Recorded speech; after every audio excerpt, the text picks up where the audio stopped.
Okay, sound check. Ruthie? Hold on. Well, that's okay. You showed up. Michael? Sound check. All right, we're all good on my recorder. Make sure we're good on yours. Going. There, I'm going. Okay. Hello, everyone. Welcome to a test session of the Silver Eagle Games Home Troupe. Today we're actually testing something that I invented very quickly and on the fly. A little bit of background. This is called the Simple D6 role-playing game system. It's meant for one-shots and short campaigns. It kind of grew out of XD6, which I was writing for my horror game, Forbidden Lore. But when I ran my first Forbidden Lore session with people that weren't part of my home troupe, they had some problems understanding the system, which shocked me because I thought it was pretty simple. So basically what I did is I looked at Forbidden Lore and went, let me streamline it. Mm-hmm. Let me not be me and make a role-playing game that doesn't appeal to my personal tastes. And this is kind of what came out. The game is very simple. You run the whole thing off 4 pages of charts and tables, and a single roll of a d6 solves most actions. The setting, it is the year 1926. The place is Los Angeles, California. In September, the world's first audio movie was released. The movie is Don Juan, starring John Barrymore, and yes, that is a relative of Drew Barrymore. If I remember correctly, it's her great-grandfather. Yep. The sound technology is called a Vitaphone, and what they did is they would play the Vitaphone at the same time the movie was playing. You'd start both things at the same time and hopefully everything synced up. Newspapers around the world are just completely going gaga over this technology. Revolutionary invention, changes cinema forever. There's also editorials about how this will harm society, usually written by preachers. That's not a jab, that's something that actually happened. Yep. Yeah. California during this time period is still the land of promise. It is the height of the roaring 20s. Everyone thinks life's only going to get better. Jazz is king. Swing is its queen. Alcohol is flowing. Hemlines are rising. Everything is just going bonkers. No one wants to think about the horrors of the Great War that's just passed. The world's finally starting to recover, and no one wants to admit that doom is just around the corner, because in 1929, if I remember correctly, is when the Great Depression hits. Mm-hmm. Right? Yes. You both work for a newspaper. The newspaper is called the End Times. The End Times has actually existed since just after the end of the American Civil War. It was founded by a war vet. It has a very rare distinction. And their entire history, they have never had to print a retraction. They have never gotten anything wrong. That is a literary achievement that is unparalleled. And sadly, unfortunately, not realistic. But it's what's happened for the sake of the gameplay. The End Times had you on an assignment. You got into working with them because of the print shop stuff you were talking about? Yep. Okay. And they assigned you to some tasks, and you kind of ran afoul of the local criminal element. Now, you were based out of New Orleans, you said originally? That is when my boat That is where your boat crashed. Yes. Okay. But how much of an accent do you have? A strong one or a slight one? Well, the way that I'm going to do this is he is able to fake an American accent, but the German comes out when he is pissed or scared. I love that. Okay, good. All right, so you were researching body snatchers in New Orleans, and you ran afoul of some little voodoo cult,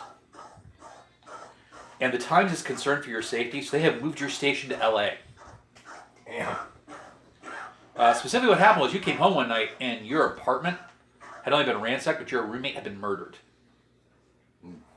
And when they murdered him, they did some very nasty voodoo stuff, like, animal parts nailed to the door, blood over the walls, vevés everywhere, etc., etc. So the Times went, you know what? You are, you're not going to stay here. We're moving you. We're moving you to LA. You're going to be an entertainment reporter for a little bit. All right? You're German.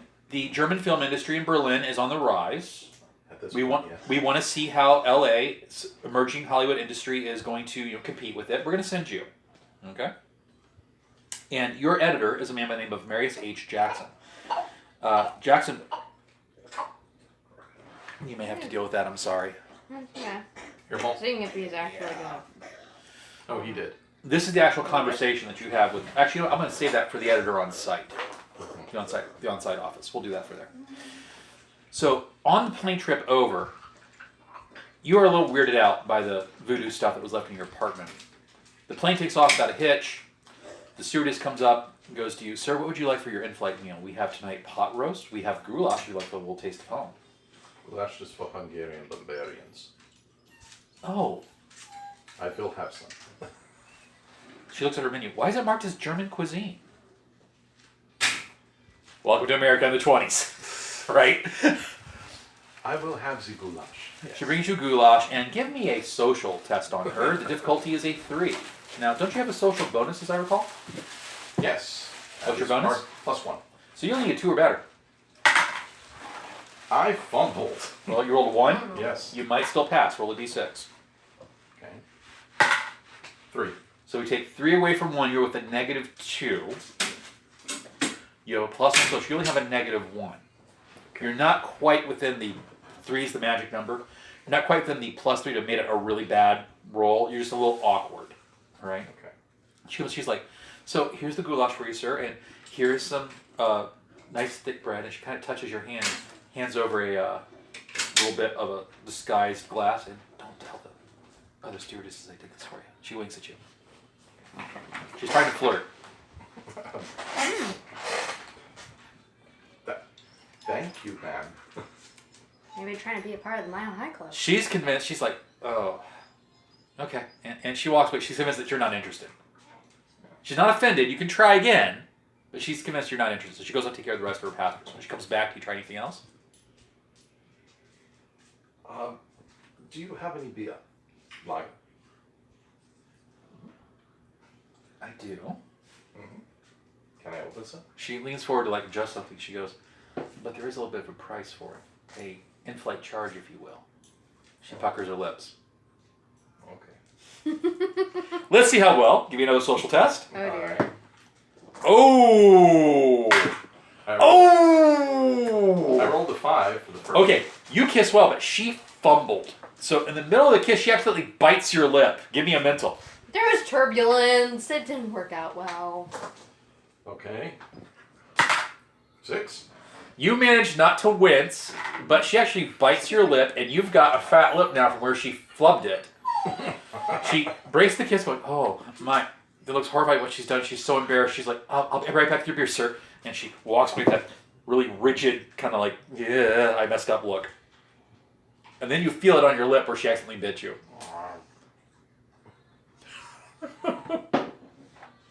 You look over. The old lady in the seat next from you, like directly across from your chair, is looking at you like.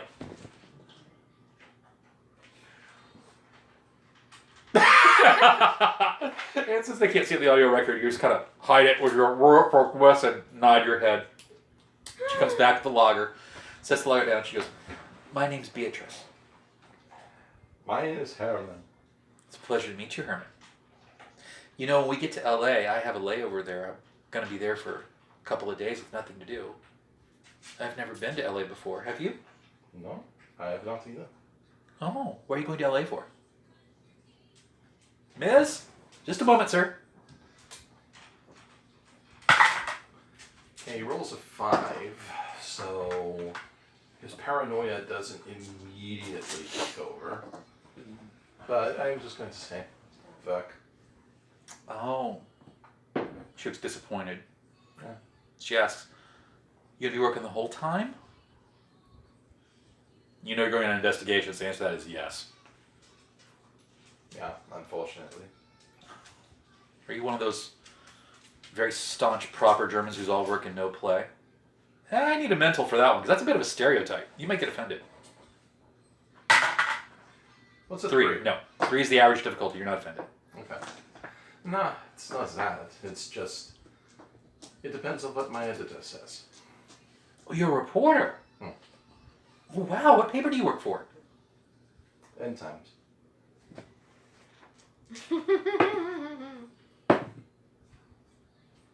She blinks.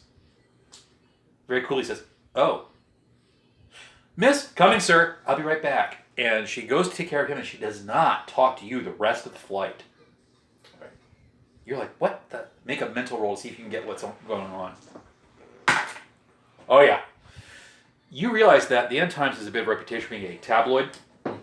It covers all kinds of news, from the esoteric to political conspiracies to weird things to sightings of Bigfoot. Would you like to learn about the aliens with me? Exactly, right? So she's now written you off as a kook. The plane ride is fairly smooth. The drum of the engines is a much more reassuring sound than the drone of the submarine and the constant knocking that you're used to. It also sounds a bit louder than a car, but they've done measures to the aircraft to cut down the noise as much as possible. It's a 3-prop airplane, and it's very comfortable. Back during this time, airlines were very luxurious. Have you seen any old footage what airlines used to be like? Look it up. You had in-flight kitchens. Really? Oh, yeah.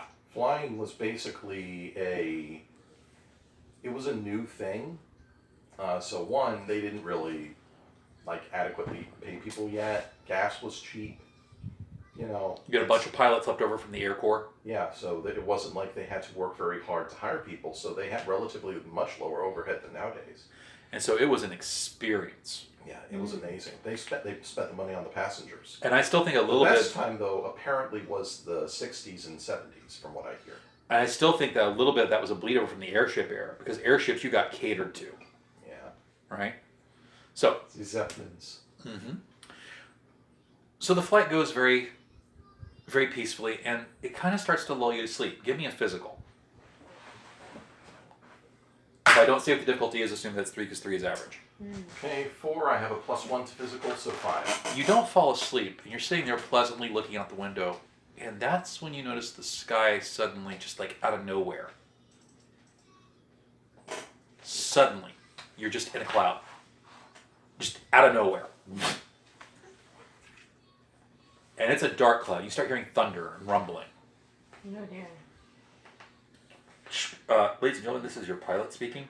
We have experienced a little bit of turbulence here in the front cockpit. It's not very major, but it might get worse. Please belt in.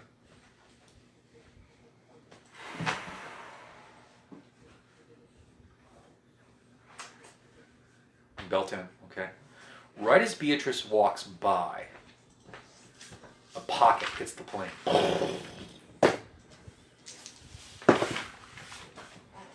She, wow, 9. She with an 11 manages to balance herself and not fall over. Roll for you. 6. You don't bump or anything.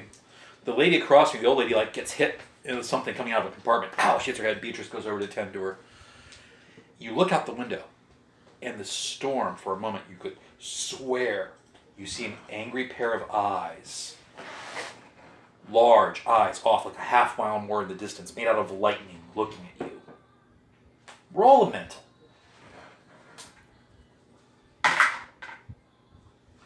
You blink for a moment, it's not there. The second you look back, you're like, what?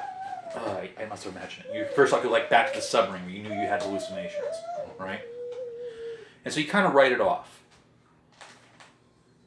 And then, wham! The plane is hit by lightning. You hear it. The shudder goes through the whole aircraft. Roll another mental. This one, because you're well aware what lightning can do to this aircraft, is going to be a base difficulty of 5. I roll a 3. And your mental is a... Well, I don't have an advantage to it. Wait, hold on. Slide? Nah, not for sly. Okay, yeah. Okay. So you lose 1 point of temporary sanity as fear courses through your character's body. The aircraft kind of shakes, people start screaming, the lights go out, and you could swear you hear one of the engines stop working. Oh boy. Ladies and gentlemen, we have everything under control. Please remain calm. Another packet of turbulence hits the plane again. Everyone screams, and you could swear you feel the plane start to dip down with the nose. You can feel the angle changing. You hear in your ear. Roll another mental. That's a 4. I'm gonna have a phobia of flying now. You start hearing in your ear. Chongo, Chongo, Chongo, Chongo. Roll your mental. See if you recognize the name. You were in New Orleans for quite a while. Oh. Is this a 6? That's a 1. That's a 1. Roll another d6. -3. You have no idea what's going on. You're convinced you're having a hallucination. The chanting keeps up, Chongo, Chongo, wham! Another lightning bolt hits the plane, and you look out in the wing, you see one of the engines is on fire. Roll another mental. Yeah, you lose another point of sanity. That's like, ah! You're not convinced this plane's going down. The engine! It's on fire! Ah! Everyone screams. So the plane did have a slight dip to it. Now it's going like that. You feel the dive starting. Beatrice actually loses her grip and goes hurtling towards the front of the airplane. You make a grab for her. Okay. Physical? Yeah. 4. Oh, you snag her. You snag her hand. She grabs onto you. Don't let me die, Herman! Oh my god.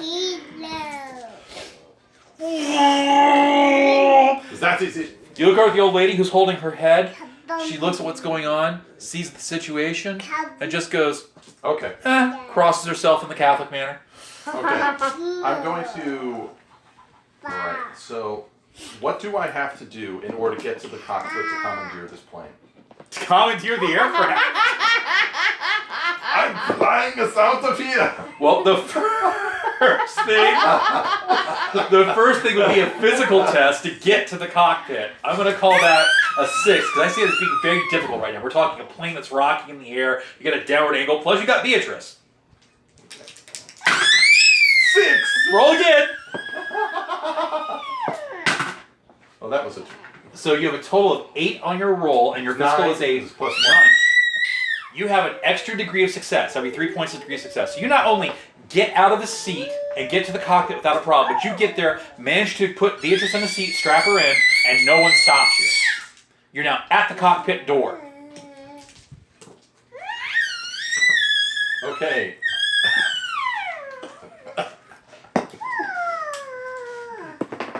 Everyone, hold on. I am getting us out of here.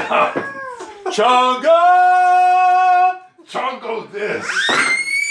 6 to break the door down. Roll again.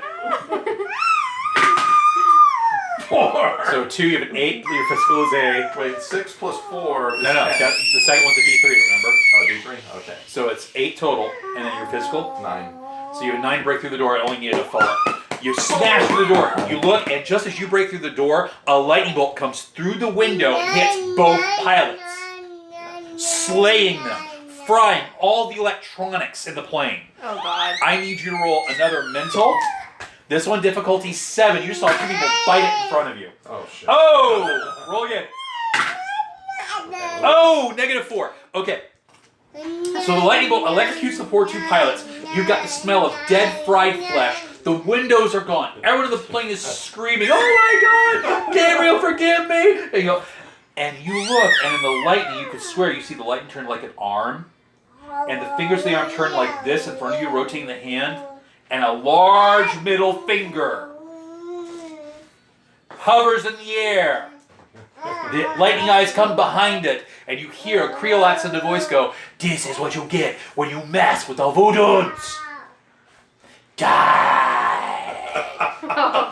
Roll your mental. Difficulty 6. Oh, man. 4. Oh! I lose another point of You lose another point of sanity. Jesus Christ, I'm at 3 already. Yep. You're gonna have a phobia fit. What do you do? After this. Okay, at this point I am completely scared, but I still am a pilot, so my only chance to survive is to try and pilot this plane, despite the fact that there's 2 dead people in the cockpit.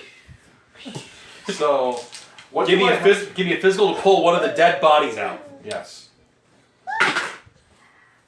4. You pull the body out. Give me a mental to not get that from touching the dead, charred flesh. 5. You get in there, you're in the strap, you strap yourself in, and you feel the plane. You can tell all the electronics are done, but you can dead stick this plane. You look out, none of the engines are working, and one of them is still on fire. Okay. What do you do? Well, Actually, real quick, give me a profession check. Roll your mental. Add 2 for being a pilot. okay. 3 plus 2 5. is 5, plus your mental is a... The mental is 0. Alright, so you have a total of 5. You realize your first danger Also, I am lucky. You realize your first danger is that the plane might explode because when the engine's on fire, which means the fuel is burning. You need to cut fuel to that wing. Okay, so I immediately move to cut the fuel. Alright, so first we have to cut the fuel to the wing. Then we have to basically air steer this as if we were Orville Wright. Right, you can dead stick it. Only thing that we can do is to try and make sure that this plane hits level. Well, the good thing about this era is that everything is still fly-by-wire. Okay? So you can dead stick her down safely. You have no problem with that. And it's America. You can find a large flat road or something to belly out on. That's not going to be an issue. Thankfully, you're not over water and having to make another check. Alright, so give me a mental check first to shut the fuel off correctly. Remember to add 2 for your profession. Right. Essentially, don't roll a 1. Sorry about that. And that was a 5 on your die. You not only shut fuel off to the thing, you don't lose any. You only shut fuel off to the engine. You think, you know what? We got no fuel. I might as well dump all the fuel on at it so we don't have to risk a fire when we hit the ground. Alright. So you dump all the fuel. Give me a pilot control for the aircraft. This one's also physical. Raining oil from the sky. You belly the plane out. 5. You start looking around. Now you can tell that you're over California at this point. You've already passed the mountains when this effect takes place. You're looking down at downtown. Fresno? Yeah, let's go with Fresno. You're looking at downtown Fresno. Do I see anything that looks remotely like a road Oh, or yeah. a plane? Oh yeah, plenty of roads. Okay, I'm going to steer this towards a plane because there will be soft dirt there. Excellent. Give me a luck check to see if you can find one safely. And I am lucky. You are indeed. That's going to be a fate roll. Okay, so let me just... Alright. And I'll even let you add +2 for your pilot for this one because the pilot experience will come in. You do need to roll. You do need to roll a d6 to see if that negative is going to influence this out. You think you find a nice flat surface. You set the plane down on it, but unfortunately, right in the middle, there's a little bit of road work that wasn't quite completed. Oh god. As you're bellying the plane out, the plane flips. Roll a fate. Ooh. What'd you get? Okay, well, adding the lucky bonus, I got a 6. You manage, as the plane is flipping, to somehow move the ailerons or something. You defy the laws of normal physics, and when it flips over, it should go all the way over onto the top and crush. You manage to somehow bottom it out in that hop and make it belly land again. You look back from the cockpit, you've got a couple that have like some broken arms, but nobody's dead, except for the 2 electrocuted pilots. Okay. Fuck you, Chongo! And I collapse unconscious. Your character awakens to Herman! Herman! Herman, wake up, Herman! It's Beatrice slapping you on the face. Fuck you, Chongo. Fuck you. Beatrice? I'll be dead. Oh, Herman! She starts crying. You saved everyone, Herman! You saved us! Oh! Okay. Okay. She whispers in your ear, I swear to Christ, I know I shouldn't, but I'll be a bad girl for you tonight. Okay. You deserve it. Oh my God, you saved our lives, Herman. The group is cheering. Everyone's celebrating. And then you start hearing the sirens.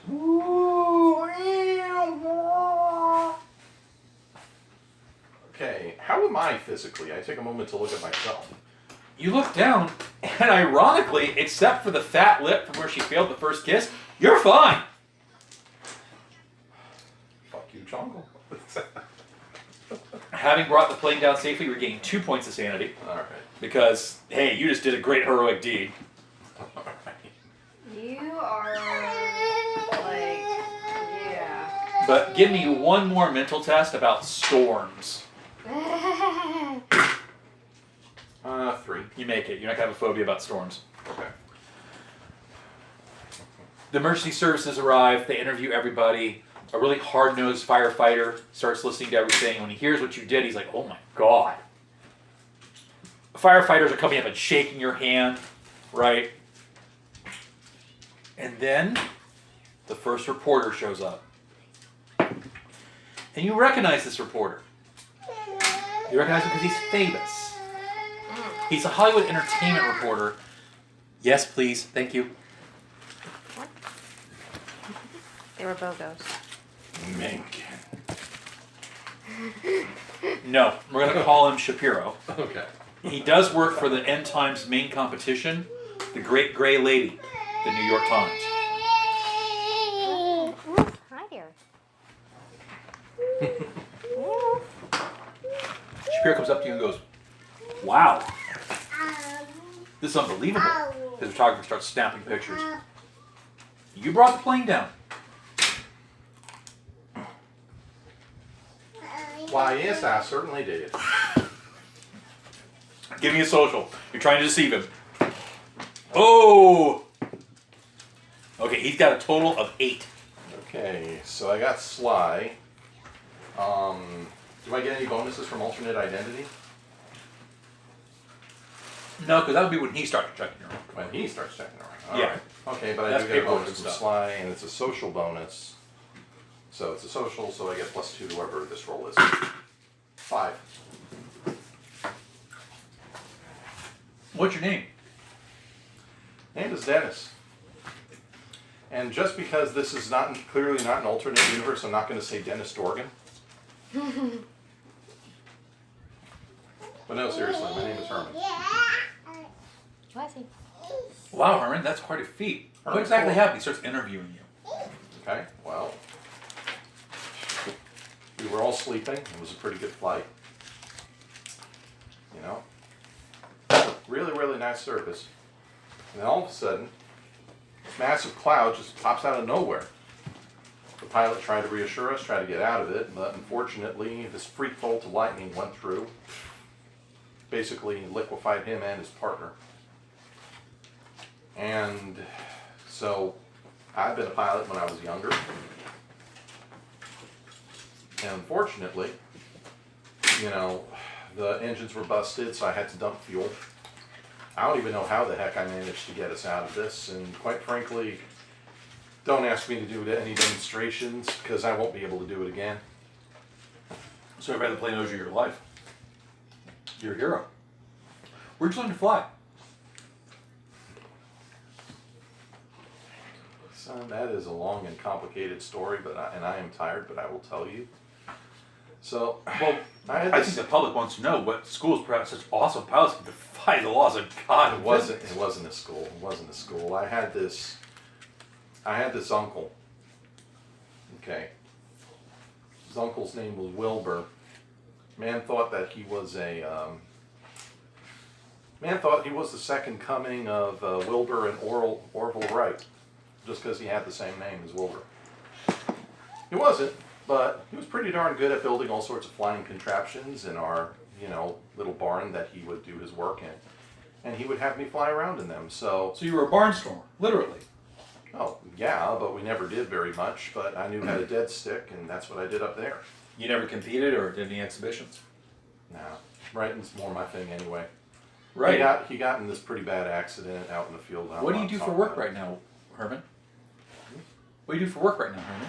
Yeah, I work for, I actually work as a reporter. Oh, that's cute.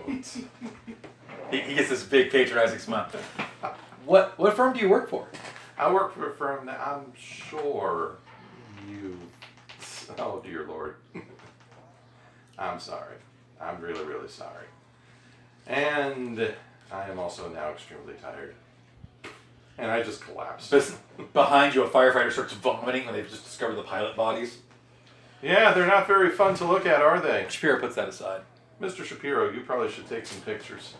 I am going to go to the men's room. Beatrice follows you. She's like, Herman, would you mind staying with me tonight? I'm very scared. I don't know if my nerves. I might need some personal attention.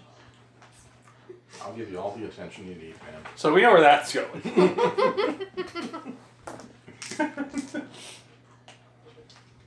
You get a call from your mother. Yes, Mama? Have you been to church? Yes, Mama. Seriously, have you been to church? Are you shriven? I went last week. Something is in the air. I need you to go now. Confess your sins and get blessed, my son. Oh, come on. I'm sure I could wait till Sunday. There are dangerous forces at work, my boy. The spirits are angry. Your mother, to be the criminal, is also the superstitious one. She's rolling her social against you, as she is her mother. I'm giving her a +2 bonus. As she is social, I'm giving her another +2 bonus. You need to beat an 8. I'm just rolling 1d6. Is she Catholic? And your social, yes. Okay. I'm rolling just 1d6. They are Catholic with a capital C. I'm rolling just 1d6. 1d6. I only got 2. Your mother beats you and browbeats you into going to church. I first put on my bedroom clothes because don't go to church looking shabby.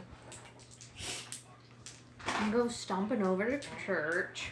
You know a couple of sanctuaries that are open 24 hours for the people that might need emergency confessions and emergency services. These also happen to be the churches that also turn a blind eye however they get their donation, if you know what I mean. You walk into the confessional. The sanctuary is somber, serene. A couple of parishioners, they're doing late night prayers, praying for children that aren't listening. You walk in, slide the confessional open. On the other side of the divider you hear, "Bless you, my child. The Lord is here for the hour of your need." I was say the usual statement like forgive me. Whatever it is, I'm not Catholic, I don't know. Yeah, okay. I couldn't either. I wrote no, they say in movies, but I'm not sure if that's. Tell me your sins, my son. Actually, it's fairly accurate. Tell me your sins, my son. Well, I had impure thoughts about a lady I saw the other day. Go on. You're young, my son. Especially when she bent over to pick up her purse that she dropped on the ground. Tell me more, my son.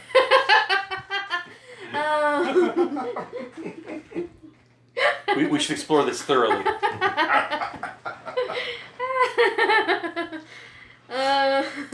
I just give a really detailed description of what she looked like or whatever. Okay. And then also I also beat a man down until he was bloody and had a few broken bones. All right. He probably confessed to some other stuff too. Like, I don't know what all he would confess. He issues you through the confessional, right? Uh-huh. Gives you your penance. It's pretty minor, Various prayers, don't do it again. You step out of the confessional. And across from you in the sanctuary, there's a new patron. I need you to roll a D6 mental. See if you notice any details about them. Step 4. They look like a cop. I mean, they really look like a cop. If Central Casting Call had said, send us a hard-nosed cop, this would be the guy they would send. Caucasian gentleman, probably in his late 30s. Very muscular. Looks almost as muscular as you. And he's actually sitting on the bench. He's got his rosary in his hands and he's shaking. Okay. And you can't hear what he's saying, but he's just looks really, really disturbed and he comes to your attention. What do you do? I'm not approaching him because I'm fucking shy. And shy people don't do that. I know! That's correct.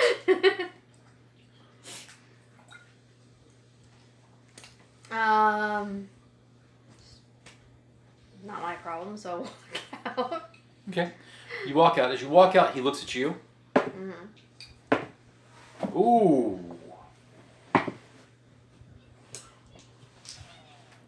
And he suddenly loses his shaking and he becomes all cop in an instant as he just glares at you and tell he doesn't approve. He knows you. I roll. Okay. You get to your house. Now, during this time, you don't really have, phones in every room. But hotels and apartment buildings tend to have, a call center or a call desk. Mm-hmm. So as you're walking into, I imagine you probably have a low rent apartment. Probably, yeah. As you're walking into the apartment, the lady that actually owns the house, we call her Mrs. Stenowitz.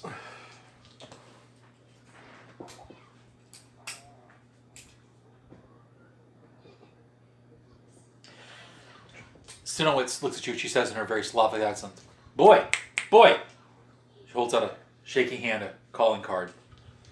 Your editor called. Oh, thank you. And it says on it, call immediately. Can I She pulls out the phone for you. Thanks. Like a little shy smile. Thanks. Grabs the phone and calls in.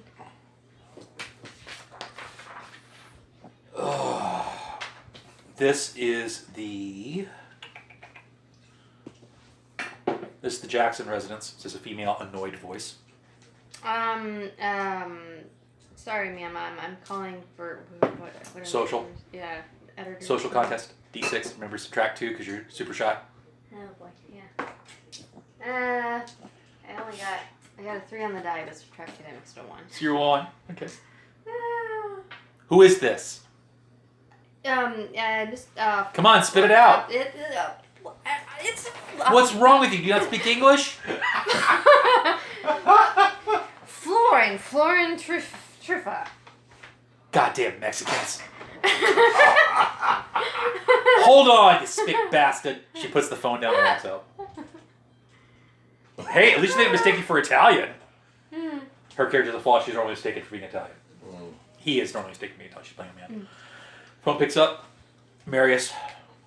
You said to call you? Florin, good. We have a situation. Okay. Herman, what's your character's last name? Manston. Herman Manston's plane just was hit by lightning. He belly landed it on a road, and I can't find him. No one knows where he left the scene from. I need you to go investigate immediately. Find him. Oh, okay. You want me by myself? We need to keep this on the down low. He recently left New Orleans because he's run afoul of some criminal elements. Take your heat. Oh, okay. By which it means take your gun. Yeah. And Florin, I cannot stress, this has got to come up Jake's. That's period slang for this has got to turn out all right. I'll do my best, boss. I understand. When you find him, bring him to my house immediately. Sure thing. Where does plane land at? He gives you the street. You know it. Okay. It's going to be a bit of a car ride, but you can get there. Okay. I guess. Fresno's south of LA, right? I believe it's north. North of I LA. think it's close to San Diego. Don't ask me. I don't remember. I'm gonna look it up. Oh, okay. Well, anything else I need to know before I go? Just keep your eyes out. If you see any, okay, so I know I dropped one racial slur because I'm showing the period. I'm going to be dropping racial slurs and stuff throughout this game session because that's how people in the period talked. Uh-huh. Okay. If you see any jigs, by which he means people that are black, be on the lookout. They're the ones that want him dead. Some weird, creepy voodoo crap from New Orleans. Oh, okay. All right. I guess I'll That's Los Angeles as well, south of Fresno. So I will thank the thank the house lady. How far is it? It is basically. Hold on, I am going to. Because I don't know California geography that well. That's okay. I said Fresno on the lark when we had it happen. And while we're figuring that out, would you be kind enough to bring me a beer? I can do that. Yes, that's the cat. Oh wow! Yeah, I probably should have picked. Okay, I'm gonna pick a. Let's retcon this to a different city because it's Sure. like 200 miles away. Sure, retcon it closer. Okay, so.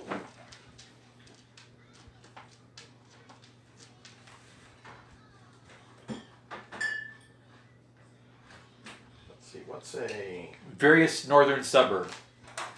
I crash landed in Beverly Hills. I like that.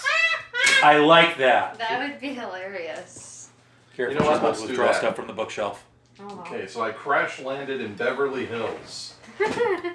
I have landed, let's see, it is 1920? 1926. 1926. Is Rock Hudson a thing yet? I believe so. I have crash landed in the outskirts of one of his horse farms. Okay. Okay. So you jump in your car. I'm assuming you actually own a car because the company paid for it to keep rolling because they realize that you might want to need your own transportation. Yeah. It's not a great car, but it's a car. Yeah. Well, I'll probably make sure I strap up, put my gun in a spot, make sure there's a jacket to cover it, make sure I have maybe a couple knives on me too, and as well as like if I have a little like one of those little like ankle side piece or whatever type things. Okay. Because I'll bring my Bible and my rosary too, because they said voodoo, so you know. Understood. The car ride is going to be a little tricky. Give me a mental. See how long it takes you to get there. Actually, not mental, fate. Give me a fate, see how long it takes you to get there. Why do you keep smelling my feet? 6. Wow, you get there in record time. It should take you like 30 minutes to get there. You get there in 15. Okay. All right. You arrive, EMS is there, firefighters all around. Cops have cordoned off the area. You see one guy who's got a guy with a camera walk around asking people questions, and no one really wants to talk to him. Cops keep shoving him out of the way. Firefighters push him. Little slight snivelly guy. You recognize him. It's a guy who works for the New York Times called Wilson Shapiro. Okay. Well, at first I'm going to do the thing of like not really interacting with people and just looking around to see if I can maybe find some clues as to where Herman is without having to interact with anybody. The crowd has made like almost a sacred circle around the crash site. You see the plane sitting there. Firefighters are still preventively hitting it with water just to be sure. Not that would actually do any good, but it looks good for the crowd. Give me a mental test on the crowd, difficulty 3, to see if you overhear anything. I got a 4 on the dash. And the hubbub and the rumors going around the crowd, you piece together the plane crash landed. People saw him leave with the girl. People also saw him talk to the reporter. You also hear that no one really likes the reporter. And the whole reason they don't like the reporter is because the pieces he's written on various up-and-coming celebrities. Okay then. But they saw him leave with a girl. Yep. The hero left with a babe. Yeah, I know. Did you see that skirt? She was a good-looking woman. Yes, she was.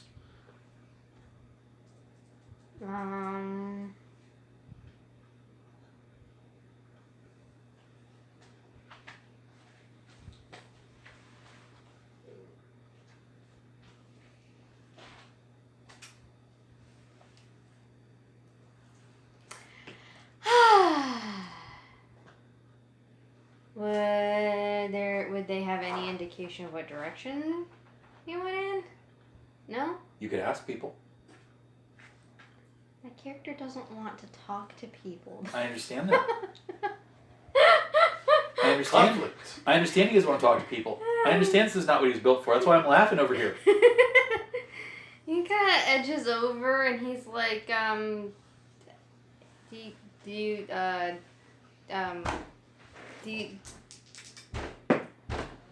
what are you doing? She is cuddling her bun and her head is bonking against the door. Oh, no, as long as it's the bottom of the door and that glass. Yep. Do you, the hero fella, you know what direction you Roll a social for me. went in? Or subtract 2 from your crippling shyness. That would be a 2. Well, they rolled a -4. So since they have one less degree of success than you, you find, but he was so dreamy. He had such a wonderful accent. He was from somewhere like Europe or something, and he was just so, big, strong arms, tall, noble man, nice chiseled features. Oh, I could have just melted. And that bitch put him in her car and took off. Her car? What was a taxi? Name? They mentioned a local taxi company. Hermes Taxi. And girl's name? Well, I don't know. I didn't see her, but she was wearing one of those flight suits. Oh. That little trollop was all over it. I swear they were kissing when they got in. It was so romantic. She had her tongue halfway down her throat, the little slattern. My character starts blushing at this point. He's like, thank you for your time. Yeah. So you got a cab company, and you know it's a stewardess. Okay. So you don't have the internet in this time period. No. But you do have an editor for a newspaper who has people he can call. So I will call the editor and Gotta let find him a know phone. what I found out. Got to find a phone. Oh, yeah, because they don't have cell phones, do they? That's correct. Well, they probably have payphones somewhere. There are indeed payphones. So I'd probably drive to the nearest payphone Okay. and call up the editor via the payphone. Jackson residence. It's the wife. She's still pissed.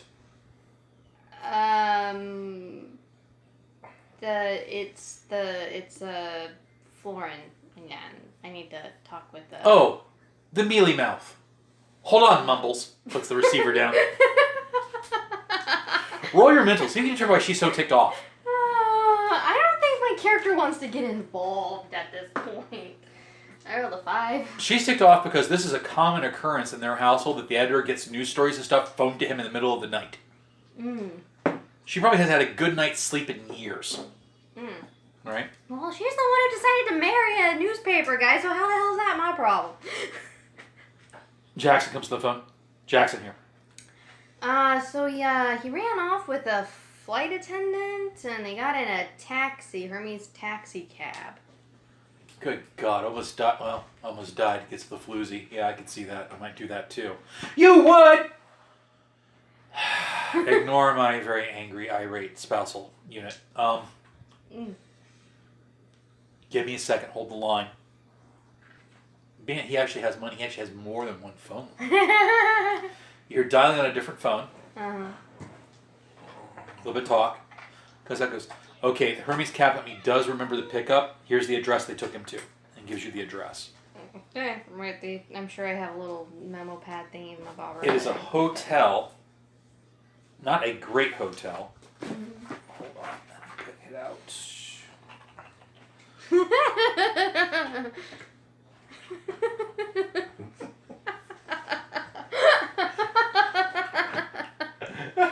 La Playa Blanco is the name of the hotel. Okay. La Playa Blanco. It's apparently Spanish for something like the White Beaches. Okay, well, I will drive out to this hotel. Okay. The streets at night are fairly bare. I mean, it is LA, but it's not as busy as New York. And when you get there, it's not in a bad part of town, but it's not in a great part of town. Okay. There are places you stay when you're on a budget, and there's places you stay when you're scraping the bottom of the barrel. The brown brick building in front of you looks like it is constituted of 3 stories of poor decisions solidified as weighted material. That's actually what I wrote about the hotel to describe it. It is definitely one of those economy lodges, quality inn type places, right? The lights are on. You see a desk clerk outside. He is currently smoking a cigarette. He looks overweight and packing on the weight of sins and lots of bad decisions himself. Okay. Sees you walk up, he gives you the eyeball. I'm here looking for a colleague of mine. I pull money out of my pocket. He was about to say, he was about to say we don't take wops here. Because he's actually got, we don't take, whoa, hi. We do take Mr. Lincoln, however. Who are you looking for? Roll social, add 2. Because you got a significant bribe there. 4. Oh yeah, apartment 326. 3rd floor, 3rd to the right. I don't know if I go there right now, though. He's only been in that room for about 20 minutes with a broad. Might want to give him an hour or so. Mind a partner for your smoke break then? You can tell he wants to say no, but you did just give him $5. Yeah. And doesn't hand feel- him some more money. He doesn't feel like he can say no, so he's like, Hunger! so he's like, sure, go ahead.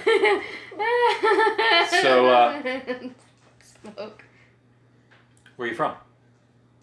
Here. No, where are you really from? Like my family? Yeah. Romania? What'd you say? Romania? That's not Italy. No, I'm not fucking out Italian. You said you're from Romania? Mm. Is that near Italy? It's actually right across the sea. Okay, because I had to just pause a minute because player couldn't remember where is Romania located again? Yeah, it's actually right across the sea, and damn is the cuisine nice. What do we got? Say it's kind of close by, I guess. Oh, okay. He looks at your age. How old is your character, would you say? I don't know, maybe probably like... Mid-20s? I'd say more late 20s, early 30s, maybe. Did you fight? I fight all the time. I mean, did you fight? He's talking about World War One. Oh. What do you have? That's up to you. Weren't they like drafting? Romania at the time would have been part of the Austria-Hungarian Empire. My character was born But in he's the United American. States. Oh, right. Yeah, he's American. So, like, what? Hold on. Because when was World War One again? We got involved in 16. We were there from 16 till 18. 16 to 18, so... I'm trying to figure how old my character would have been at that time. Well, it's 26 now. 26. So the war was 10 years ago. Roughly. So, if he's like... He may have been... Let's say he's 26, so he would have been like 16, so he probably would have been... Or 20... Yeah, something like that. So he's a little too young to have fought. So, yeah, he would have been a little too young for that. So, Right. nah, too young. Ah. As horrible as it was also the greatest time. We were really giving it to those Jerrys. Those damn Huns. Things I saw. You never forget them, you know? Before I went, I was a healthy young man like you. War did this to me. Took a bullet. I can still walk, thankfully, but it's in my spine. Can't really run or lift anymore. Pretty soon you're packing it on.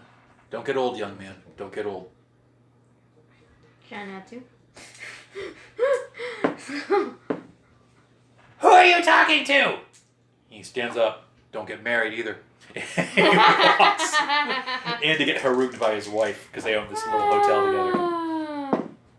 So, I will position myself to keep an eye on his hotel room door, but just, like, give him a little bit because he's probably, having fun with the lady and, it's just rude to interrupt. Give me a mental. And as you're familiar with the criminal element, add +1. Oh, okay. Got a 5? A car goes by, and the car looks suspicious. It's a long 2-door sedan. Oh, okay. And although it's only 2 doors, it would sit like 4 people. Mm-hmm. It goes by twice in that hour. And it's a little bit too good of a car to be in this area. I'll stub out my cigarette and start heading up to the room. Okay. Let's see how well your night went. Roll me a social. Yeah. I'm not going to detail what happens, but needless to say, things that prove the Roaring 20s were the Roaring 20s, if you get what I mean. The loss of mores, so to speak, those things are taking place. Well, I did roll a 4, so not too bad. The only thing she asks is that you wrap it up. Mm-hmm. Okay, after how many minutes until I need a break? Now, let's say you're engaged for about 45 minutes or so altogether. Okay. And she passes out. All right. I go out of my hotel room, make sure to put my clothes back on. My God, I swear this woman is going to leave me completely dehydrated. I need a drink. Where are you? Roman? Who wants to know? End times. You'd have. Oh, I'm Florin. You'd also have press credentials proving who you are. He goes sticking it in a pocket and holds that up. Oh. Oh, are you the editor? He looked down at my big hulking figure and gave me a look like, do I look like an editor? We didn't describe you, so we need to back up a little bit. He is about a 6'4", swarthy skin, dark-eyed, short-cut, cropped black hair, built like a bodybuilder. His hands are so big and beefy, they could easily reach out, grab you by the neck, and go. Okay. He's a big, big man. Okay, then let me rephrase this. Are you the editor?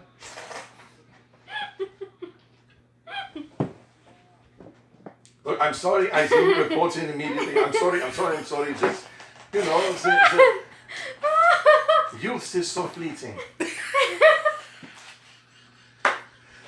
I was trapped in a submarine for a year. I grab the back of his neck, march him back into his hotel room.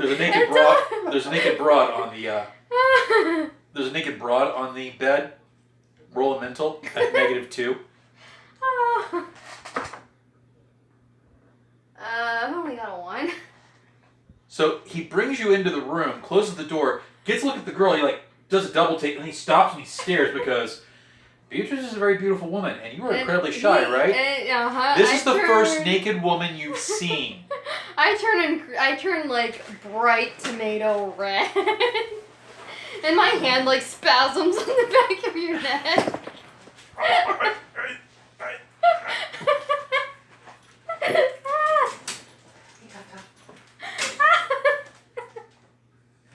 Just kind of stands there and stares.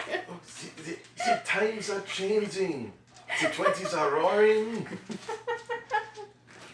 I saved her life. I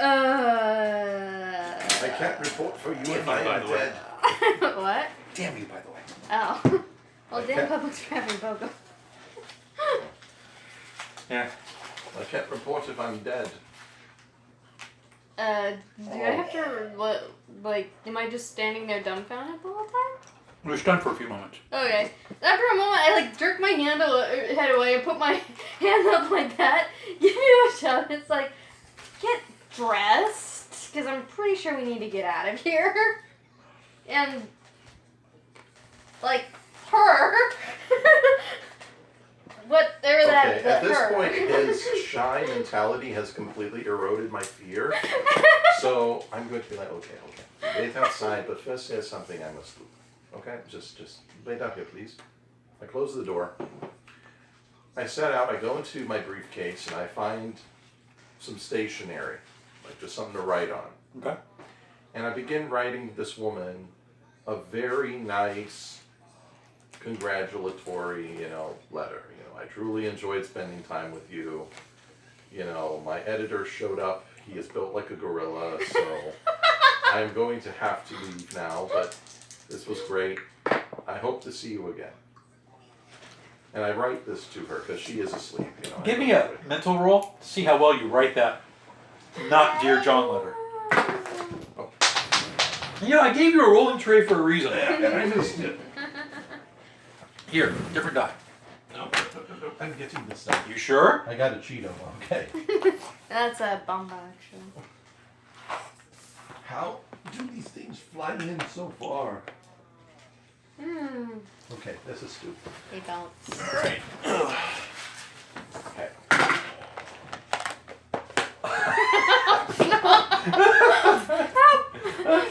How badly does he do it? I am guessing this is the most atrocious love you, Leonard. It was a wonderful time. Let's do it again sometime. Unfortunately, Not realizing you have failed the test. No, even better. No. Even better. I write it beautifully. However, I am so stunned from the ordeal, alcohol, and post-nut fog that I forget that I have written this beautiful, passionate letter entirely in German. I love that! Wow.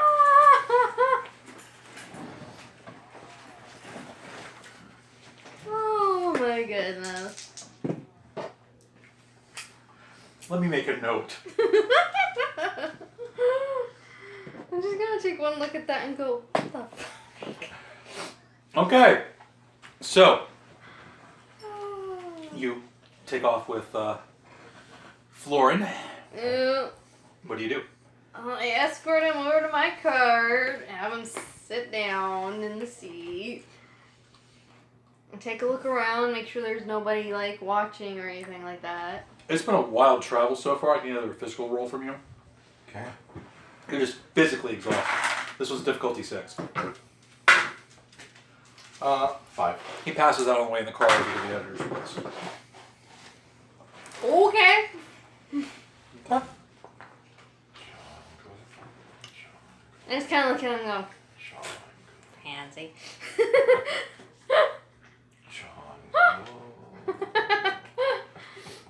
Drive him to the editor's place. The streets are empty largely of life. It's now like 2 or 3 o'clock in the morning. There's some light activity, like you see a car every once in a while. Give me a mental with an extra +1. 5. As you're driving with an extra degree of success, she knows that you're being followed. It's the same car that went by the hotel twice. Start doing some really random things while driving, like turn signal but turn the other Trying to direction. lose the tail? Yeah. And Roll it for me. am I rolling? Add 2. What am I rolling? Roll a d6. It's going to be a... 6. I think it'd be fate. Oh, okay. Actually, that would be a 7 then. You have a degree of success over them. You not only lose them, you lose them so well they have no idea where you went. Okay. I kiss my rosary. Somewhere you hear an angel go, "Oh yeah, you believe in us now." I didn't know all angels were from Brooklyn. Yeah, you know. Okay. Forget about it. I get to the editor's place. You pull up to Jackson's house. Jackson has a small house. He lives on the outskirts of LA. Mm-hmm. His wife is outside in her nightrobe, smoking a cigarette. She sees your car pull up. She immediately glares a pair of deadly eyes at both of you. Okay, shove Herman. Roll a physical, see if you wake up.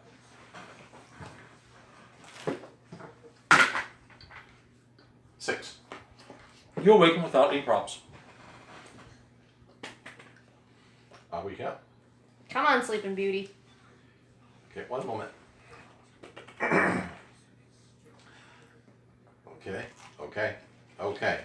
Okay, I'm good. Roll your mental real quick.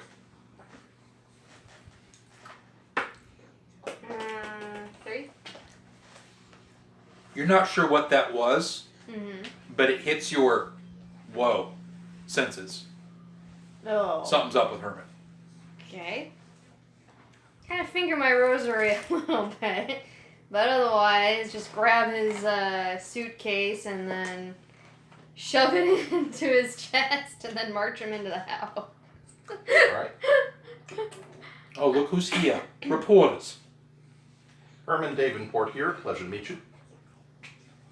He sounds slightly different than he did at the hotel. That's because I was tired. I'm really, really sorry. When I get stressed out, my voice gets all weird. At any rate. Since you've not actually showered, the woman takes a sniff and goes, "Yeah, stressed out." Read the papers tomorrow, man. And, Read the papers. Read the papers. What do you think happens in this house, mister? I yeah, take that's a right. good step back away from the situation. I'm going to restart this. Ma'am, I had to crash land a plane today and managed to not die. I then spent a bit recuperating in a hotel room where this fine, shy gentleman found me. All of this is actually true. Roll me a social. I'm not even trying to deceive her. I know. It's an opposed social contest, so you can change your opinion. 4. You beat her by 1 point. So she looks at you a little guiltily. She says, at least you have to try to crash land a marriage. Goes to the door and opens up. Go on in, he's waiting for you. Oh. All right. And I can just go I'm ahead. sorry, ma'am. I didn't mean to be sniped. I know, it's not your fault. I just wish things could be different sometimes. I can just go ahead and go out. Get your ass in the house. Yes, Okay. ma'am. When I'm away from the lady. My God, that was a close one. I say to myself.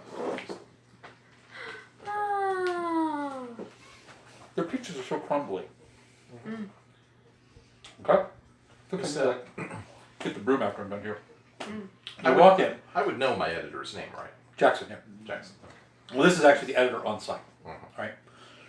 So you walk into the house, you see a very well maintained, very well cared for home. Apparently the wife has nothing else to do, so she keeps everything spick and spotless. I very thoroughly scraped my shoes before even stepping foot in the house. Sitting in his study, a series of books behind him and several newspapers out in front of him, one little reading light on, is Marius Jackson. He's a man in his early 50s. He's wearing wire-rimmed spectacles. He has a pipe in his mouth. And on his desk, there is a bottle of bourbon. Hmm. So, He sees you walk in. His eyes straight to the bottle. His eyes straight back to you. It's pre-banned. okay, so it's a bottle of bourbon, you say. I have to make a roll. Oh, yeah. I roll a... Oh, dear. I rolled a 1. Oh, Second roll was a 5. That's a degree of success of failure. But the night you've had that bottle now looks really good. Without being able to stop yourself, you walk up and pour yourself a drink. He looks up at you and he's like, the night you've had, you earned it. Chongo. Chongo? I He takes out a notepad. He starts writing notes. I will tell you later. You heard the name Chongo. Yeah. Yeah. So, apparently, the gang I angered was voodoo. And they do what voodoo do.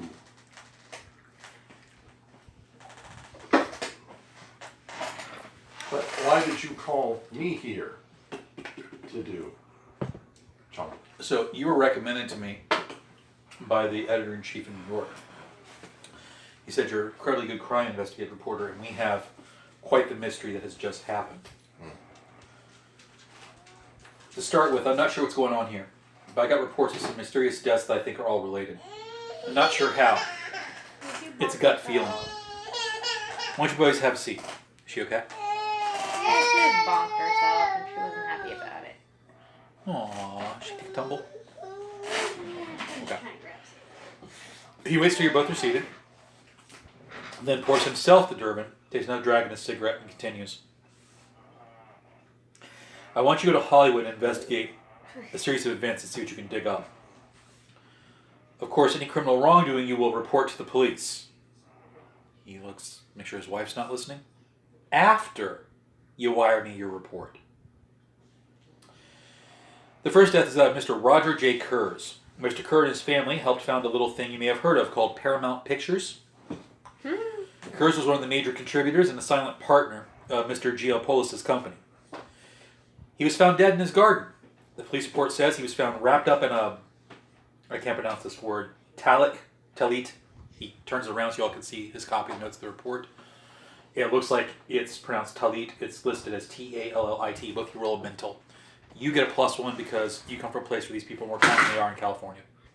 Well, at least, I should say more prominent in California, but you have more likely to have a personal experience with it. Well, I utterly failed because I rolled a 1. You have no idea what it is. Yeah. I only got a 2. Either one of you know what it is. Well, whatever that is, he also had some kind of leather cord and box on his arm and his head. He's surrounded by a circle in the turf that he'd apparently dug himself. I've already checked the weirdos in the astrology department, and they say it's some kind of Jewish mumbo-jumbo. Thing is, Kurz's family says the only time this guy went to Jewish church was at Yom Kippur to get his sins forgiven. So what the heck is a non-religious Jew doing in all that regalia in the middle of the night? The official cause of death, he slit his own throat after yelling at some kind of religious screed. Second dead guy, Milton K. Lauren, a talent agent. The police were investigating him for some possible sex crime. Boy, did they ever find one. Turns out this guy was keeping three actresses, all no-name extras, in his basement tied to posts. It seems he would whip them and starve them. When the cops finally raided the place, he alternated between firing at the cops behind a door and killing the captives. Only one girl survived before they blew Lauren away. He has no connection to Kurz, I checked, other than Kurz apparently wanted the man and anyone that worked for him blacklisted. Thing is, the surviving girl says that Lauren would rant during the shooting, and what he ranted is very close to what Kurz is reported to have said before he slit his own throat. Finally, Officer Jasper E. Green, Los Angeles Police Department. Green was run in after his partner noticed some of Green's extracurricular activities. It's very rare that a cop rolls on a fellow cop, but here's why. Green was abducting homeless people and delivering them into a go-between to be murdered. On the night they went to arrest him, Green came stumbling out of the building the cops were going to raid, and he was ranting. His ranting sounded a great deal like Lauren's, but not like Kurz's screed. Green was only calmed when he stabbed out his own eyes with a pen. Green's contact was shot during the exchange and died, and the cops stopped following the trail. Here are their statements about what they were reported to have ranted, and I have tagged what they said that caught my attention. Now, to be clear, Green, the police officer, didn't know Kurz, the movie mogul, nor did he know Lauren, the talent agent. But the guy the cops shot at this arrest, a Chinese guy by the name of Xin Lui, he had been picking up and delivering laundry to Paramount Studios. Kurz's statement. It reads, "O Lord of hosts, protect us from the groping worm. Shut the ever-hungry mouth of that blind groping thing. Preserve us from the foul touch of its dark embrace. Aye, I feel them. I feel the lariat of time. No, I won't let you take me across the starless ocean." Lauren, the talent agent. Coppers, I can't pay the fare with coppers. Only through suffering and pain can the passage be paid. One little whore to pay my way across the ocean. Come to get it, flatfoots. 2 whores to pay for my knowing. You can't shoot straight. 3 whores for a dark shroud and that land across the ocean. And that's when he got shot. Green, the cop. It's all lies. There is only black and blacker and blackest. It's, an ocean without stars. An ocean without stars. A shore of nothing but grime and hungry things. I can't look away. I can't look. So there you go. Find out how these guys are connected and what it is they're saying they saw.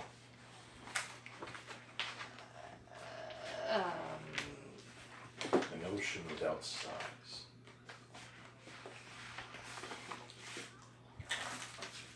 Start putting back some pleasant memories. I take a shot of the bourbon. Sure they're not just nuts? 3 guys who don't know one another. All saying roughly the same thing. There's something here. Some sort of cult? Could be. They're on the rise. I mean, you got those idiots in Europe worshiping that drug fiend now. He's referring to Aleister Crowley.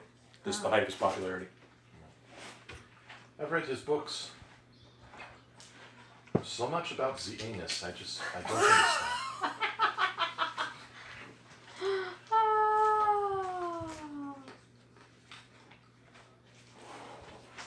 Why don't y'all sleep here tonight? I'll get Maple to make up a guest room. Will your wife be offended if I ask for a shower? I don't give a damn what my wife thinks right now. I can sleep in the car. No, you're going to sleep in the house like a proper gentleman. Besides, in this neighborhood, they say you sleep in the car, they might think you're homeless, the cops will rouse you. Okay. So I take the most wonderful and desperately needed shower of all time. I'm gonna go to the bathroom real quick. We'll resume when you come back. So, brief aside, what do you think about the mechanics? I think the mechanics are fun. Good. They allow for very fast-paced storytelling. It doesn't require a massive amount of previous knowledge playing games to pick up and learn. So far, the attributes have managed to make sense. When we get to combat, that's going to be the real crunch part, because the combat is not wonky, but I just sit there and work about how to streamline it. Yeah. Without it being too crunchy. Now, what I'm trying to do here is make a shell of bare bones rules, and then each setting would add stuff on as it feels it needs. Yeah. And that's direct influence of Savage Worlds.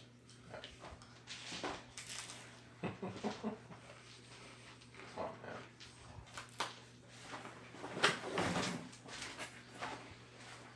Now my belly is full.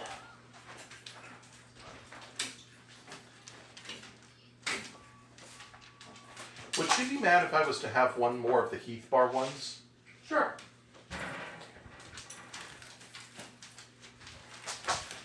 Addictive are they not? They're good. Honestly, I prefer just the straight dark chocolate, though. That one's my favorite of the Klondikes. What would you do for a Klondike bar? Let me get some water real quick, and I will resume.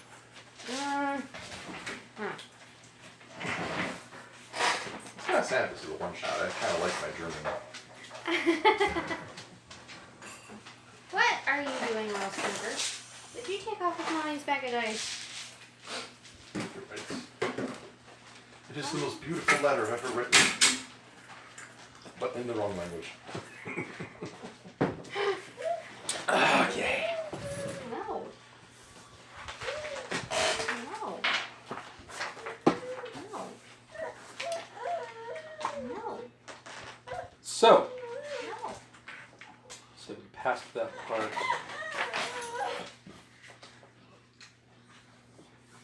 All right. The evening passes very peacefully. You wake up late in the morning. You wake up around about 9:30. They let you sleep in. You understand if the right night you had, you need a little extra sleep. You do wake up to the smell of a wonderful, fragrant, promising so much succulent goodness breakfast. You can smell things being fried, sautéed.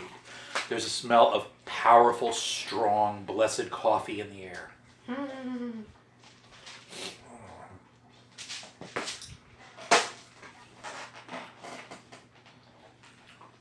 You ever seen those old Looney Tunes cartoons where after smelling something delicious, the Guy person just floats through the air. Yeah. That's pretty much what happens with me. You wander out, and a Mexican woman holding a tray of food sees you in the hallway, picks up, she goes, "Oh, lo siento. De jefe." She gives you instructions in Spanish, says it over that way on the thing. You don't understand Spanish, you understand what she said. And she goes over to the table and sets things down. Maple, the wife's just like, "Thank you, Hernanda." And then she says in broken English, "You want more, Miss Jackson?" "My usual morning beverage." "Yes, Miss Jackson." She goes over to mix something in the kitchen.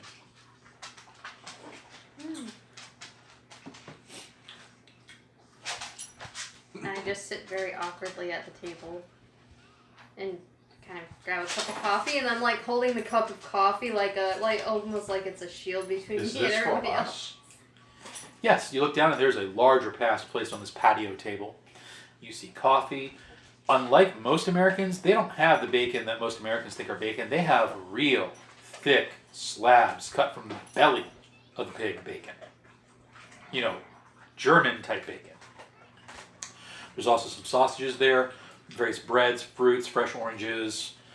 Very, very much a breakfast smorgasbord thing you want. My And character is her eggs are completely done. at home right now. And her eggs are done on top of toast, kind of like you do a croque, French croque sandwich. She's like, "Hernanda can make you anything you want. You may have to say it a couple of times. She's Mexican. Her English isn't that good." Miss Maple looks over you and goes, Was it difficult for you to learn English? I imagine it's quite different than Italian. I was born here, ma'am. Oh. How nice.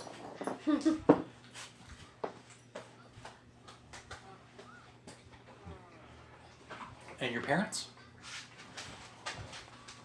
Romanian. How exotic! Mm. I've always wanted to go to Romania. And roll a mental real quick.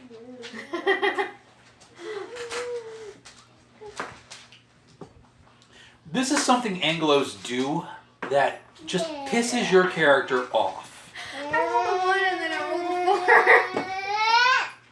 4. You are visibly getting angry. She is doing the whole patronizing thing. The whole, oh, you're so fascinating. You're so intriguing. I'm still better than you. But you're so amazing. I start loudly slurping my coffee. Even the German's a little offended because here's the American doing the typical thing of, we're better than you, you European upstarts. Is his wife remotely attractive? Yes. Okay.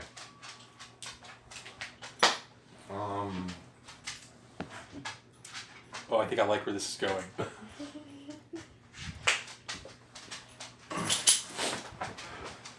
Okay, so I am going to just make this woman's life a bit of a nightmare. Oh no. So let's start this way, because I am kind of at the point where I just don't give a fuck. Okay. So, just say something while I figure this out. Okay. Never mind. So what's your country from? What country is your family from? Oh, we're Americans. Oh yes, I know. I've been here not very long, and it is truly wonderful. No, I mean, we're really Americans. We've been here ever since the country was founded. I traced my parents all the way back to the New England colonies. All the way back to the Mayflower? Not quite the Mayflower. From what I understand, we came a little later than that. My parents originally landed in what today is called Rhode Island. Mm-hmm. That's pure Anglo-Saxon. Were you the one who ordered this fine breakfast? Yeah, it's my typical. Hernanda shows up. She hands the woman a very obviously disguised alcoholic drink. I like a woman who can take the liquor in the morning. She is. My only companion these days, mostly. Cluck. I certainly understand. Have you ever been flying? No, I've not had the pleasure. Maybe someday when I go to Romania.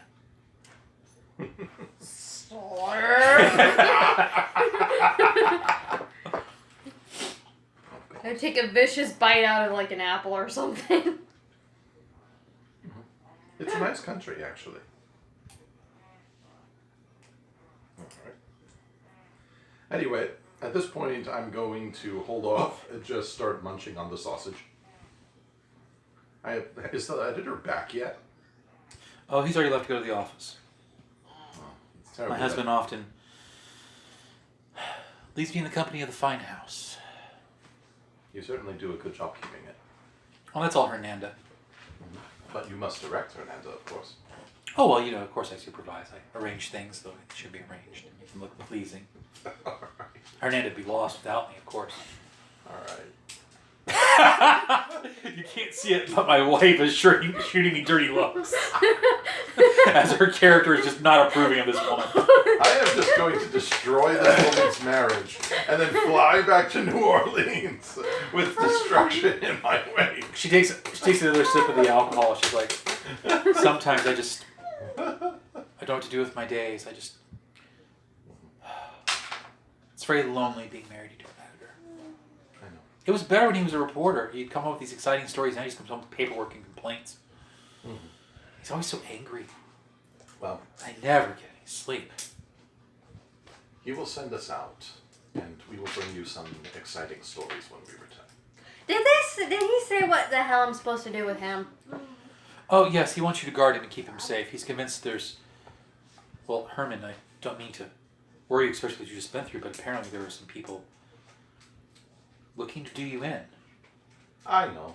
I'm used to it. And roll a mental on that real quick. See if you pick something up. Oh, she might roll well. Ooh, 6. Ooh. And... I rolled a 6. Oh! 4. Oh! Okay, you got more than 11. You got it. Yeah, no, I literally rolled 3 6s. I only got a 10. You both pick it up. She, man of intrigue, danger, European, neglected wife. She finds Herman very, very interesting right now. At this point, I finish up my breakfast and announce I'm going to take a smoke outside so I can get out of this situation that is making me very uncomfortable. You go outside. Well, I'm not going to do anything immediately now. You need to wait. Maple's like, one of the things I like to do in the morning, Herman, is I like to go for a swim. She stands up, goes like with her shoulders, and the robe kind of parts. You see she's wearing a one-piece bathing suit. Now that's a 1920s bathing suit. So it literally is like from her shoulders to her ankles. But it's form-fitting. And what a form. Elegant.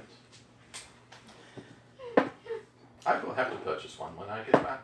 She attempts to seduce you with a -3. It's very obvious what it is she's trying to do. Roll a mental to resist. Can I intentionally fail? You can. Oh, God. I do. One thing leads to another. Oh, She makes a promise for you to not tell her husband. You know, a woman should every once in a while do something reckless and impulsive. Yes. My character is probably going to want a shot of bourbon before he leaves the house. You're outside smoking. Yeah, you are chain smoking. The door opens. Hernanda comes out, closes the door, pulls out her own very cheap Pall Mall cigarettes. I offer her one of my better ones. Gracias. Looks back. Says to you in Spanish. Gringos, eh? Would I know what she's referring to by gringos? White people. You've been in California. Oh, yeah. It's like, yep. Give me a physical for the encounter.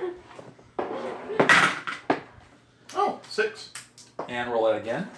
Well, no, I rolled Oh, a total 5 6? Plus 1, total 6. You both got a total of 6. The difficulty is only a 3, so you both have a very pleasant time. Wonderful. She's a little loud. She tries not to be, but halfway through she just loses control. Mm-hmm. And you and Hernanda get to hear that serenade out front. Hernanda pulls a flask of bourbon out of her blouse. Cheers! Takes a shot and Takes a second cigarette. Gringos. What can you do? Right? Yeah. When it's over, I tell her, when I have a chance, I will take you flying, and I go downstairs. And I walk out, and I look at him, who is probably half wanting to kill me. Hernanda's looking at you like you've lost your mind. Let's go. She mutters something in Spanish. Both of you roll mental, see if you catch it. Oh, 6. Ooh. The white die I six. got a 11. 16. You both have picked up enough Spanish living for you in California and you in Louisiana. You both have picked up enough Spanish to understand the general gist of what she said, which was, crazy idiot biting the hand that feeds them. I mean, to fuck someone's wife is just bad, but you're a boss? Crazy white people. She's got Gringos de Loco. Gringos de Loco. Hey. All right. So, you're more than a... Oh, I'm also going to say you automatically failed while she wasn't looking. You drank her alcohol. Yeah. You are liquored up, caffeinated up, testosteroned up. What do y'all do? Let's go hunt a story. Shoved him into the car. Get behind the wheel. Give him a very surly look. Turn on the radio really loud. No Do they radios. have radio? No radio. No radios. I start singing Romani, all the Romani folk songs really loud, and drive to the office. Okay. Yeah, radio cars are actually this time period very rare until only the police have them. So they're actually called radio units during the time period. Okay. So you hop in the car, you fire her up, you're driving along. Now LA, even during this time period, congested. Give me a fate check, see if you get caught in traffic. Even though, wow. Oh yeah, because this is during the target's boom. Hey, that's right, she rolls. Yeah. I got a 5. Okay. And then both of you give me a mental. Either one of you have any kind of like perception focus? No. I don't believe so. Okay. The closest I have is spooky, but that's only with weird stuff. Yeah. I got a 3. 3? Okay. In my mental, I got a 2. Okay. So you're driving through the traffic. It is bumper to bumper. It takes you about an hour to make a 15-minute drive. Okay. All right. Where is it you want to go first? Probably to the office. He probably needs to get his... something. You guys got your assignment last night. Oh, okay. He handed you the assignment and all of his files and everything that he Oh, has. okay. That's why he handed you statements. To be completely honest, this is kind of a freaky situation, so do I have a gun in my briefcase? I can see you. I can see any. I can see you have bought a gun in Louisiana because of what was going on. Let's make a fate check. We're gonna make it very simple. Roll 3 or better. You have a firearm. Okay. 6. Okay, so you've got. Keep rolling. Oh, okay. 11. You not only have a and firearm. It's a fate check, so 12 in total. You not only have a firearm, you have 2 highly reliable firearms. Would you want them to be revolvers or auto slides? Well, it's the 20s, so let's go with the classic one for the one. One slide, one revolver. One sawed-off shotgun, one revolver. Okay. So you got a sawed-off 12 gauge with 30 rounds, and a revolver with 30 rounds. Okay. Okay. Alrighty. Okay. What do y'all want to do? I think we should go talk to the person who was delivering laundry. Okay. Well, keep in mind, they shot him dead. Oh, they did shoot him dead? They shot him dead. The only one that survived is the guy that stabbed his eyes out with a pen. So I guess we'd probably go to that guy. Well, he would eat the police station. Alright. Let's go talk to the blind messiah. Alright. Go to the police station. As we enter the police station, he's in front. Drive up to the police station. Typical activity. During this time period, you've got cars parked outside. Officers are walking back before you see a couple of drunks being brought in. Typical Hollywood police scene, right? Overworked desk sergeant at the desk taking notes, and this period you don't have like lots of electronics, so having to actually run things back and forth. So there's people come up to the desk, sergeant tells them, go get this, go get that done. Officer takes off in the background. Lady in front of you comes up and goes, officer, they arrested my son. He didn't do anything wrong. What's your name, ma'am? Yeah, we have your boy. Yeah, hey, lady, I don't care. Your boy stabbed 2 hookers to death. Shut up and sit the fuck down. We'll let you back there so an officer to escort you. What do you 2 want? End times. Would it be okay for us? Social. Beat a 3. 6. Oh, good. 5 plus 1, 6, 12. So the 5 is actually a +2. So that gives us 8 on the die. You have a +1 for that. Yeah, so 9. 9. Okay, that's actually 2 degrees of success above what you needed. So he says, oh, report us. And you say in times, and you say...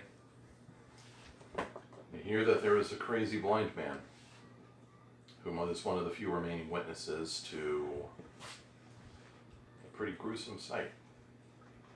Stabbed his own eyes out with a pen. That it was. And his family shouldn't be pested. What's your interest in the Lauren case? Was Lauren. Make sure I have the name right. Jackson. Sorry, Green. What's your name in the Green case? Okay. It's not sensationalism, strictly news. It's important for the public to know if there are any nefarious organizations out there taking in people like our good friend Green and turning them into madmen.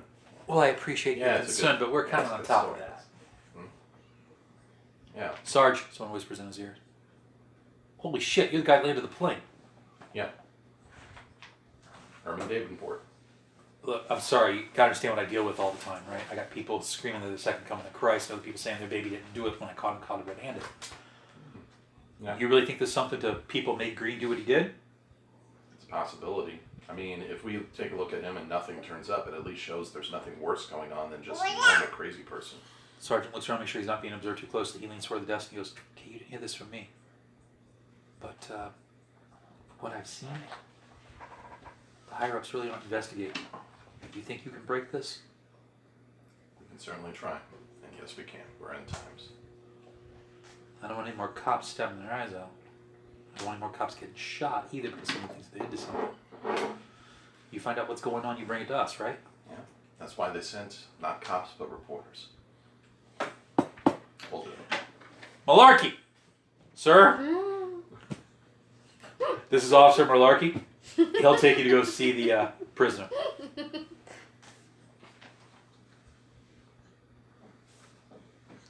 Follow me, please. Every department has their JJ.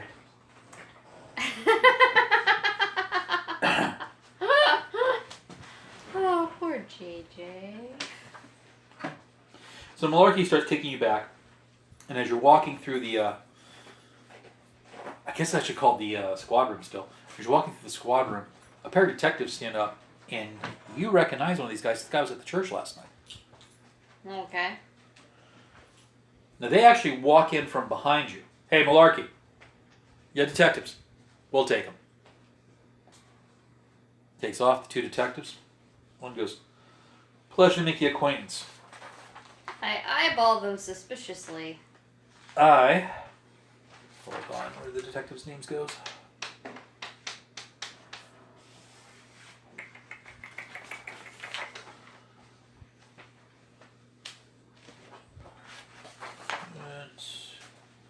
I'm Detective Farr, and the guy you recognize goes, I'm Detective Gadsden.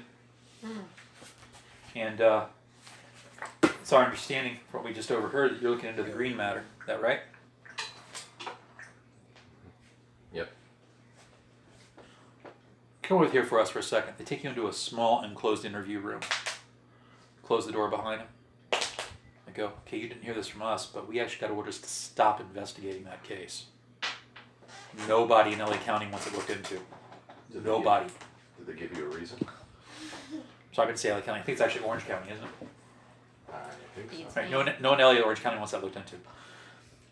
We don't know, but with what we put together, Green may have had some connection with some very prominent people in town, and they don't want their names besmirched. They don't be associated with somebody that can do the kind of things that he did. We're talking about the guy. Okay. To the DM. We're talking about the guy who snapped his eyes out. Yeah. He was a police officer, right? That's correct. He was taking hobos and homeless people to someone, a Chinese guy, and they used the Chinese guy as a middleman to have him go murdered.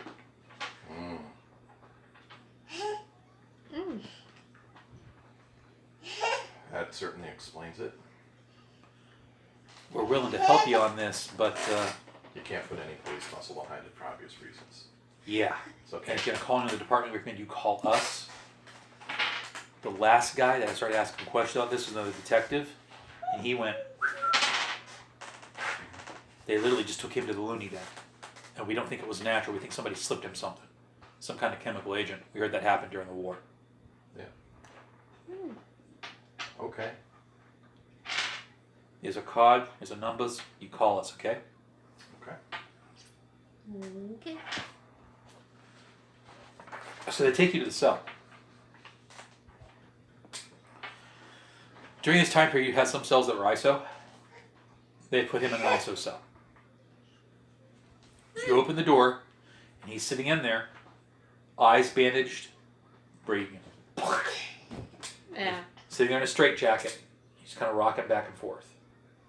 They're supposed to transfer him later today to a hospital. Mm-hmm. Yeah. All right.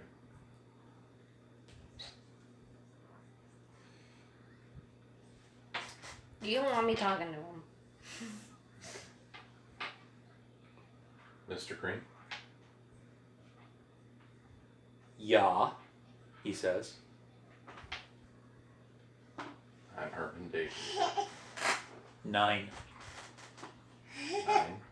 9. He says in German, that's not your name. What are we talking numbers for? If we're going to proceed, you Yeah. need to be honest. Also, in German, what the hell is that? I don't know.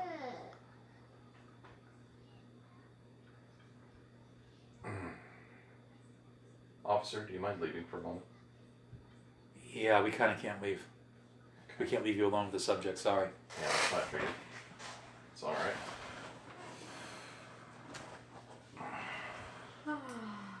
Green looks at Far and Gaston goes, When I was... isn't it terrible how purity gets tarnished? It's always the saddest when angels have their wings rot, don't you think? Tell me about the sea. He withdraws, at least he tries to, and Jack's like, don't make me look. I can still hear it.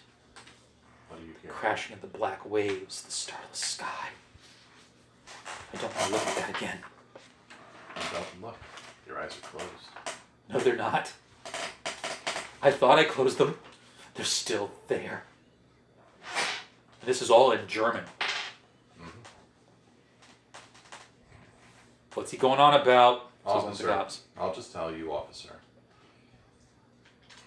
When the war happened, some of us were called over. They taught us German. And they had us work on intercepting messages for the crowd. 999, you are such a liar! But I shouldn't be surprised because you're a reporter now. Even that's a lie, isn't it? What's your character's real name? Herman Manstein. Isn't that a real lie, Mr. Manstein?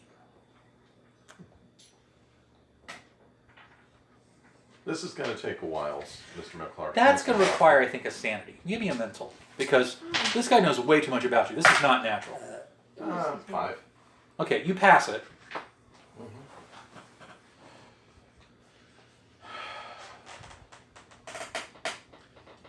Anyway, as I was saying, Mr. Malarkey, I know what he's saying. So, he's speaking in German. Were you ever in the war? Yeah, we were, but I don't think you understand. As far as you know, he doesn't speak German. He probably just hid that from us like he hid everything else, says Far to Gadsden. Must have. Alright. I'm going to speak and then you translate, alright? But we don't speak German either. Well, no. I mean, I'm going to translate to you. Okay. Okay. Bebo, Mr. Pasquale, what's your name again? Florin. Mr. Florin. Florin, what was it? Do you mind, I'm sorry. I thought you were Italian. Florin Trippa. Okay, Florin. Can you just, I'm going to translate for him and then you write down what I say, okay? Okay. That's alright. Sorry about that. Okay, from this point on, when I speak to the suspect, I'm going to be speaking in German. Understood. And when I speak to them, I'm going to be speaking in English. I'm telling the DM this. So I think it's clear on it. Got it. Alright. And please, I'm the sage. DMs are another universe. The sage. Okay. Scaly fire-breathing beasts and Yes. attacking darkness. You ever heard the story of Eric and the Dread Gazebo? Let's keep on our topic. Okay, yeah, let's do this. Okay. Have you ever... A long time ago, I was in the ocean, and I saw things. It never quite leaves your mind. You may have been in the water, but you weren't really in the ocean. Oh, I can see the horrors that you saw. Those are all just from your mind. No, you don't understand. Reality's more terrifying than anything you can imagine. Tell me. Tell you? What good would it do to tell you? It'd be like trying to explain Mozart to a dog. No. Now, what makes you so special? Where were your Nothing eyes now. first open? Nothing now. I don't have money for the passage. I don't have the currency they need. These fuckers, he turns to the officers, stole my payment for me. So now I'm just as doomed as everyone else. I'm just as doomed as everyone else. Wormwood. What's that? I don't know. Wormwood, we're all just worm food, man.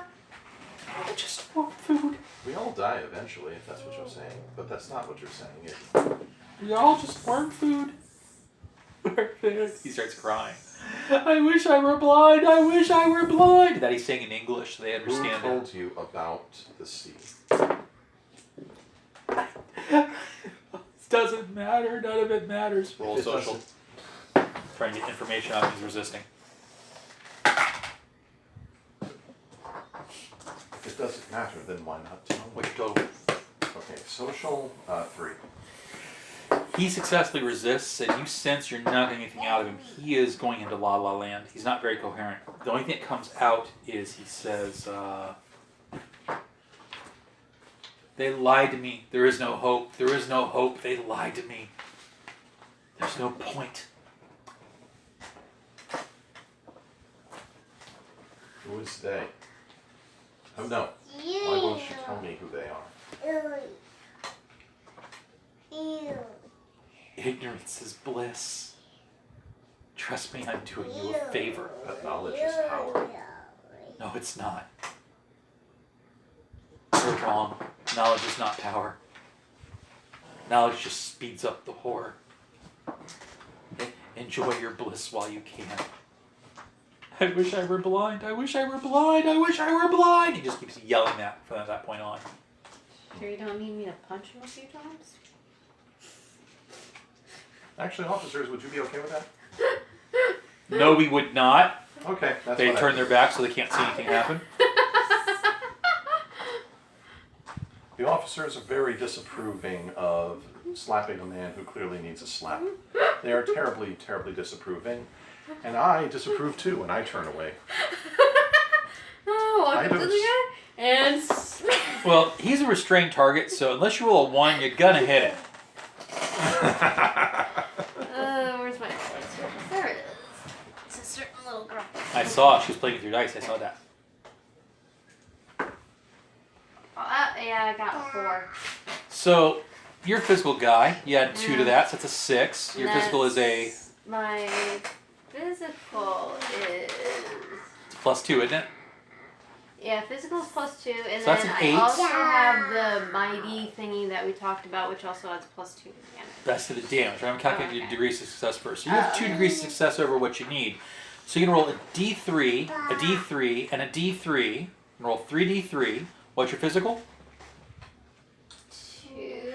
You're rolling 3D3 plus 6 plus 6. You're rolling 3D3 plus 12. Let's see. 1, 2, 3, 4, 5. 17 points. Wham! You hit this guy across the jaw. He goes like that and passes out.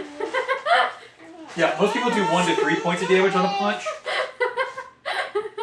You see him just come up and John Sullivan this guy across the jaw. Boom, he's out. And then I dump water on him and wake him up. He shakes his head, but he's just kind of mumbling. Cop looks around and goes, I think you jogged him too hard. Yeah. Damn it. Yeah. It's alright, we needed a peace of quiet. I give him a little shake. The man is clearly a member of some sort of death cult. Whatever he needed to do in order to make it to his so-called paradise, he wasn't able to do. So a lot of people don't know this, says Gadsden, but ever since the war's been over, that kind of thing's been on the increase. A lot of people gave up hope. Atheists, communists, sorcerers. Yeah. All right. The war kind of really shook everyone's faith, you know? This I can definitely understand. You think everything's right. You think your leaders are going to lead you to something great. So, best of luck, and Gadsden looks at Far. Far nods. Gadsden reaches into his coat, pulls out a file, puts it in front of him. Oh me, oh my, I can be so careless. And he sets the folder down on a table and they walk away. Officers are so careless these days. Or tuck it inside of my jacket. Well, look. I'm just saying the press has a right to know, but if you insist on withholding information, we will not stop you. Come, my dear Italian friend, we are leaving. Inside is a series of things that were not in the criminal information they gave to the newspaper, including evidence from the Kurz case, officer statements from the Kurz case. What else was in there? Hold on.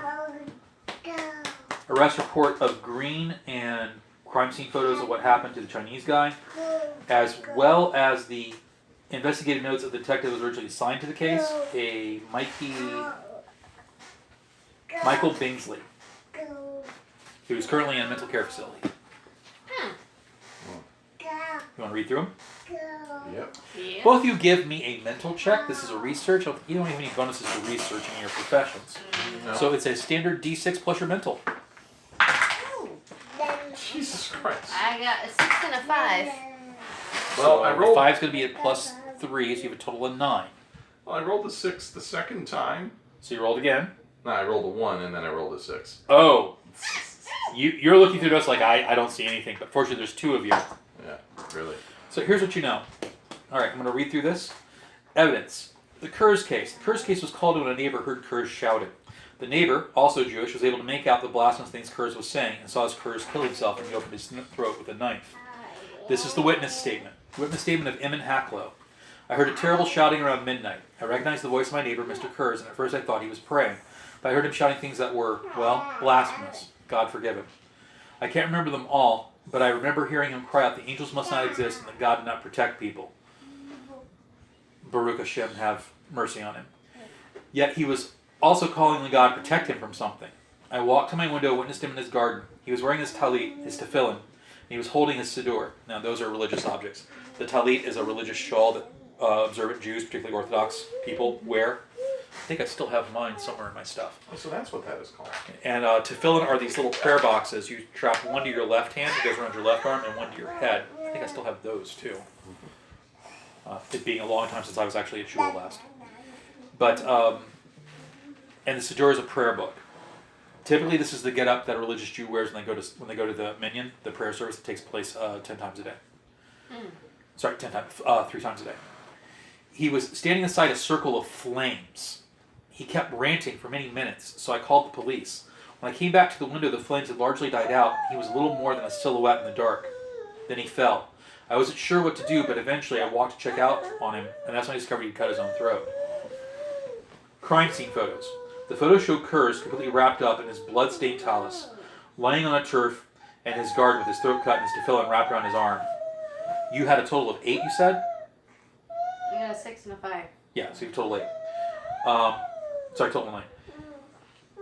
You notice that the book in his hands is open. Sorry, that the... Oh my God. That's what happens when you be a little one like that. She's fine. You sure? She's fine. Get the babysitter, get comforted. Sometimes they take tumbles. Okay, now this is your... You notice the knife in his hand isn't bloodied. His throat is open, blood is there, but the knife in his hand isn't bloodied. And for all the comment about there being a book in his hand, there's no book in the crime scene photos. Coroner's report occurs the cause of death was the throat being slit and blood lost. This is quite the gory sight, so you both can make a mental check. It'd be fairly easy. Hold on before you roll. It'd be fairly easy because you're looking at photos, so you only need a 2 or better. Okay, well, I rolled a 2. I rolled You're a good. 3. You're good. Okay, so no sanity loss from looking at the photos. Officer statements. The Lauren report. Lauren was the guy that had the girls tied up in the basement. Mm-hmm. Task force approached the door at roughly 6 in the evening. We knocked and identified ourselves, but there was no answer. One of the officers, Officer Brown, I believe, noticed that there was a light coming through the windows and bordered the house, and that bordered on the house's basement. Sergeant Mann decided to give the order, and we broke down the door. Immediately, the officer paired up and began searching room by room. We discovered that the basement door had been locked and barred. From the other side of the door, we heard sounds of what sounded like women screaming. We then started exchanging fire. Witness statement. Crime scene photos show the posts and chairs and bloody bodies of 2 dead women. Upon the wall, there are various symbols that have been drawn in blood. These include a symbol that looks like the following.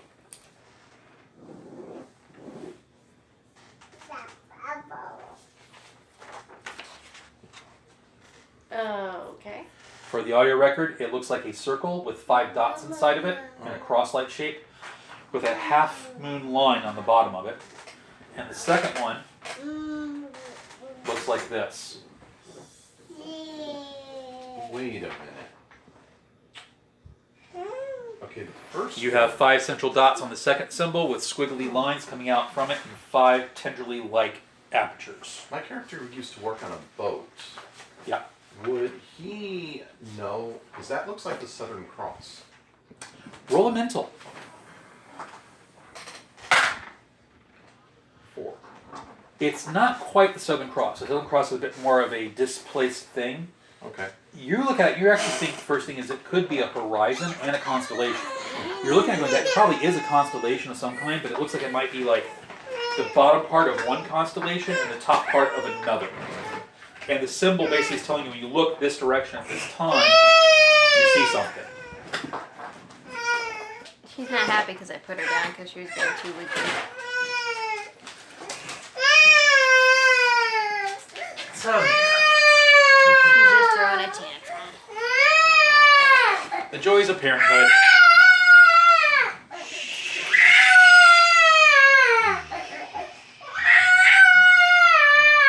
It's okay.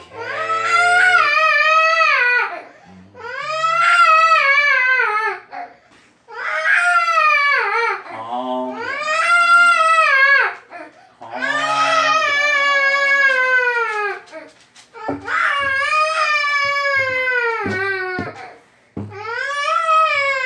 Ever since the day told. Oh, nope, not going to the bedtime song.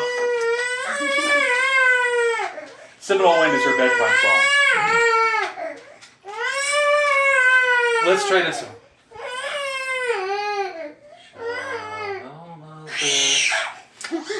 No, no, no. You're not putting me to sleep, Daddy. Okay. You gonna chill?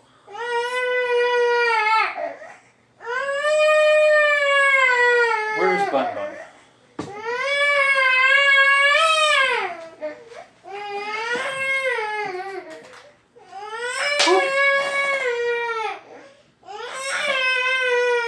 Hi.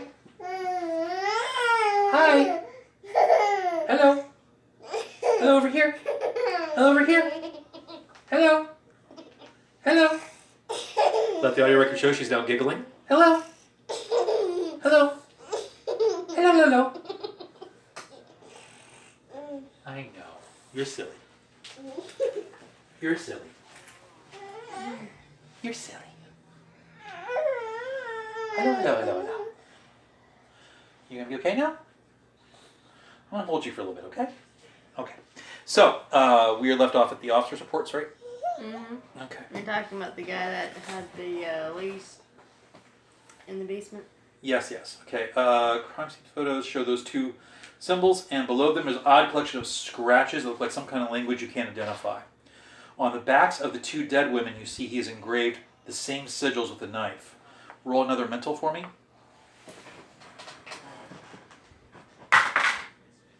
2.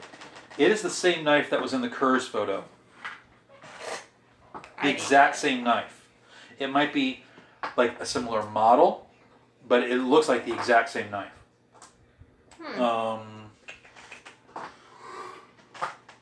Drawn in blood, and the survivor also has the same things engraven into her back. I need you both to roll me a mental. This is standard difficulty, even though it's a photograph, difficulty 3. 5.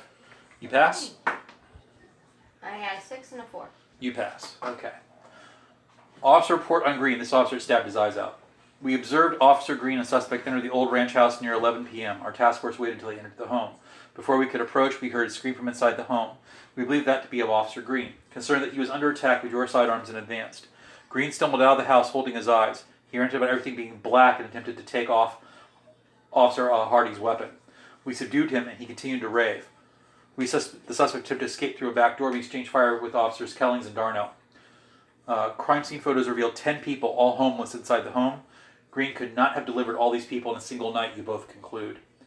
There's a photograph of a dead suspect, a Chinese man, listed as Bui Lang Fong, and officers informed the reporters. Sorry, officers informed the reporters. What is that? Okay, that was from earlier. And you see an officer's scribbled note from Detective Bingsley. Bui Lan Fong, laundromat tier, I guess would be the proper name. Fast is fast. And fast is underlined, so it must be the business he worked for. You went down? You went down now? You want to look at your tablet? You gonna be okay? You good now? Good baby. Okay. So now you got a business you can check out. You've got a little bit more evidence from the crime scenes. And give me one more mental as you look at this evidence real quick, see if either one of you realize something. I got a 3. 3. How does a blind man reach for someone's weapon and take it from him? That's what the officer said that Green did. Yeah, that does seem kind of weird.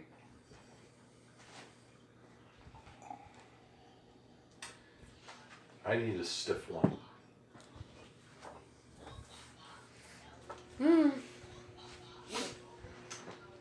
So, we must do 2 things. First, we must go to the nearest bar and get some scotch. You mean the nearest, what was it, speakeasy? Speakeasy. Oh, yeah, that's Yeah, right, 20. speakeasy. So before My you make it, character was originally from Germany. before you make an action, let me review what you know. So now you know that Kurz, when he died, not only did he kill himself, but he was yelling out some very blasphemous things, and he saw something that scared him so much he decided to kill himself with a knife that has no blood, and that apparently one of the objects he's reported to have been holding, his prayer book, his Siddur, is missing. You know that 2 similar knives were used at 2 of the cases. It would seem logical to conclude that in the Green case, there may be a knife there that looks the same way. They just didn't find it. So I'm going to actually check the building where they sequestered it. It might still be there. You also have a business you can review that the guy who was dropping these homeless people off to worked for, and you can also conclude that Green must not have been the only person in on this, because there's no way he brought 10 people to the location in one night. Yeah. I don't want us to split up.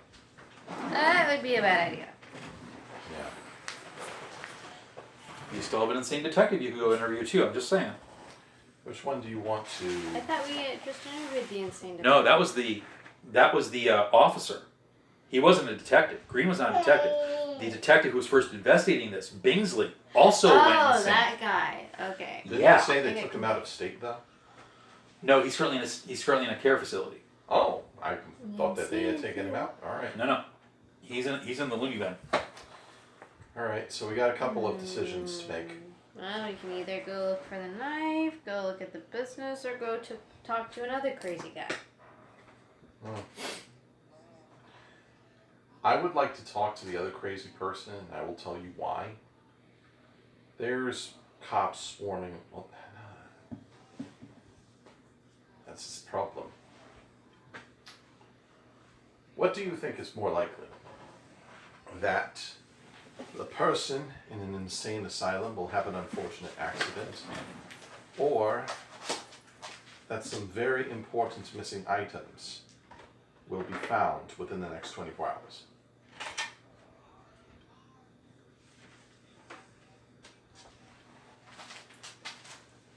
Could be either one, I guess. I guess whichever one would be easiest to get to. I think we should go to the business because there will be a paper trail. And that paper trail is going to have people trying to put fires out. So we need to move swiftly.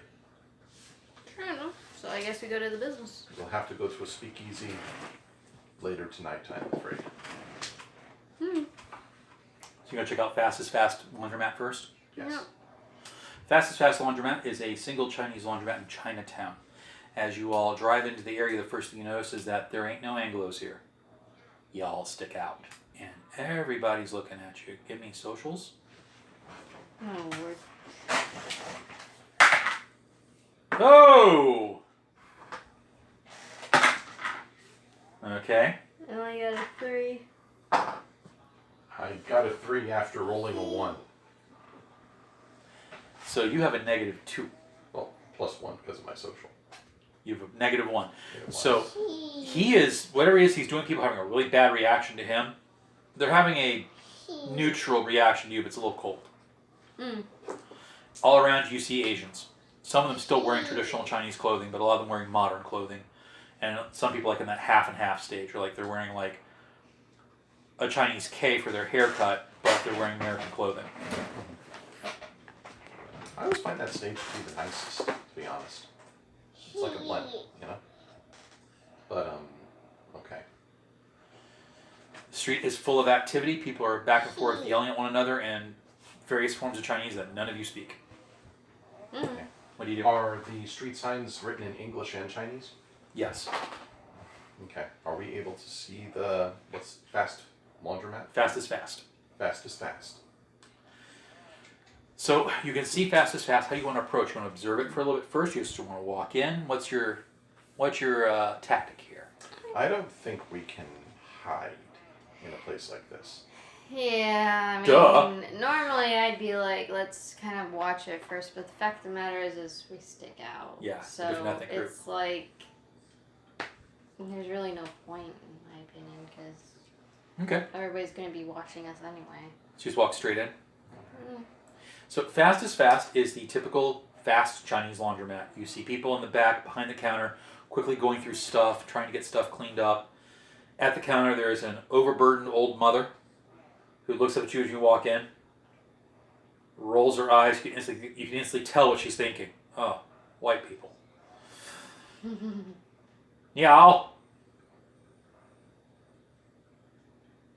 I know what that actually does mean. Ni but hao. I don't know if my character would. Then she says it even Hello? slower and louder. Ni hao. Hello. As if somehow you're going to understand that. Um, She calls for her daughter. Her daughter comes up. Yes, mother, I've got it. Mother goes off ranting and raving.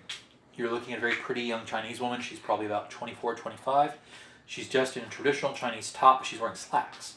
Very scandalous. shift from foot to foot and kind of try not to appear awkward and failing. And she says in perfect English, "Hi, how can we help you?" My name is Herman Davenport. This is my friend and bodyguard. Foreign. Thank you. It is I'm sorry that we can't be here in happier times, and I don't have any laundry to do. But we were here to ask about, what was his name? Mental check to see if I remember his name. Green. Unless you have the notes with you. Just look it up. Okay. Builin. The GM has forgotten. Statements. Boats! Oh dear, boots. Oh, no wonder. My stuff is out of order. That's why I couldn't find it. Builin Fong. We're here about what happened in regards to Mr. Lanfong. Nothing's going to happen. We're not here to make any sort of... You're not the police? No, we're not the police. We're not Good, because here I thought we were done with that. Yes, we were. We are simply reporters. We just want to ask a couple of questions. Reporters? We're not going to do any sort of strange thing. Why would I talk to a bunch of reporters about something that a madman did just because we happen to employ him? Go and roll a social, see if you can get anything out of her. Oh, she rolled low. Check. 4. You actually lead her by 2 points, but not enough for a degree of success. So you're going to win this. How do you phrase it? Okay. In our report, we have no interest in mentioning the name of the business whatsoever. Okay, our interest is in the man, not your group, and not your people. Okay. So, what are you trying to accomplish here? I mean, a terrible thing happened. It's over. Mm-hmm. Dead Chinese guy. That should be the end of it. Yeah, we know, and we want to know, like, was there any information about where he was staying? Okay, because people are just letting this matter drop and there's a lot of unanswered questions. Unlike a lot of Chinese, Fong actually didn't have any family in town. He just recently come here from the mainland. I see. He was trying to work up money to bring his family over. I know where he lived. We have an address. If I give you that address, you'll leave us alone. Of course, man. Give me a second. I'll go get it from payroll. She takes off and walks back. While she's doing that, both of you give me a mental as you observe the area. Ooh. Gotta beat a 9. Oh, 11. Oh, wait, hold on.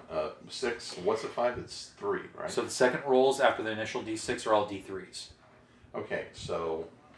So if you roll a 5, it'd be plus 2 10. and 9. 10 total? Yeah. Missed it. Well, actually, beat it by 1. You notice that one of the laundromat workers is staring at you in more than just the, what are those Anglos doing here? Look, right? He's looking at you with a little bit of vehemence like, stupid guy Chow. My character was distracted by the girl in the pants. So he missed it. You see him talking to some of the others. Oh, sir.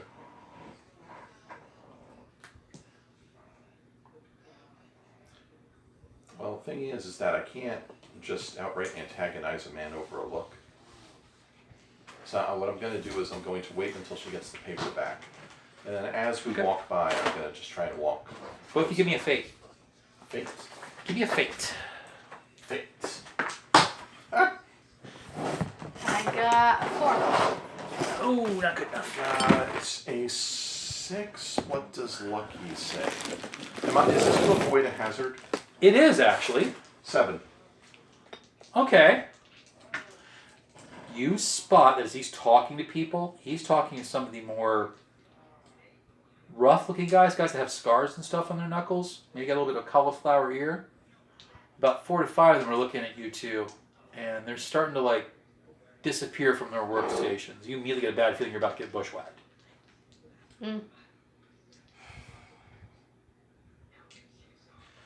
She comes back with the notes, hands them for you, goes, here you are. Here's his address, statements. If he's actually there, this is where we're sending his checks to. I understand, and I know you're very busy. And I'm sorry, we're not from here, otherwise I would have made sure to learn Chinese. Please tell that to your mother. I didn't mean to offend her. Wow. Via all four. She looks over at Florin. Who looks very awkward. Does he speak English? I mean, I know he might just be here from Italy. I'm Romanian. She puts her hand up in front of her mouth like this. And she kind of giggles and goes, I just did the white thing to you, didn't I? I'm so sorry. It's just, normally we get that. Do you speak English? Of course I do. I was born in San Francisco, motherfucker. I know exactly, because I was born here too, and everybody calls me, and it's I'm so sorry. annoying. You look really nice in those pants, by the way. Yeah, I kind of like them too. Roll your mental. Keep from laughing. Oh, roll again. You can't help it. He starts snickering. She turns to you. Florin Florin glares is, at him. Florin is an impressive fighter, and he is a very good man. She takes out fastest laundry card, writes something on the back of it, hands it to Florin. In case you ever need any laundry, ask for me. I'm Megan. He turns bright red, and he's like, laundry, yeah, sure, laundry, yeah. Okay, I gotta roll for her. She manages not to laugh. She's charmed by your shyness. Turns back to you and goes, take care of him. Apparently he needs to get out more. Then turns back to him and with very obvious intent says, I need to get out more too. At that point he's a gibbering mess. Come on, Florin. Thank you for your help, man. And he's like holding the card like close to his chest like a lifeline. Hey, Romeo. I walk away with that for a second. Okay. Hold on a second. I'll go get some minis. What? That doesn't help when you do that. But it's so funny. Glad you think so. Don't keep laughing.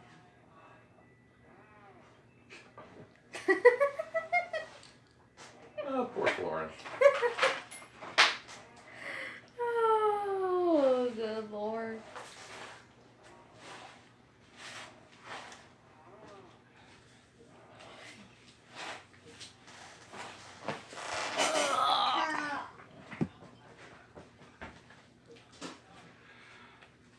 It's a sheep, that's not a cow. Okay.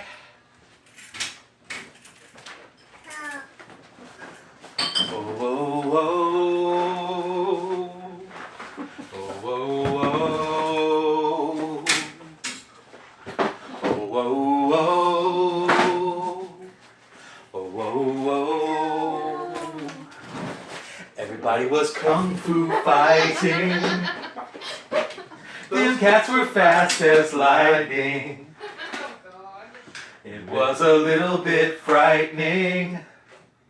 They all had expert timing. There's little Jackie Chan, straight from Chinatown, saying, "Who? Where is the big boss?" Go ahead, pick a mini. Alright. Ancient Chinese. I'll be the wizard. Be the wizard? I think that's more like a warlock, but yeah, sure. That's Raceland. Oh, that's nice one. I didn't know he had white hair. Yeah. White hair and golden skin after the curse was labeled on him. Don't really have anybody super big, do I?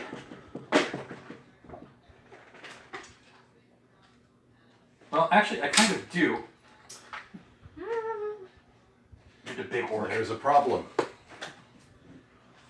The way that I want to play this guy is... His life is not an action movie and he is a reporter.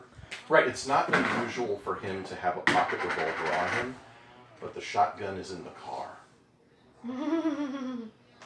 So Yeah. here is the sidewalk. Each one of these squares is 5 feet. Oh, okay. Okay. I think this one's about to run out of ink. And you pulled up your car right here. And I know 15 feet's a long distance for a car, but I'm giving you the 50 feet because you're like parked like in that space. Right? This is the actual fastest fast business. But every 20 feet or so, you have a new business here along the side of the road. The road is about 30 feet wide.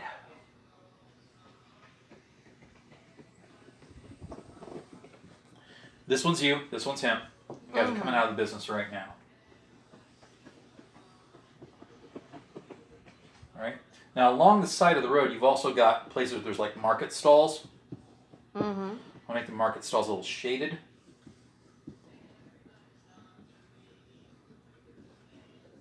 And although I'm not going to put them on the map, you can assume that about every 2 to 3 squares, there's a person. As people are going out shopping, doing their stuff, socializing. See another car over here. You actually see a full-on truck down there.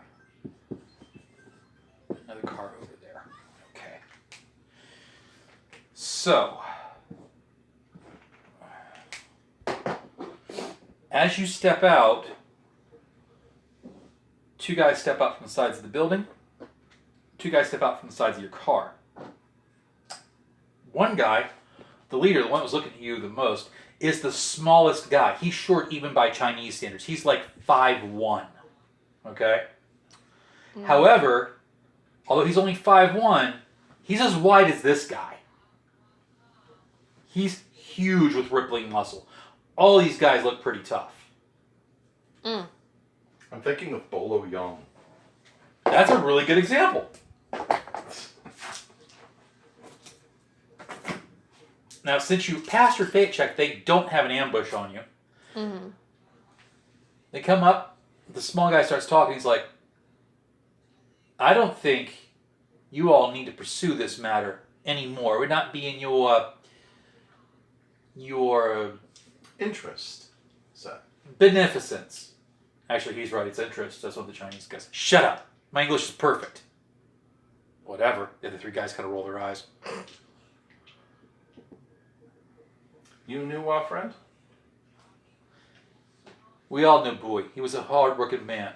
He deserves better than what he got from those guys who shot him. He couldn't have been involved in anything nasty. They smell a lot like cops to me, says this guy. I think you're right, says this guy. I look offended. Cops! Wow. I am actually mad at you this right now. Everybody roll mental since you both said you were mad. Cops? I like it. 3. You pass. I got a 4. You both pass. You have to do anything about it.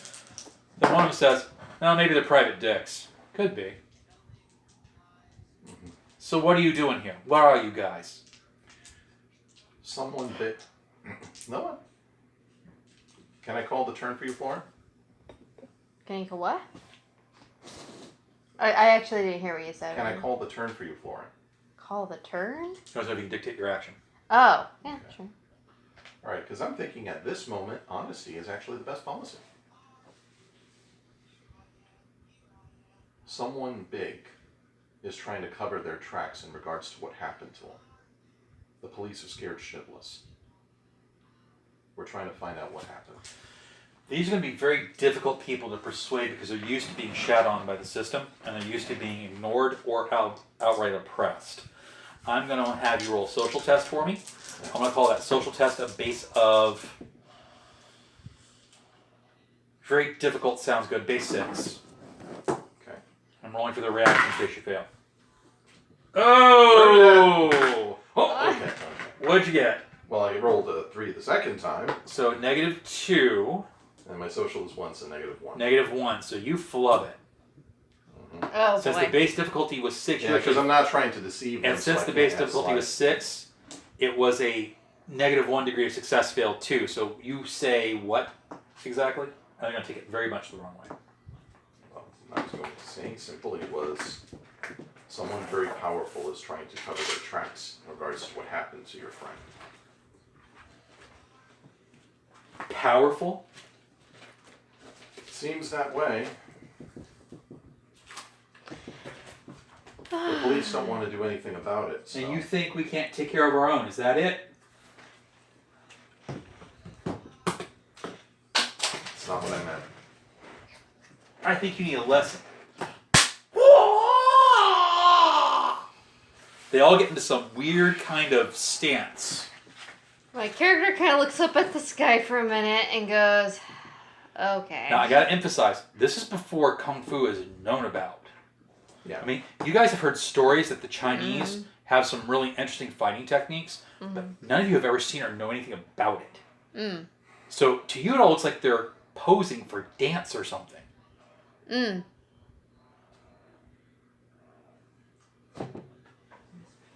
Crack my knuckles. Put up my fist. Be ready. Roll initiatives. Show them how they do this in the German Navy. Though I do say to them, no weapons, no guns. And I sheath my revolver. I only rolled a 2. What do I roll for initiative? D6. Ooh, 6. Do I roll again? Yes. Rolls a D3. Roll again. Okay, so that would be a 9, and it's physical or? It's physical. Okay, so 10.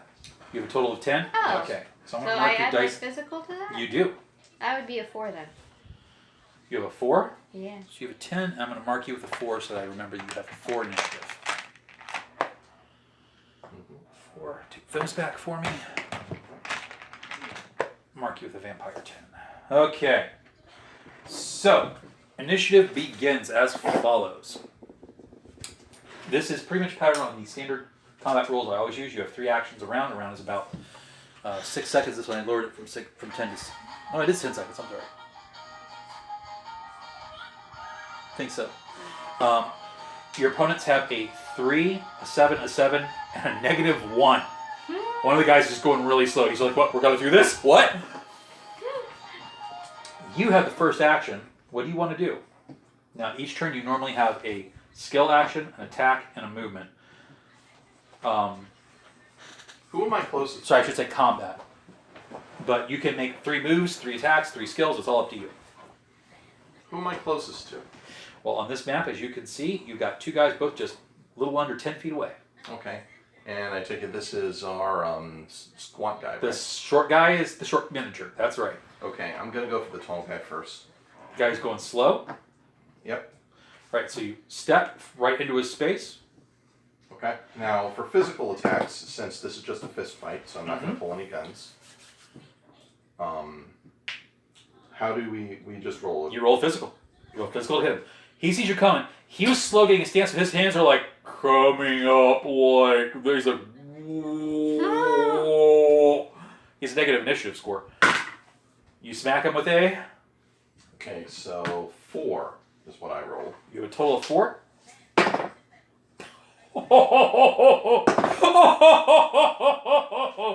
He rolls a -2. So you come forward. He's slow getting into stance and getting ready. You clock him. Roll a D3 and add your physical for damage. So 3, you do 4 points. Okay, 4 points. Yeah, unlike the other things, damage dice don't explode. Yeah, that's why I was for this one, like Savage Worlds. So you clock him for 4. That's a good, solid shot. All right. You see his jaw kind of as it starts going to the right. He backpedals a little. As he's backing up, you kind of come with him. And because he rolled so low, you get a counterattack. You get to hit him again. Okay. I get to hit him again, or Yeah. go for the hit again? It's automatic hit again. Automatic hit again? Yeah. Okay. Counterattack's automatic hit. And roll. Add D6. Add a D3 to it. So that'd be 7. 7 plus 1 is 8. Okay. He manages to somewhat get a block up, and he does this weird, like, shooting out hand thing that, you're expecting, like, kind of box pop. It's like his hand comes straight up and deflects your shot off to the side. You're like, what the? This is new. It's like, this is weird. You still have 2 actions left. Okay. Now, I'm literally just trying to knock this guy out now. So you want to go for a knockout? Well, You can attempt a knockout for 2 actions.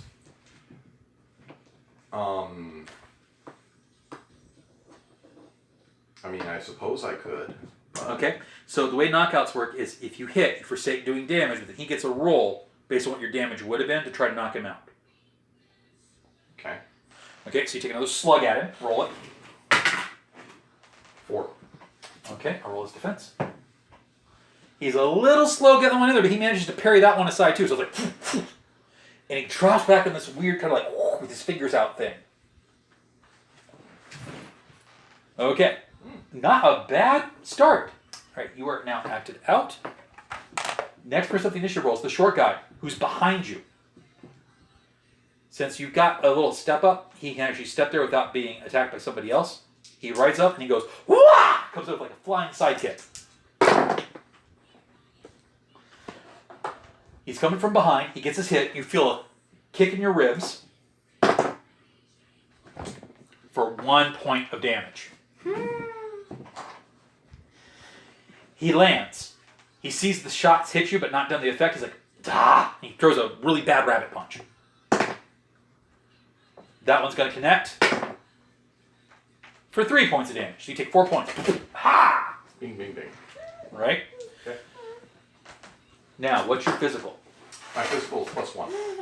So that first shot actually did no damage, and that second shot only did 2. Okay. You subtract physical from damage too. I forgot to do that real quick because this is the first time I've actually run the combat system. Okay. All right. Next up is the second guy with the 7. He sees what's going on. He decides, you know what?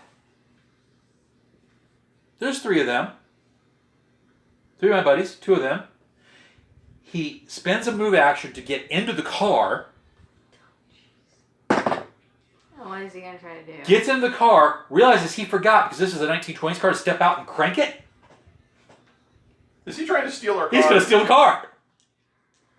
Oh no. You see him grab the crank, step around to the back of the car, and his action ends with him putting the crank into the car and starting to crank the car engine over.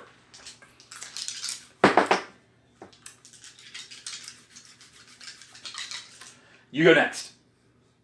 Don't let him take the car! I'm going to go after the guy who's trying to steal my fucking car. To do that, you have to step into somebody else's zone. He takes a quick shot at you. It's like a little, it's this really weird wrist thing comes right for your nose. Okay. You do get a chance to defend it. What am I rolling? You roll a d6 and add your physical. And since you're a warrior, you also add +2 because you're a warrior. 6. I got a 6 and a 5. Then So you have a total of 11. Yeah, and then the +2 for physical. Now, wait, that 5 that you rolled, was that on your second die? Yeah. So remember, those second dice are always d3 in this system, so that's actually a bonus of +3. So 6 plus 3 makes 9. 6 plus 3 is 9. Yeah, I didn't add anything in there. Okay. And then +2 for physical, and then 11 and +2 for being a warrior, 13. yeah, I guess. You see it coming. You duck it. You duck it so well he overcommits and loses an action. Okay. All right, so it actually comes to be his turn. He'll only have 1 action left, not 2. You step through his zone. You are now face to face with the guy trying to steal the car. I'm gonna go slug him. All right. He doesn't see it coming. You just need a 3. I rolled a 1. I appreciate your honesty. Would you like to spend some moxie to make sure you get that hit? Yeah. I'll let you hit him for 2 moxie. Okay. What's Right. Moxie? See those tempers down there? Oh, I see. You can spend. Ah, interesting. So you drop 2 moxie, re-roll it. Okay. I rolled a 6 and a 2. So that gives us 7 on the die. What's your physical? And +2 for my mighty 9. thing, so. Brings us to 9. And then I get a +1 for the. No, I get a +2 for unarmed combat for my warrior thing. So that brings us to an 11. Yeah. Woo! You have an 11 to hit a 3. You are 2, 6, 9. You are 2 stas above. You will roll 3d3 plus 12. Jesus. Well, normally it'd be a d3 plus 4. Right. But she's so high above him. So 4, 5, 6, 7 on the dice. 7 on the dice. You do 13 points of damage. Okay. 7 plus 12. Wait. Never mind. 7 plus 6. Oh, 7 plus 6. Okay. Right? Don't ask me, I don't. Yes. Okay. Let me count again. So we were 2 DOS above, so that'd be 3d3. So normally it's 1d3, so it's 3d3. We then add your physical 3 times. Your physical is a 2. So that is 6. Oh, yes, he's right. It is plus 12 because your mighty opponent. Mm-hmm. So it's And 3d3 then plus that's not 12. adding in that I get a +1 on damage. No, +2 on damage for mighty, yeah. I just included the mighty opponent. Yeah. So it's 3d3 plus And 12. He's then- right. Yeah, it's just that, because that doesn't... So you rolled what on your dice for your d3s? 7. So 7 plus 12 is 21. 7 plus 12 is 19. Sorry, 19. You hit him for 19 points of damage. He's a standard human being, but he is a little bit physically buff. You just completely reduced his health to 0 with 1 slug. He goes down. You know you heard something crack when he hit the ground. You're pretty sure you did something permanent. You're not sure what. Your guess in the heat of the battle is you might have cracked his jaw. Well, you shouldn't have been trying to steal my fucking car! Okay? You Can have I- 1 action left. What do you do? Pick up the damn crank so none of the rest of them can try to steal my car. You spend a skill action to pick up the crank. You can also It pick is up. possible in the middle of the fight you might miss the crank, so roll a physical for me to grab it. Don't roll a 1, basically. Yeah, no, I got a 4. Alright, so you pick up the crank. You now actually have a weapon in your hand. Mm. Well, you take the guy who has an action left go, See, I just put his friend on the ground, and now I have a crank in my hand. ha! And he reaches for the crank to try to disarm you. He's got Moxie. Mm. Okay. Makes a physical test of 3 plus 1 per DOS to retain their weapon. Okay, I need you to make a physical for me. The base target number is a 4. So basically, you don't roll 1 or 2 and you pass it. Yeah, I got a 4 basically. He tries to grab for your weapon, and you manage to like turn it somehow so you can't get a hold of it. And that's the end of his action. Bring us to the slowest guy in the room. The slowest guy in the room is like, okay, you know what? That hurt. He gives you a kick for the groin. Whapa! I need you. Do I roll a defense or? to roll a physical for me. This is a rattle attempt. Okay. I'm sorry, not physical, it's a mental. Imposes a -1 modifier target. Okay, yeah, you 3 or better. Oh! How bad is it? Okay, good. It's not too bad. You're only 1 DOS down. Yeah, I rolled a 1 and a 1. He lands a good shot on you. For the next 6 rounds, you operate at -1. Ah! New initiative, everybody. Okay. Ah! I rolled a 1. Well, of course I rolled a 2 now. Did you add your physical? Well, it would be a 3 altogether then. Okay, roll another d6 that you rolled a 1 to see how bad it is. It's possible you could have a negative initiative score. I rolled another 1, so.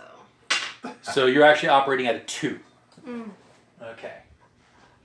Alright, so I rolled 2 plus 1 physical, but also -1 because... So you're at a 2 as well. At a 2. Okay. So the first person up the initiative is actually this guy who's formerly the slowest guy in the round. He decides to take 3 attacks. He goes into this.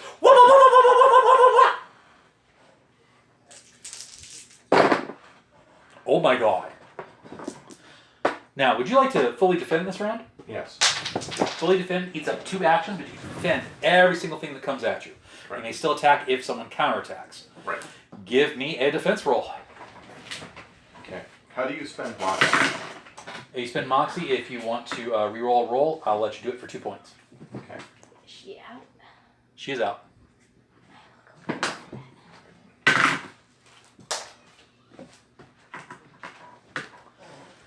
Same roll as you had the first time, isn't it? Yeah. Sorry. Alright. Alright.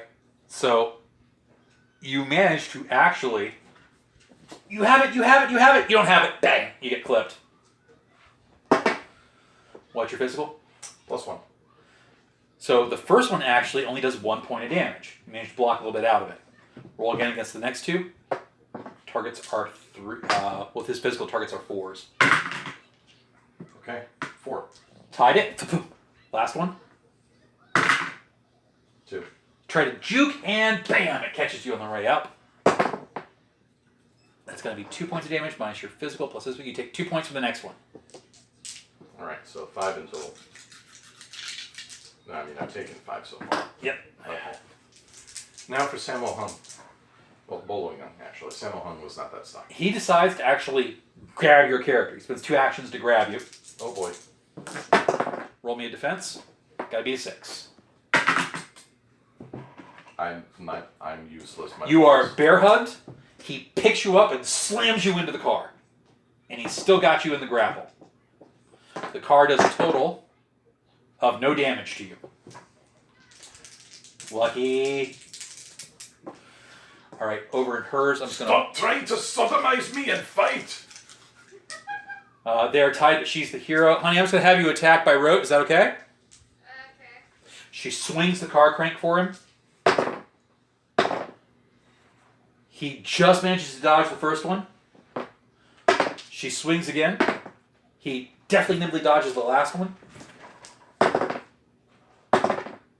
Ooh. So he's a total of 6 to defend the third shot, which seems pretty good. But her total to hit him is an 11. She has 2 for physical, makes 13, 2 more for being the warrior. She has a 14 to hit him, which is significantly more than his defense total.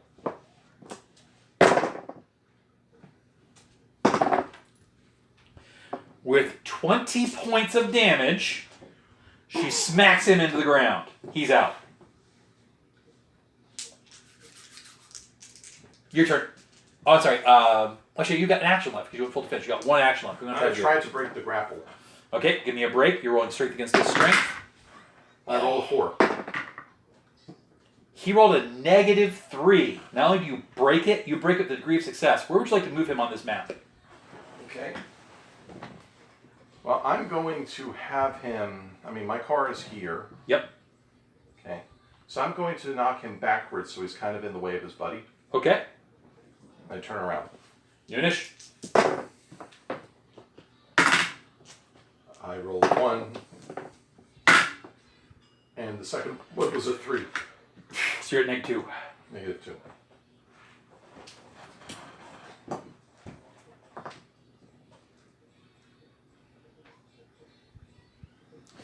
He rears back, puts his hand away behind him, and he steps forward this huge lunging strike. Oh God. Oh God.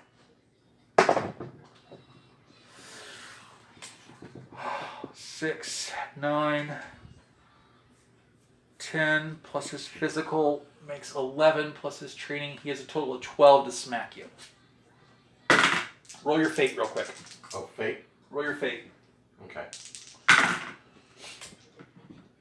What do I spend to re-roll a fate roll?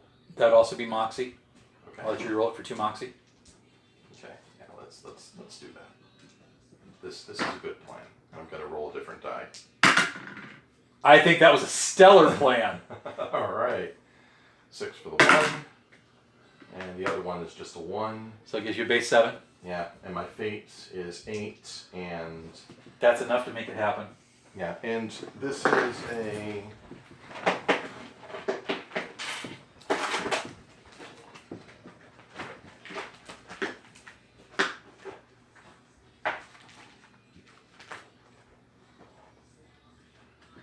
Avoiding some hazards, that actually makes it an 8. You managed to duck just to the side. You ever seen Karate Kid 2? Yeah. Remember that opening fight scene in the cars? Mm-hmm. He steps up to the cars. He's going with his lunch bunch. His hand goes through the windshield. He breaks the windshield. And his hand.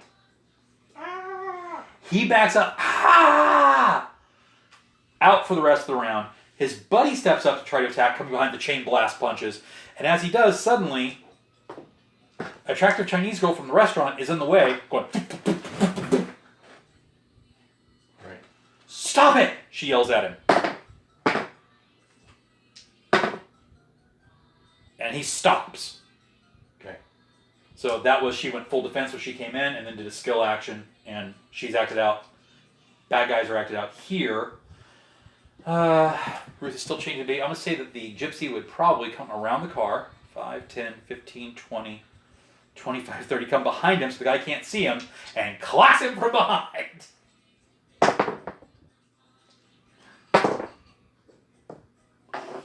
Well, wait a minute. Girl's talking to him. You know what? I'm going to roll a die on even she thinks to grab him instead. Alright, still clocking him. Wham! Duh! Thump. I think the fight is over. Now, he's face to face with a somewhat angry Chinese girl. New initiative.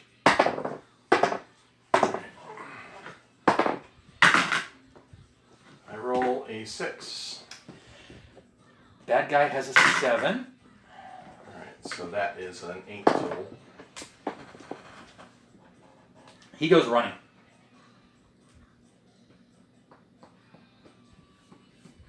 He gets 12 steps away. That's 2 movement actions. He turns around and draws out something from his... I'm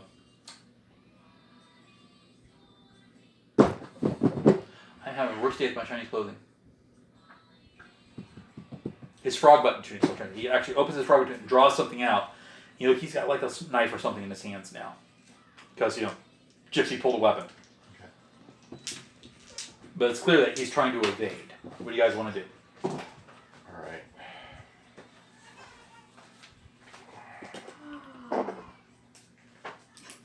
We need to... Look, we're not the cops.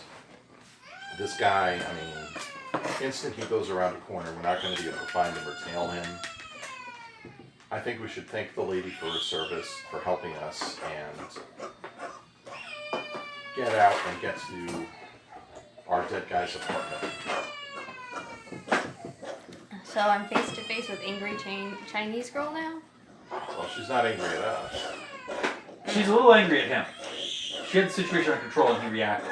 I had to knock a guy out from behind. Oh, That she okay. just talked down. I look very sheepish.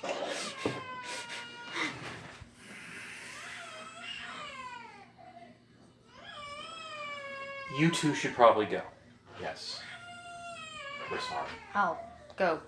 Crank car. Go and start vigorously cranking the car. Why would they corner us?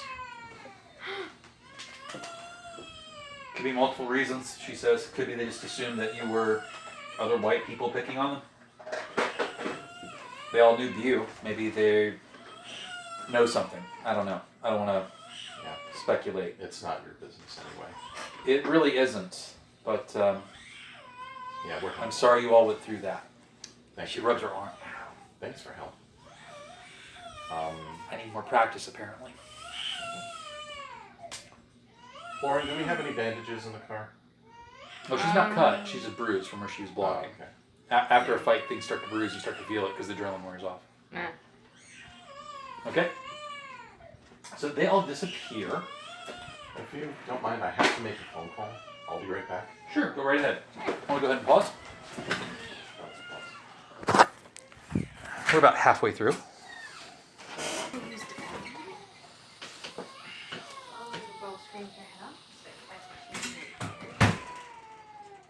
Let me repeat that for the record. So all the damage is brawling damage. By the time you get to the next encounter, whatever it's going to be, you'll health be back to normal. You're nursing some bumps and bruises. And poor Wilton's case, he's nursing a bit of bruised testicles. The worst part was it wasn't a good clean hit. It was one of those grazes. I hate those. So they linger for like hours, right? Getting them slapped is worse than just them getting hit. Yep. I will keep that in mind if I ever need to use that. Yeah. Because getting hit, it's straight on, everything goes, it's time to shut down. Yeah. Getting grazed, it keeps trying to work, and so the pain's just never... No, it's awful. It's seriously. Yes, it's not fun. Okay. You go check Bu's apartment now? Yep. His apartment is in a rundown section of the city. It's an area right near the borders of Chinatown. You know, only like low rent housing of like warehouse type industries, right? He actually lives above of a, don't laugh, restaurant supply company. Okay. Warehouse is full of restaurant supplies, chemicals, things like that. And you see all these loft illegal tenement houses above it that have been stapled on top of the warehouse that whoever owns the warehouse is using to make extra money. The warehouse has got people around it. Again, lots of Chinese people. Well, what do you do? I think it's time we use the old file trick. You know, we're reporters. We would know how to get into a place without. Now, just to be clear, is one of Are you suggesting that reporters are snoops that sometimes break the law in pursuit of their goals? It occasionally happens, especially in the 1920s. Let me hear it. Do you have a nail file I'm sure my character probably has a nail file. or a knife? Yeah. I'll definitely have knives. Yes, you already stated your character had knives. Mm-hmm. So you try to actually sneak into the property and break in? Well, the first thing that we need to do is make sure we have the right address. Okay. Okay. So, like, did the address did the address that we were given specify a room? It probably would only actually have the physical address because then whoever runs the place would simply hand everyone their mail. If there are more than one. Well, you know he's dead. Yeah. Yeah, obviously. And she told you he lived alone. Make a mental check for me, both of you, see if something occurs to you. Okay. Like, look at Something's the... already occurred to me. Right, but this is a mechanic I like to use so I can give you a hint. What'd you get, sweetie? You got an 8? 9. Both occurs to you. Well, if he's dead and he lived alone, all you do is watch to see which apartment doesn't have any activity. That's the one you lived in. You watch for 15 minutes, you see shapes going back and forth, and pretty soon you can determine which apartment it was you lived in. Okay. Is there like a fire escape on the building anywhere? There is indeed. We could probably just go up the fire escape. Yep. Okay. It's not a completely unusual Give me sight. a physical stealth check to see if you can get there without being detected. I would say that in busy Chinatown it's actually pretty hard. Give me 6s or better. Nice, you just made it. I saw that. Yeah, 6. I got an 8. You sneak through the crowded streets until no one's looking, and then you scale the fire escape, and you manage to do it quietly enough that no one hears you.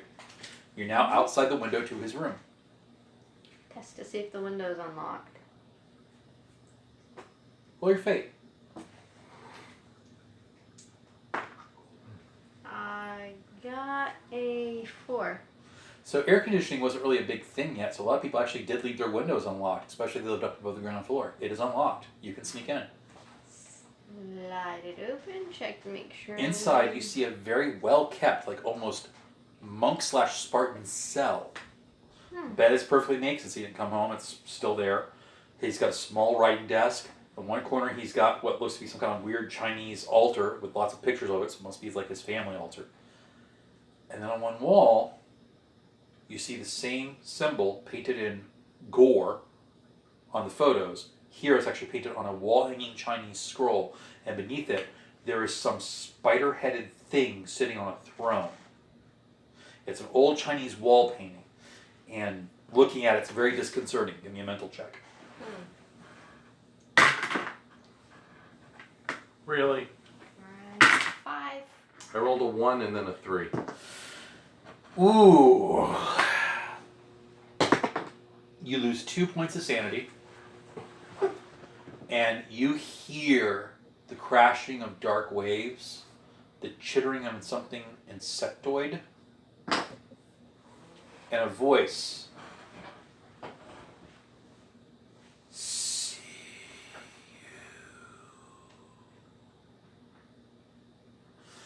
you. You just feel really queasy. This is a really weird and oddly detailed painting. Poke it with like a stick or something. You actually tear it because it's also quite old. Oh. Oops. Well, it's Yeah, creepy. you don't care. it's creepy anyway, so. You poke it and walk inside. You look down and sitting at the bottom of the painting, there is a circle with that weird symbol that has the half line through it, and sitting inside of it, there's an exact copy of the knife you saw in the photos. Does this one have blood? No. Is the knife inside anything, or is it just... It's inside the symbol on the ground. Okay. I pick up the knife. Well, I would go and poke the knife first with a stick or something. Just Both of you roll me a social initiative. Hey, what? D6 and add your social. Oh. Housekeeping. Does my shyness thing apply to this, or no? No. No? Okay, so it's just a 3. 3. Which one of you really wants to go first? You're tied. I'll go first. You okay with that? Big meaty guy will put his hand in front of you so he can poke it with a stick first, just because superstitious Catholic. So you're going to try to stop him. Roll a physical for me, and you roll a physical to see if he can stop you.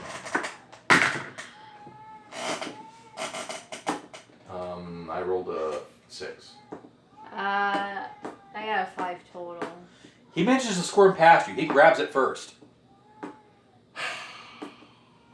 It appears to be a cheap replication of like an old, actually I don't know when the K-bar was made. I don't think it was World War I. It's an old replication of a military knife. Alright? And you can tell it's not actually one of the originals because it's too pretty, it's too clean. It's not like any dents or dings in it from the war. The one weird thing about it is that written along the handle there's some weird scratchy script. Same scratchy script you saw on the wall in one of the photos.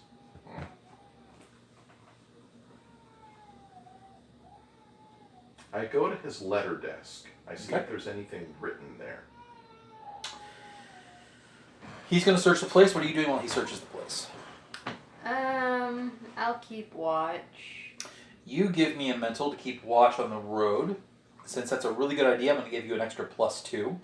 You give me a search for the desk, since it is something that, well, it's not actually something you would normally do, so it's just a straight mental check. 5. 5? I rolled a 2. You only find letters written in Chinese, which of course you can't read. I rolled a 5, so. You're watching. No one has noticed you all in there yet. They thought you might catch them. You catch a glimpse of someone in an alleyway that quickly darts. When you looked out the window, they pulled back behind the alleyway and it sets off your streetwise. You know you have a tail. You're just not sure who's tailing you. I go stand by the window, so I'm kind of like out of sight, but still have somewhat of a perspective on what's Keep an going eye on on outside. this. Yeah. Okay. You spend about 15 minutes searching. And also make sure I have my. Nothing happens, but you roll fate for me. See if it interrupts you. 4.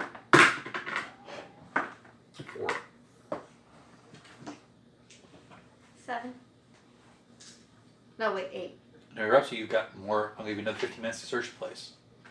Family altar, and then finally under the bed. Okay.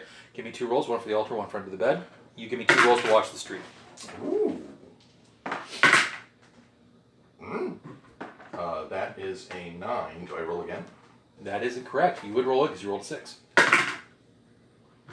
And this is also a D3. That's a +3. So that gives you a total on that of a 12 on your dice, and your mental is a 0. So you have a total of 12. You search the family altar and you find a bunch of letters from home. Again, all written in Chinese. You can assume they're from home because you're seeing pictures of people that occasionally have him in them. And then in one, you have a book that's written in Chinese, but to the side of it, there's a bunch of stuff written in Latin. And some parts of it in Greek. And some parts of it in German, which of course you can read. And some parts of it in French. And you tell what you're looking at is a book of arcane lore. It's not one particular tome, it's like a notebook. And you realize not only the paraphernalia on the wall, but Biao was heavily interested in the occult. It's reasonable to believe that what you're holding is his personal notebook of stuff he's discovered or he thinks is true. What does the German parts say? The German section is a passage from... This is originally part of the interest, I'm having to put it off the top of my head.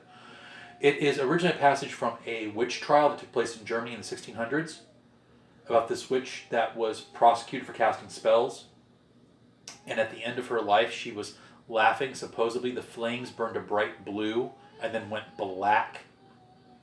And she yelled out something about having not enough money to go across the ocean, and the church had cheated her before she could get enough to cross the ocean, to pay the ferryman.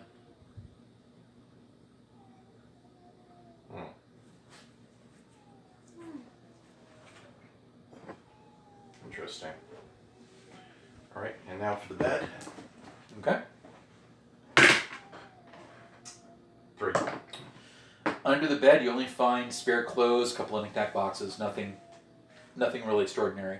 Except that in the clothes, in addition to the laundry wheels and stuff, because he actually used the old fastest fast laundry service, you find a series of flyers from clothes that he was going to take to a charity called Hope.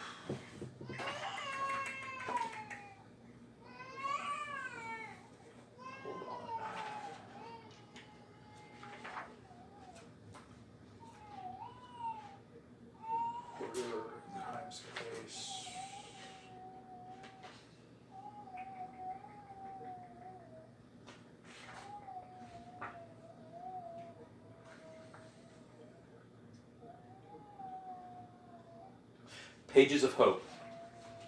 And it's a charity. The business card and flyer makes it look like it's some kind of, not like charity organization like the Red Cross. It looks like it's more of a collection of interested business persons. And it looks like there are like antiquarians, booksellers, maybe some pawn shop brokers. You see a little pawn shop symbol on the side. That's the only other thing you find in the room. I see.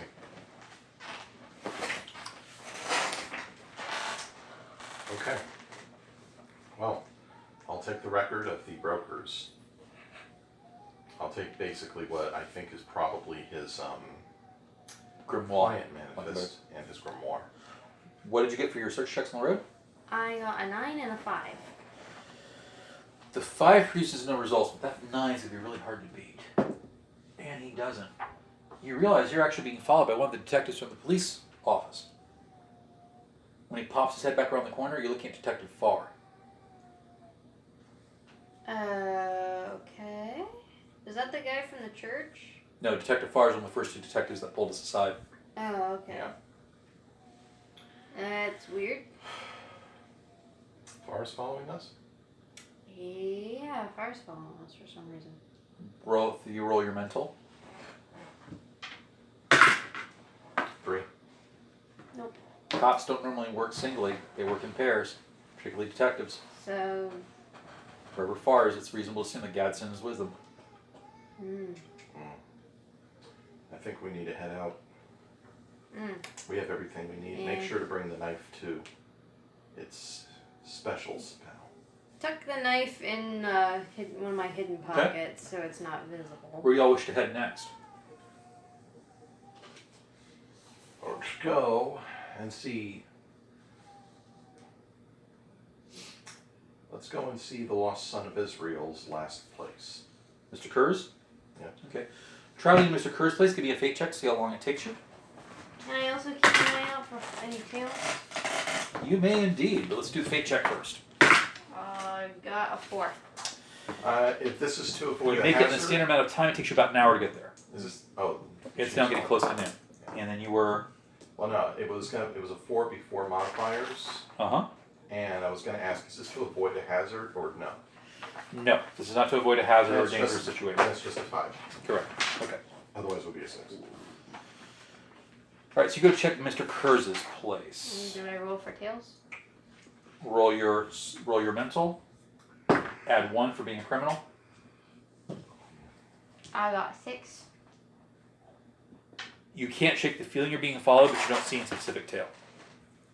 I'll still make some like random stuff just to be on the safe side. Okay. So you get to the Kurz home. Mr. Kurz had money. After all, he was invested in Paramount Pictures. He has a small mansion.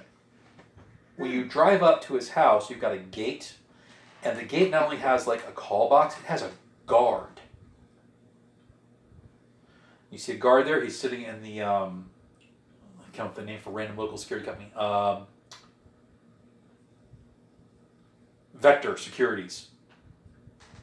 Which just sounded cool in my head. So there's a guy there in his Vector Securities uniform. So you all pull up. Hello? Hello? Right. Hi. What business do you have at the Kurz residence today?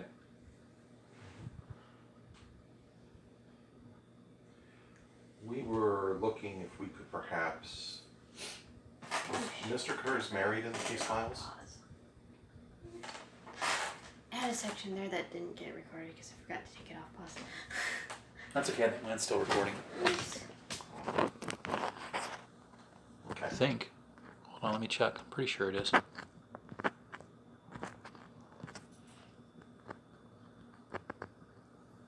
Somewhere beyond the sea. Yeah, I'm still recording. We're good. Continue. Sorry about that. No problem. So what was your business with Mr. Kurz today? Sorry, Miss Kurz today. I assume that you already know about the tragedy that has occurred.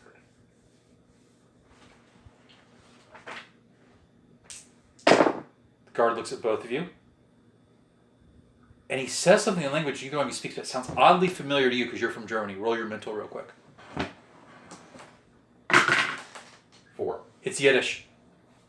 Yiddish. He asks you in Yiddish, oh, you're here for the Shiva. Roll your mental again, and from in German, you might know what this is. 3. So, Orthodox Jews in particular, and Jews in general, have this ceremony called sitting Shiva when someone dies. For 7 days, the family doesn't do anything. They just mourn, and people bring them food, and people come to visit them. Kurz died like 3 days ago. You're right in the middle of his family sitting Shiva. They're in mourning. All you have to do to get past this guard is claim you're Jewish. Okay. It is very good that this is not a German from the 1930s. Okay, so... Yes. It is still within the time, is it not? Yes, it is. The family's still receiving people. Obviously, you're Ken, or you knew Mr. Kurz. I need your name so I can announce you to the family when you go in. And since he was big in the media industry, they assume they're going to have people stop by who aren't actually like family members. That's why this is going to work. Yeah.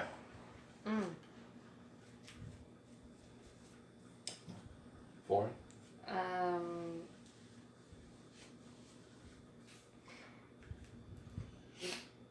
Having worked as a security... Oh, wait a minute. My dad's in the film industry as an investor and That's stuff right. like that.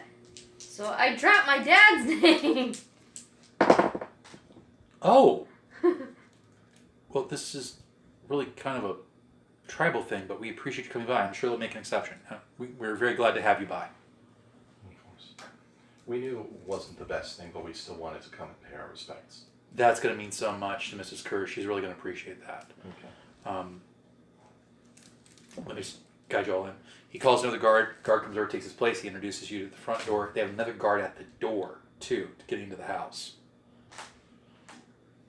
Either one of you want to ask about that, or just going to drop it? I mean, honestly, Hollywood types murders just occurred. Okay. And considering what happened, I Not a wouldn't problem. blame them for wanting to be... You look in, locked up and tonight. it is a who's who in Hollywood is sitting in this room. Celebrities who you did not know had any affiliation with the Jewish faith are present. One of them is Clark Gable. Another one would be the Barrymores.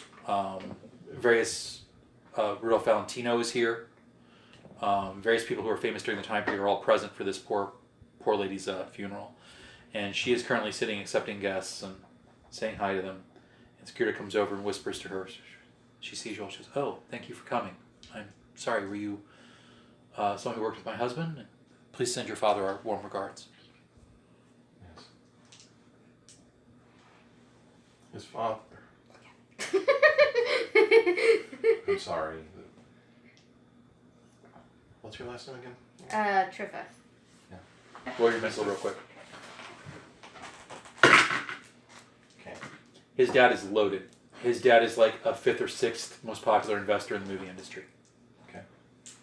Yes. The elder Triffa is unfortunately unwell, but he didn't want this to come past without having someone to come. Oh, that's so good of him. Yeah. Thank you. I was afraid we were just going to be ignored by most people. Thank you very much. Yeah. There was always a time for business as usual, but this is not that time. We are sorry for your loss. Thank you. I still don't understand how it happened or why it happened. Did he ever say anything to you? You don't have to say, I understand.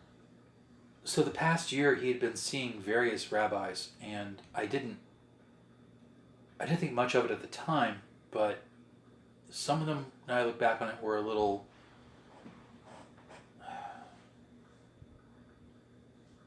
maybe manipulative. Like, he kept going to this one guy that told him he had to do all these extra prayers and stuff, and I just... Were they taking his money? Well, there was some money, of course, that changed hands. There always is in such things. But he had my husband reading all kinds of strange books, doing prayer services at weird hours of the night. So when it happened that night, I just thought it was more of his recent devotion. And I didn't want to get in the way of it because, we're getting older. You start thinking about that kind of thing. I just thought maybe he was too attached to it sometimes, and it turns out I was right. I just don't know what could have convinced him to...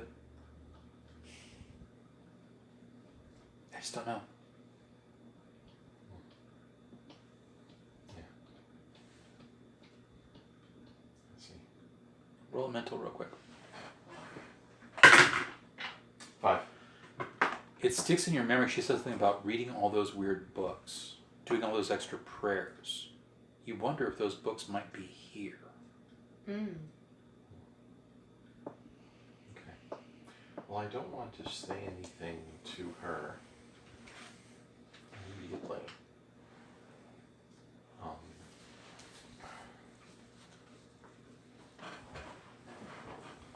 How about this? Forgive me if I'm not mixing up traditions, ma'am, but is there a place or a shrine where we go to pay our respects? I've never been to a Shiva before. Mostly people sit around and we recount stories of the lost one. Some of the men are pounding around in his study. And of course, even at this time, they're having men talk.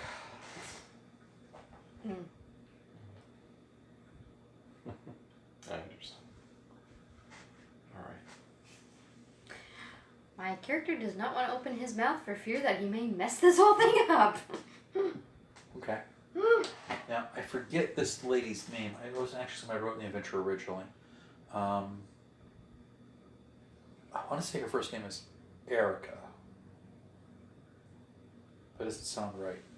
There was a very, very famous German actress at the time that had just basically come to Hollywood and started like breaking in. And we're going to call her Erica Gantz. That's not the actual historical person's name. We're just going to go with that for right now. You hear German in the background, not Yiddish, and you turn and there's Erica Gantz talking to somebody. And as she's talking to them, they're speaking in German, back and forth. And you hear a conversation like, yes, that was very quite surprising.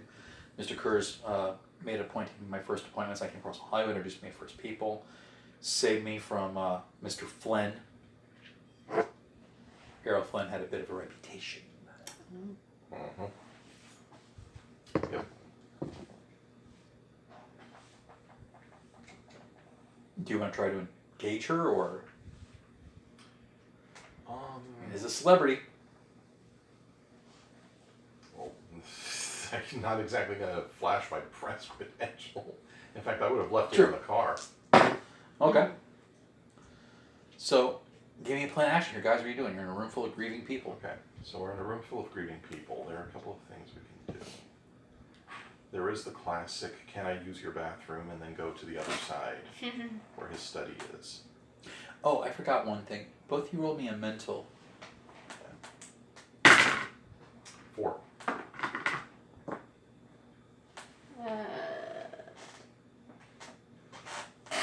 9. You see they're pouring out something that looks a lot like wine. Mm-hmm. You know it's wine. Oh, okay. You know it's not bad wine, but not great wine. You also know that in such restrictions as prohibition is put upon the United States, if you were a Jewish rabbi or a Jewish observant family, you could have wine for Passover and the weekly Seder and prayer service. So there's alcohol in this house, and some people are drinking it. Roll. I rolled a 3. You don't have to imbibe, but you are sorely tempted.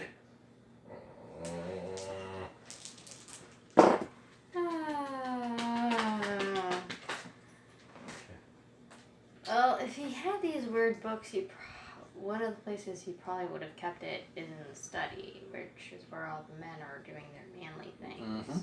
And we're men who can go in there and do manly things. That's true. Let's go meet Clark Gable. And so then I said to Errol, if you ever touch that girl again, I'll put you through that wall. Oh, Mr. Gable, so daring of you. Stop patronizing me, John. Gilgood? Barrymore. Him and Barrymore are currently talking. Oh yeah, that's right. Gilgood is several years later. Mm-hmm. No, he would be on the stage in Britain at this point. So, you get into the study. Some men are sitting there talking. They're actually smoking cigars, sipping from the wine cups, and the radio is playing softly in the background.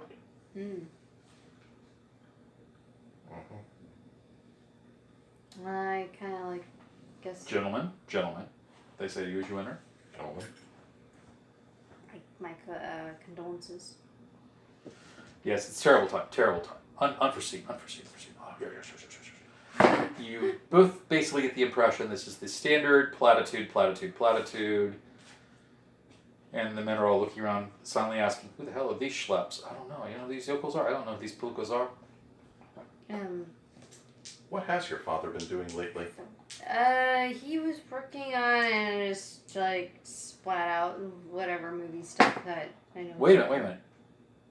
You're Garion's boy? Yeah.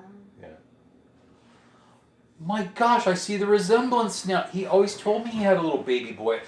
No. I just thought that your mother had all the kids under a tight leash. It's good to see you out. Mm-hmm. Yeah, and then... A bunch of very rich, powerful people come up to you and start trying to socialize. Shy person. Shit! I'm Herman. This is Gary's assistant. I want to melt into the floor. Give me a mental. This is actually a little mentally taxing for you. Good thing I rolled really well. Though they are being friendly. They are being friendly, but she's got a crippling shyness on this character. Negative 2 shy, so. I got a 6. You managed not to lose any sanity. You're not too flustered. And you managed to answer most of the questions. One person in particular, it happens to be Gable, is a little too drunk for their good, and they say some slightly offensive things about your father, but you can let that go if you wish. It's Clark Gable. Yeah. I could punch his lights out. That's when you realize that the Gypsy Boys got them all distracted. No one's paying attention to you. All right. So we are in the study. I start examining the man's bookshelf. Give me a mental roll to examine the mental shelf. Since you have an idea what you're looking for, add an extra +1. 6. You find the religious section. You see the Torah, the Talmud, his copy of the Mishnah, the Gemara, and then you realize that the Sidurs, the prayer books, are all missing. Someone grabbed all of them. Not just the one he had. Someone didn't know what they were looking for. They knew it was some kind of prayer book. And they just grabbed them all. Because that space of the bookshelf is empty. In the space, something's fallen out of the bookshelves. What is it that's fallen? Is it on the ground? It's a flyer for Pages of Hope charities. Well, it's a flyer, so it won't look especially suspicious if I choose to pocket it. Then the radio crackles. Shut up! Shut up! Shut up, you horrible vaudeville reject! Nothing matters! Don't you understand that? We are broadcasting humanity and meaningless drivel into the realms of outer space. And why? To laugh at your drivel, not to enlighten or greet other beings from afar? No, to laugh at your buffoonery! Let go of me, skeleton! As in Red Skeleton. Let go! Don't let it! Don't you get it? Sounds of a scuffle, and a new announcer comes on the airs. Ladies and gentlemen, NBC regrets this interruption to the programming and will return short. Ah! Bang! Bang! Bang! And the program cuts short. NBC Broadcasting just had a murder. What? Yeah, everyone in the room's like, what the hell? Everybody now is probably staring at the radio going, what the fuck? Both of you roll your mental and add 2. Ooh. 7, 9. 6. So radio in the time period isn't like intercommunications today. Almost everything was done locally. That's a local station broadcasting that. Huh. That just happened live at a local event. Huh. If you wanted to, it'd be easy to get there. I glance over and I was Whatever like, was here is where's taken it? already. And also, we need to go make sure that wasn't, Alright, apologies, gentlemen, but we'll have to cut this short after. John, see if you can find something more interesting on the radio. I'm not your servant, Clark. Fine. William, see if you can find something interesting on the radio. Certainly, Mr. Gable. We leave this room as quick as possible before I pop Clark Gable in the face. Good lord. For everything I've read, he was an ass. Okay. Not when he was sober, which unfortunately was seldom. Not very often. So, you hop back in the car, give me a fate check.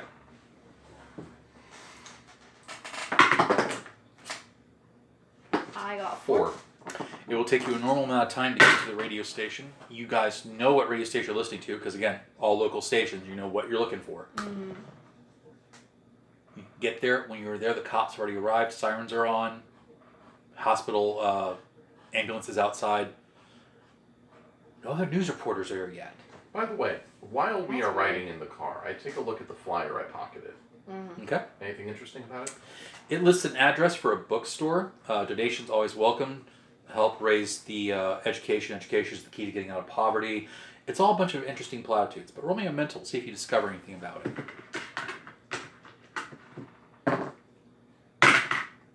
4. Where'd my pen go? So you remember that symbol that looked like this? Mm-hmm. You notice that the script is written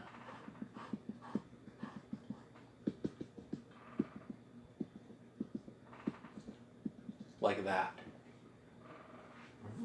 The script of the flyer is written in a similar pattern to that of the symbol. Interesting. So the charity might have something to do with all that. Maybe.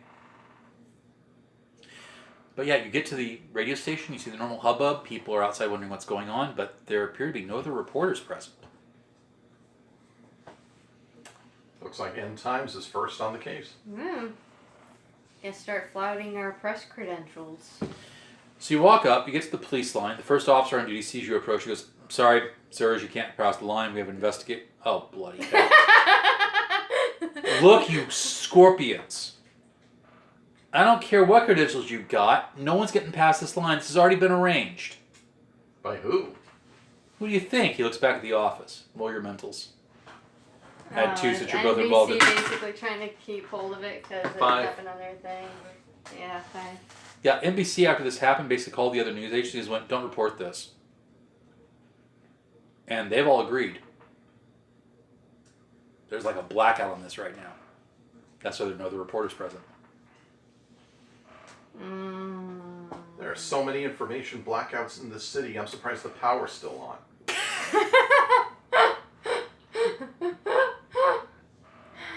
Did they call the End Times, though? No, they didn't. They didn't call us and say not to report on it. You can try to get past this. Oh. Manning, Shevowitz. 2 of the guys come over and back him up. You can try to get past this line. But it ain't going to end well for you. Oh, for God's sakes, we're not pugilists. Well, okay, he is, but that's beside the point. Alright.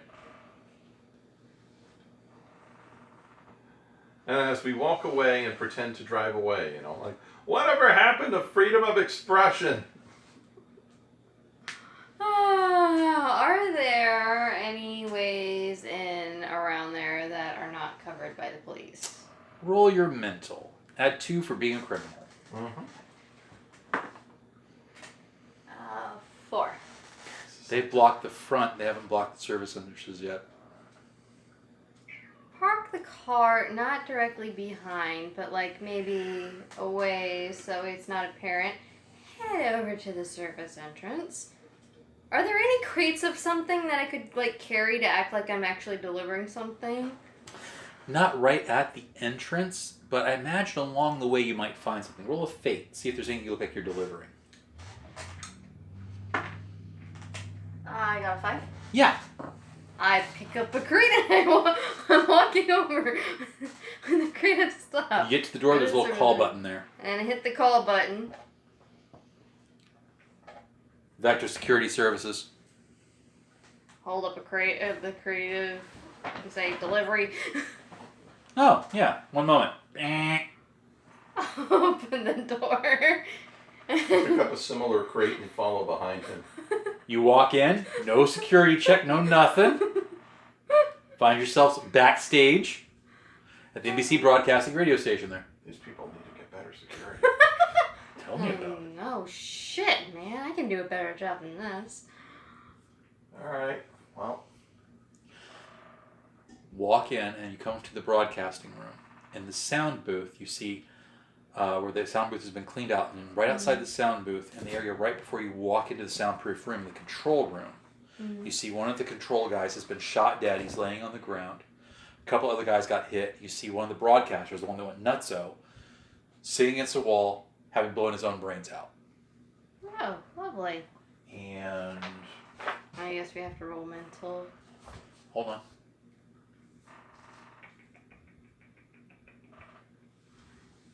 And there's a couple of crying people who witnessed it happened.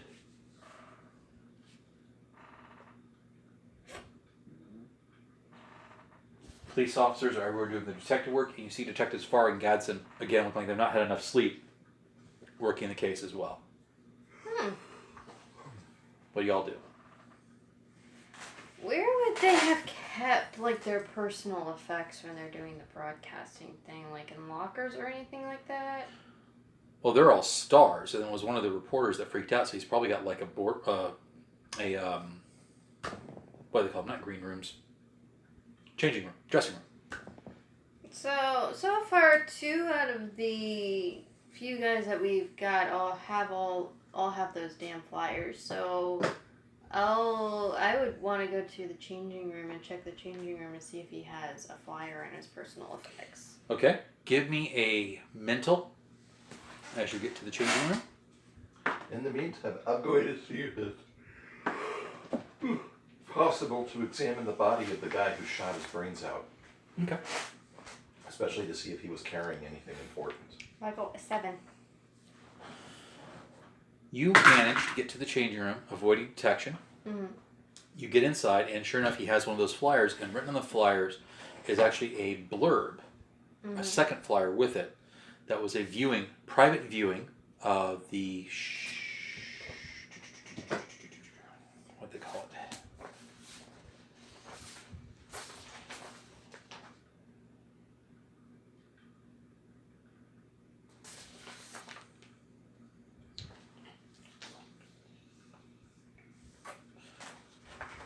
Private viewing in preparation for our debut at the Orpheum, The Eye of Providence, by Vernholt Widnem. I will copy the information onto my little memo book. Okay.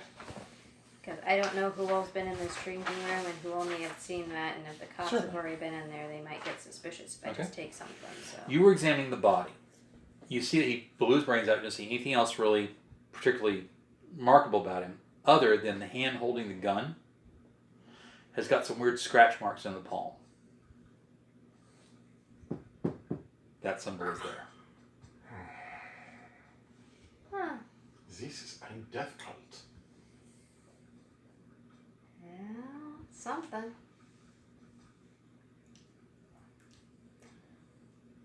We go over, find Herman, and see about maybe.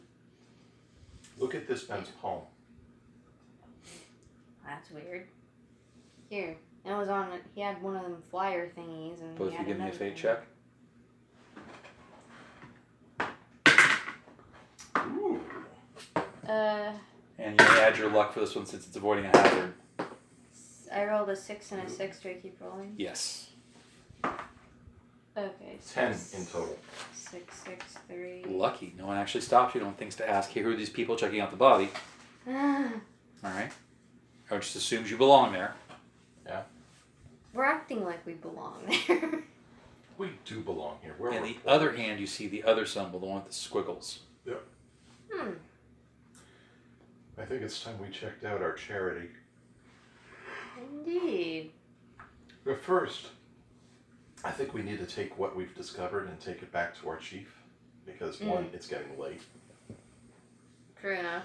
Actually, at this point, it's only about 2 or 3 in the afternoon.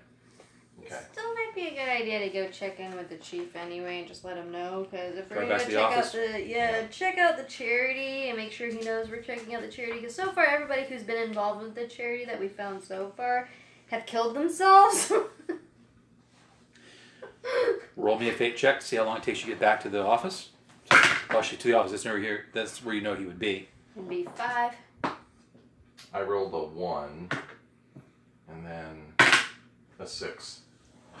For some reason, maybe he's just hungry. He's stopped. He delays you getting there. It takes you an hour and a half to get there. So by the time you get there, it's almost closing. All right. You walk in. The overworked staff is all running around trying to get stuff ready for copy.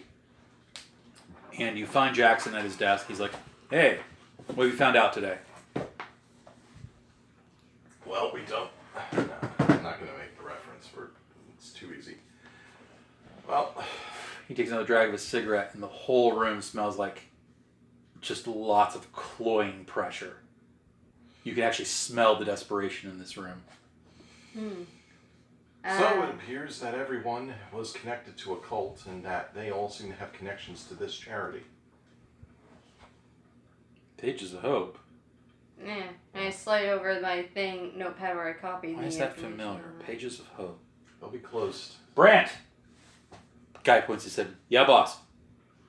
Go down to records. See if you can find me about Pages of Hope. See if we run any stories on them." Well, there was that Hopeful Visions thing we did. Oh yeah, it was a gala they ran last year. They ran a gala last year looking for money to get into the film industry. I remember. Huh. Says here it looks like they're making a film of their own. Yep. All right. Well, It's late in the day, but we're definitely going to go to these people tomorrow.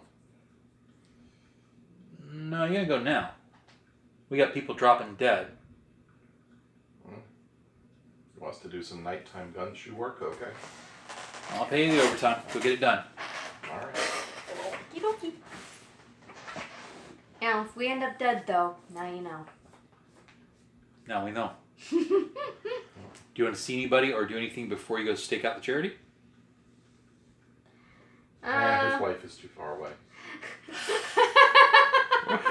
But the apartment is not. She said she had a long layover. Beatrice. Oh my god. I'm probably gonna stop by the church if he wants to go get his, I may be knock and dead shoot. tomorrow, murdered by an insane cult, so yes, this is happening. Okay. So while you go and knock shoes with the girl, I'm gonna go to church and get like All last the minute confessions. confessions and stuff. Just to make sure if things go sideways. Starth Lady goes to the church. So the guy goes to the church. So you get to the church, do your prayers, nothing really untoward happens. Give me a mental, see if you recognize something. 4? You're not being followed. Hmm. Petitioners of the church all seem on edge, as if they can all sense something's coming. Sense of forebodings in the air. You get back to Beatrice's apartment. You knock on the door, there's no answer. Alright. I look in the windows, is there anyone in there? Drapes are pulled. Let's go around to the back. Alrighty. Okay. I guess I'm there with you. This time though, I make sure to bring the shotgun. No, this is while you were at the church. Oh yeah, I dropped him off on his own. I heard y'all say you were splitting up, were you not? For a split second, I thought that you had fast forwarded us doodly-doodly-doo to the charity. I'm sorry. I'm tired. Oh, okay. Yeah, I know. Like, I knock on the door again. Right, and there's no answer. Okay. Drapes are pulled. Beatrice, are you there? Still no answer. Okay. I look around to see if there's any like signs of forced entry. None. Okay. I left the most beautiful letter.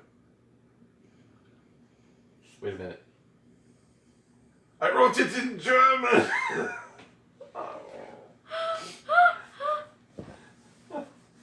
Look, I'm sorry. I reverted to my childhood language.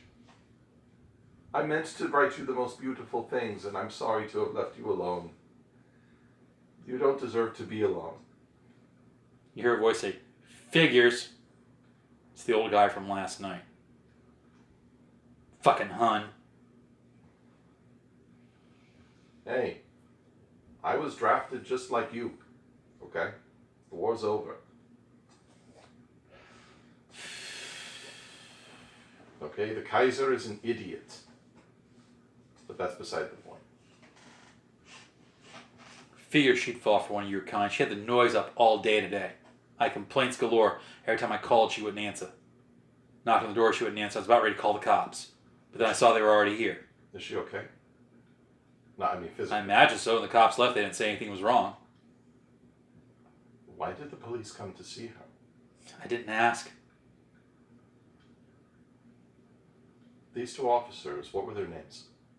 I didn't ask. But they weren't your normal beat cops. They were in plain clothes and had their badges out. It's a detective.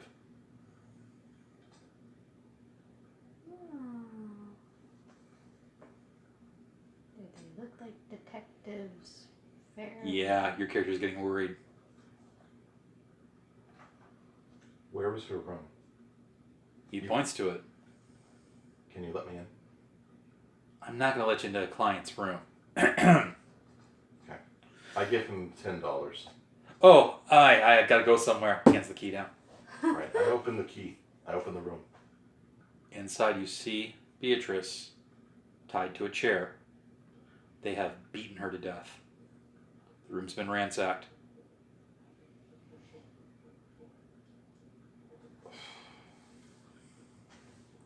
Oh, lovely. The detectives are in on it. Remember, they said that powerful people did not want this investigated. Hmm. But she didn't even do anything. So they can't go after the editor. The editor's a public person. They can't go after you directly because you're a reporter.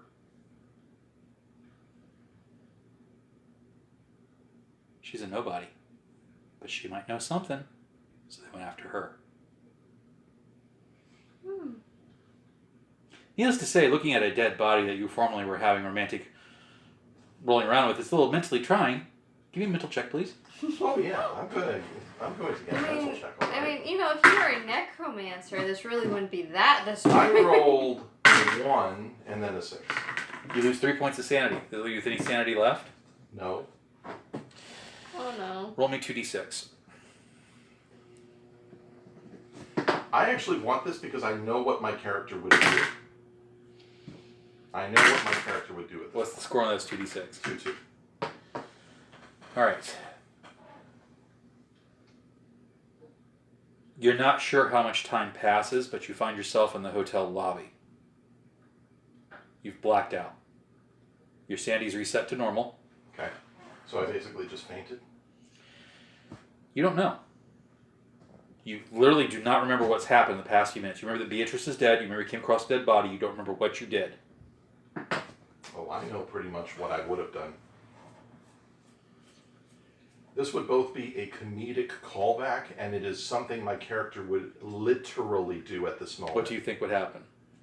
When I was in New Orleans, did I learn anything about voodoo? I imagine it's improbable you couldn't because it's all over the place. Okay. Is it possible for me to make peace with Chongo? It's always possible to appease a Loa. You just have to go through the steps. If you have no idea what those would be or who you could get to talk to him. Yeah, that's shit. But you start yelling, "Fuck you, Chongo!" Is that what you start yelling or something like that? No. I start saying, Chongo, I forgive you. Help me. So you go on a rant. Yes. Okay? When you come to, there's coffee in your hand, you're in the lobby, the guy's with you, other cops are present, and they all look concerned. You with us, buddy? Hey, you with us? How long have I been? You zoned out there for a few minutes. It's understandable what you saw. Jesus. We get it. And we know you weren't in on it because we know you weren't here all day. There's no way you could have been part of it, so you're not a suspect. We're going to take some statements and find out what happened, okay? Okay. All right. Detectives, Detective Farr and Gatson both walk over. Hello? Uh-oh. Hey again. What exactly happened? Do you know? Frankly, I don't.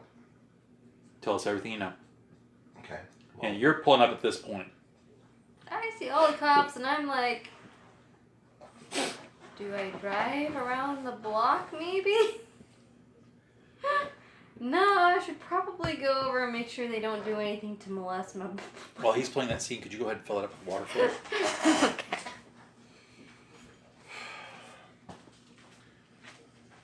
that woman was the woman whose life I saved last night. The plane incident. She was very grateful. We did some very hot-blooded young things that hot-blooded young people do. Got it. I really liked her, and I wanted to see if I could make a more honest woman out of her, and so I came back, and the guy that I spoke to said that,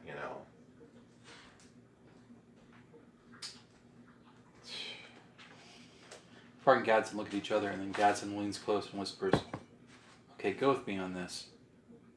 You're on a plane that supposedly got hit by lightning.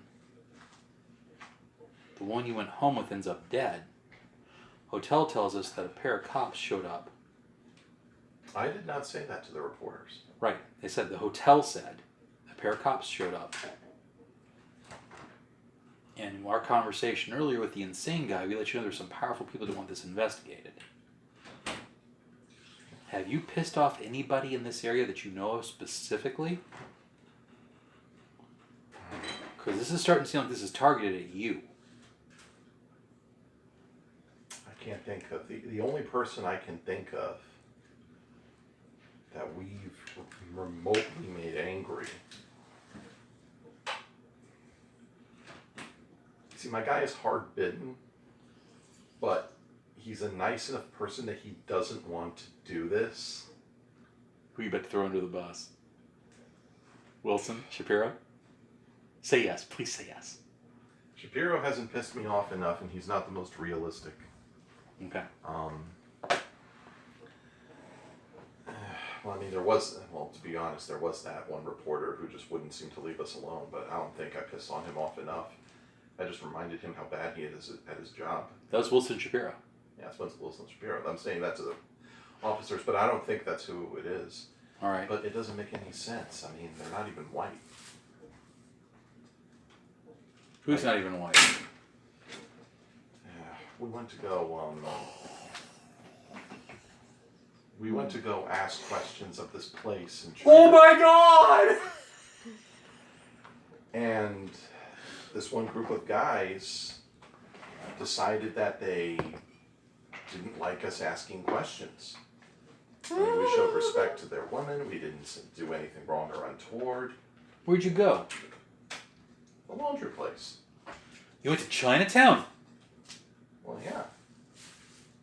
Jeez. Look, our reporters going to dangerous places is our jobs, but the point is, a couple of them attacked us for no reason and then ran off. But then again, that's Chinese guys. Far as those guys that you know, those Chinese guys that can do things with their hands, and shit, that has been beaten up. That's true. They like to use their hands. Yeah. These guys, would you recognize them again if you saw them? And they all worked where? One of them I would. He was the one that got away. I don't know if he has any other friends. Very short, squat guy, but built like a brick shit house, like my friend over here. And they all worked where? They worked at a laundry place. But the thing is, I don't know if they all worked in that one place. It was just the one guy who left. It's worth checking out. Let's go rouse the chinks. Let's go rouse the chinks. And the cops all take off, eager to go do racial violence. Oh no. Because this is the 20s. Oh no. Meanwhile, my German character is extremely depressed at what he has had to do in order to get out of this situation. My But character it is for the greater good. is pinching the bridge of his nose because he knows exactly what the hell is gonna happen. And now his whole, possible thing with this Chinese girl is now going up in smoke because she's probably gonna figure out that he sent them in that direction, and she's not going to want anything to do with me. If we're going to do this, we're going to do this full bore. I pat him on the side and shoulder and say, look, don't worry about it. I hear if with them it turns sideways. Anyway, let's get moving, and because I'm pretty sure those are the two cops who are killing our people. Give me a fake check, see how long it takes you to get to the charity. Ooh. I rolled a 1 and a 2. Okay, wait. 6. 3. So that's 9, 10. So it kind of evens out. You get there in about 20 minutes, which means you actually arrive on the timeline at about 6 o'clock. So you arrive around 6 p.m. The charity is listed as being closing at 5. When you all arrive, you see the last few stray workers have left. This area of town is starting to shut down. It's not quite downtown, but it's kind of off a couple of streets from the main drag. You know, there's certainly some businesses that will stay open, but not the majority. Foot traffic is fairly light, and out the side door of the building, you see a man in overalls. He's locking up the charity. Then he walks to the corner, hails a cab, jumps in the cab, and takes off. So, it's probably an unoccupied building right now then, huh? It's also only a little after 6. It's still pretty bright out. You got another hour before the darkness falls. Do we want to wait another hour until it gets darker out to break in, or? What do you think?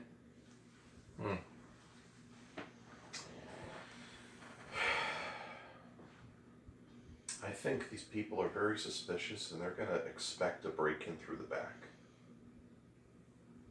But a break-in through the front, that's a different thing. Bro, you got a knife? I got. He pulls out multiple knives. Okay, well, don't stab me. The lock. The old butter knife trick. Oh, I go to the lock and I guess try to jimmy the lock open. Okay. Give me a physical to pick that door. I got a 6. You pick it open with expert timing, perfect skill, no sound, no marks of violence. Okay. Poke my head in, make sure there's... And then you discover you can't quite open the door. It's got a chain lock to it as well. Can I use a knife to... No, roll a mental real quick, realize what that means. Oh, does that mean somebody probably lives inside, right? 'Cause they have... Somebody's inside. There's a chain to be thrown to their side of the door. Okay. Alright, other route then. Put the door back. Alright, walk away. Make a big sound of walking away. So it's a 3-story building. It does have a fire escape. You want to try to get in like you tried to get into the warehouse. We can try. In the fire escape? Give me another mental. Do it. Give me another physical to be stealthful. Not get caught. I would also like to state that from this point on, I have my shotgun at all times, as well as my revolver. Okay. I got a 10. You manage not to be detected, or at least if you are detected, no one thinks anything about it. You climb up this fire escape and find an open window on the 3rd floor. First look around to be sure it's unoccupied. There is a light that comes on the 3rd floor, but it's on the other side of the building. Oh, okay. And you think you hear someone moving around.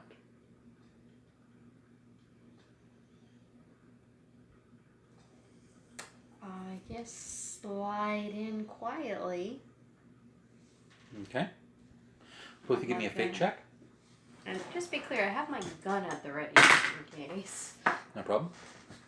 I got a 6. I rolled a 1 and then a 2, but I have a +2, so... What does that add up to? It's going to end up being a total of 0. My fate is 0.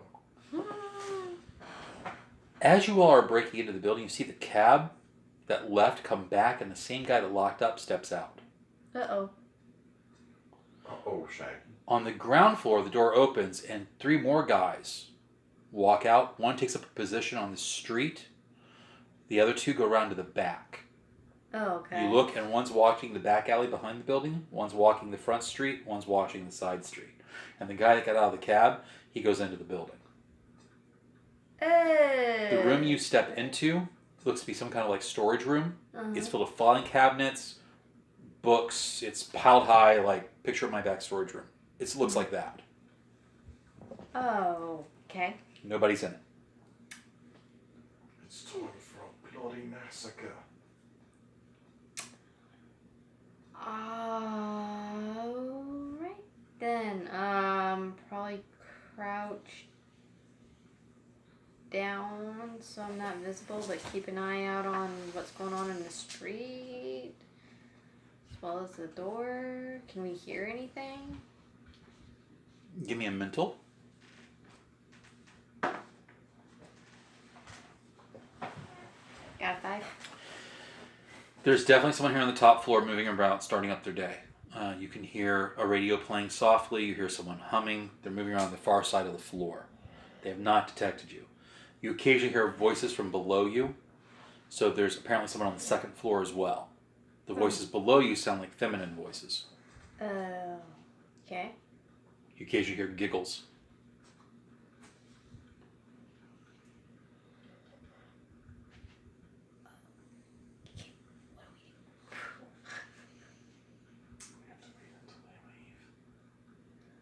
This is like what, 6 in the evening? Now we're like a little after 7. So you all sit there for about 10 minutes, and then another car comes up. The car is a very swank-looking car, some kind of limousine. And out steps a minor Hollywood starlet who you both recognize. She walks in, and she gets to the door. The guy that you originally saw leave says something to her. She says something back. He lets her into the building. It's obviously some kind of passcode. And then more cars start arriving. Some are cabs, some are individual cars. They're spaced about 5 to 6 minutes apart each. Are they all famous people, basically, or not all of them? probably? Some of them are radio show hosts. Some of them are just production people. Some of them are. You see one who actually is wearing a clerical collar. Kala. Okay. Now this goes on for almost a half hour, and apparently you all have arrived on a day. They're having some kind of meeting, and you hear more people on the floor directly below you, gathering and talking. You hear pleasant social conversation. On our own floor. You only hear the one person on that floor with you who was getting ready, and you hear a and he. Actually, this would be harder to hear the conversation. Both of you could be in mental at difficulty 6. Nope. I rolled 3. Yeah, no, I only got 4. You can't tell if he's still on that floor with you or not because there's so much noise below you. You're hearing conversations, music, and women giggling. It's apparently some kind of social event that's going on for the charity. Is there any kind of like vent that maybe goes down to the floor beneath us that we could kind of like put our ear over and be able to hear? Sure. Give me a mental roll. See if you can hear the conversations. Well, that was a 2. I only got a 3. I wish we'd have to wear these robes. I know, but they say that they're required. Otherwise, the ceremony could be disadvantageous to our sanity. We'd learn things we're not meant to know. Lots of giggles. There was a flirtation with occult things during this time period. And basically, you look like what you've stumbled onto is some kind of charity that's using that kind of like seance type thing to draw visitors.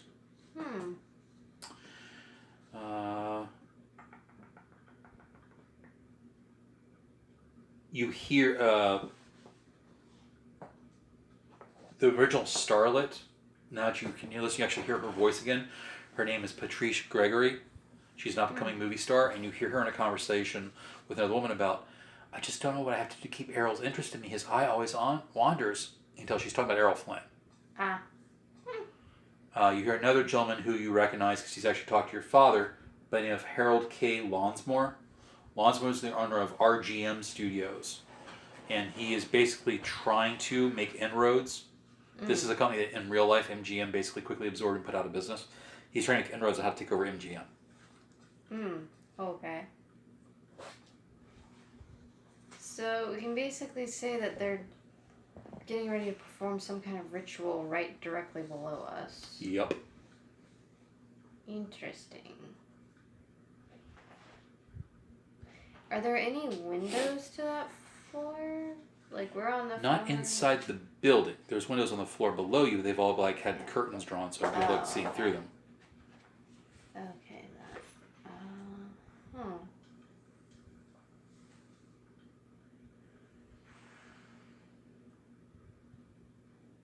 Another half hour goes by and you hear, ladies and gentlemen, Dr. Suffington, leader of Pages of Hope Charities. I'm writing down names, by the way. Ladies and gentlemen, it's my pleasure to announce to you that our project, the bringing of the Eye of Providence to the public masses, is one step closer to completion. We have a test screening due tomorrow night at the Orpheum Theater, where the Eye of Providence will debut. The full capacity of the theater has expected to have been sold out, as the director is a German of some well note. We have almost 2,000 people that will be attending the viewing of this, one of the first movies with sound.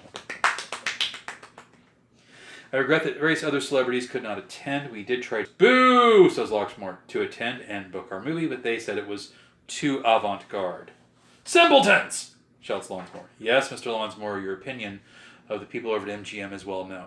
Fucking kikes! There's a hiss. Mr. Lonsmore, you will please rephrase from such abusive language. Sorry. The movie industry had a lot of Jews in it. Okay. It is now time for the ceremony that we have conducted before. We strongly urge you, if you're not up on your ritual purification, to stay in the outer band of the circle. As you all know, the artifact that we have recovered from lost immemorial times will reveal to us the plans of action that we should take, but it is not without its dangers.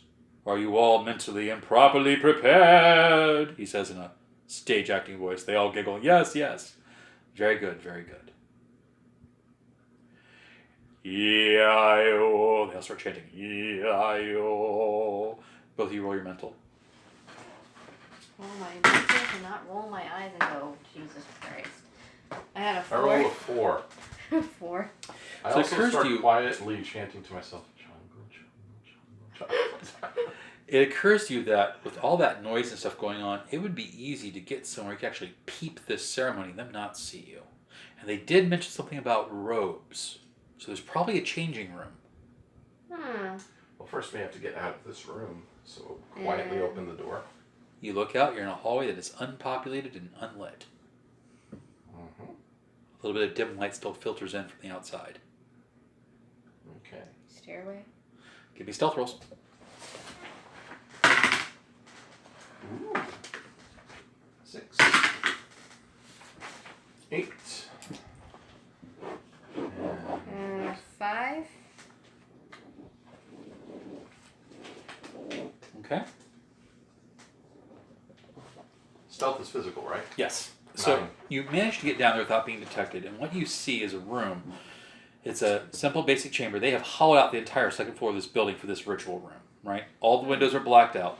You have 3 magic circles on the ground. The outermost is where the people that are not ritually purified, right, it is unpure, are all standing in a circle holding hands. Strangely enough, most of them are young women.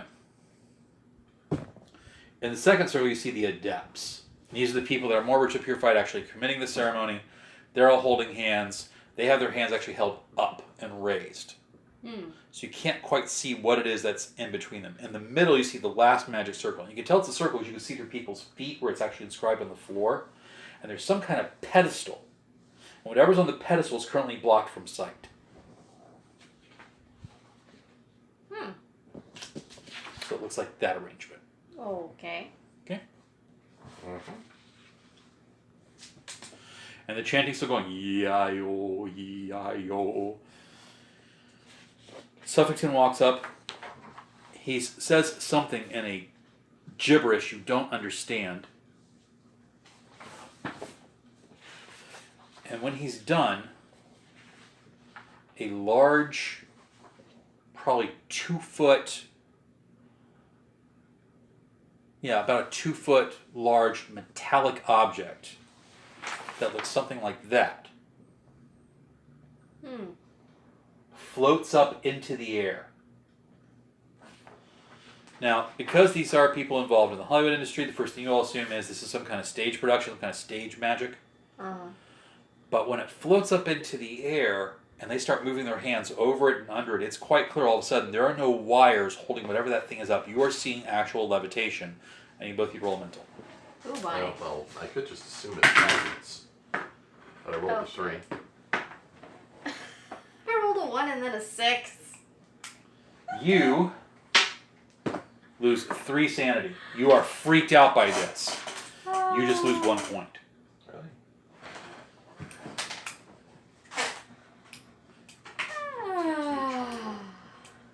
Open your eye, O dread Lord of the Basalt Throne. See us, your loyal servants, and show to us those things which we wish to see.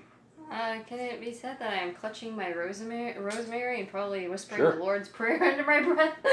You can. Jungle, jungle. jungle, jungle, jungle. What do you all wish to do? Just keep observing? Okay, so essentially, what I'm most interested in right now is, hey, we need to get that film. Whatever these crazy people want to show all these Hollywood people, it's probably going to make them all go insane. But if we can get the film, they're all distracted. We need to find a projection room.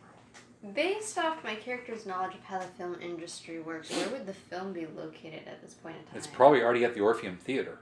So if we get to the Orpheum Theater, we could probably... If it's not the Orpheum Theater, then it's going to be here, but they're going to be big, heavy film cases. Oh, okay. Yeah, you can't miss them. They're huge. Mm-hmm.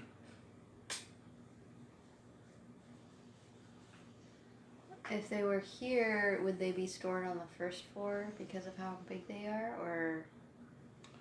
They might be on the first floor, but the first floor is the public face and the charity. They might actually have them stored on the third floor where it's away from the public. Okay, so... Well, we have to get back to the third floor to get out of there anyway. Okay.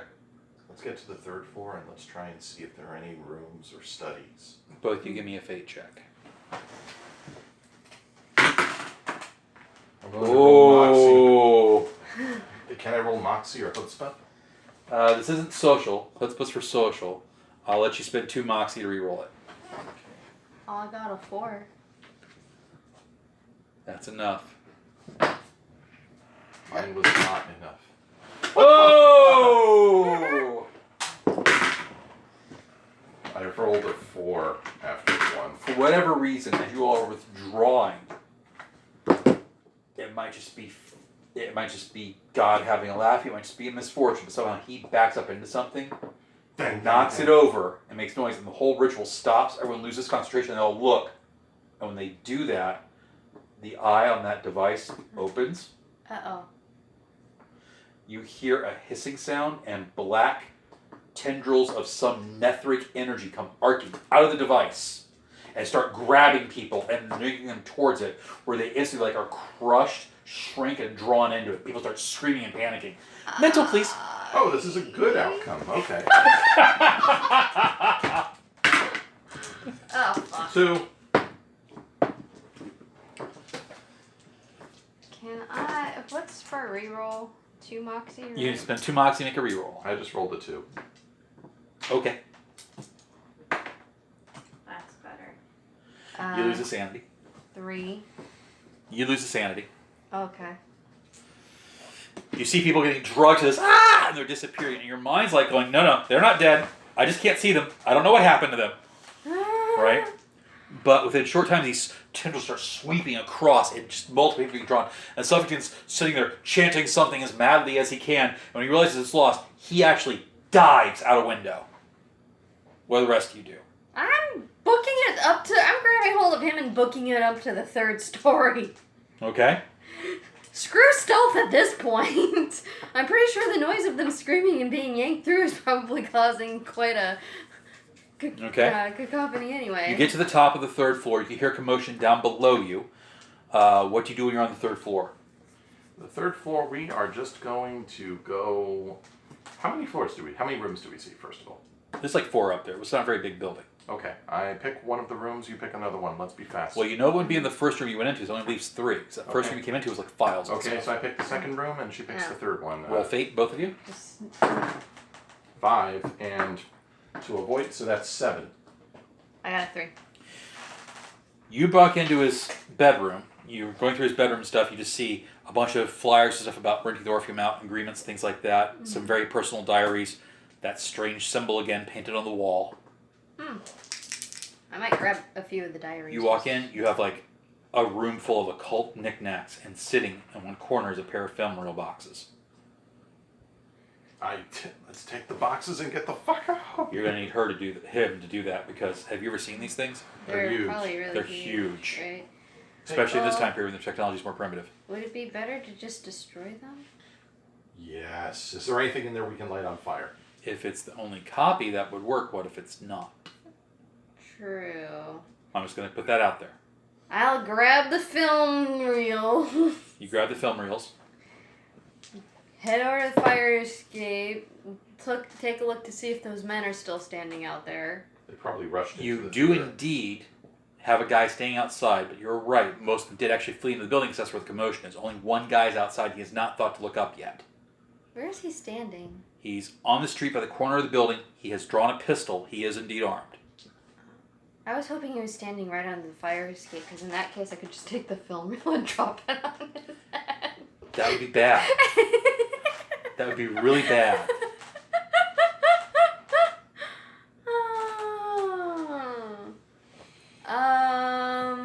I grab a paperweight or something like that. Okay. And throw it in a direction to get the guy to go, like, in a different direction. To look a different way. Yeah. Okay. So that way he's... It's a good plan. All of you roll me initiative, see who's going to act first. Your opponent has a total of 5. 5 when they die plus bonuses. Ooh. 6. I keep rolling if I roll a 6, right? That's correct.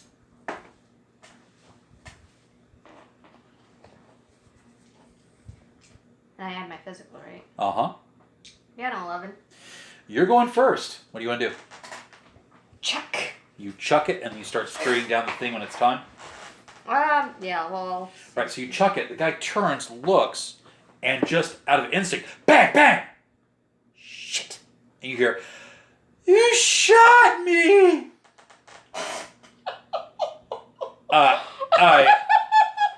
In a panic, he drops the gun and runs for his life the other way.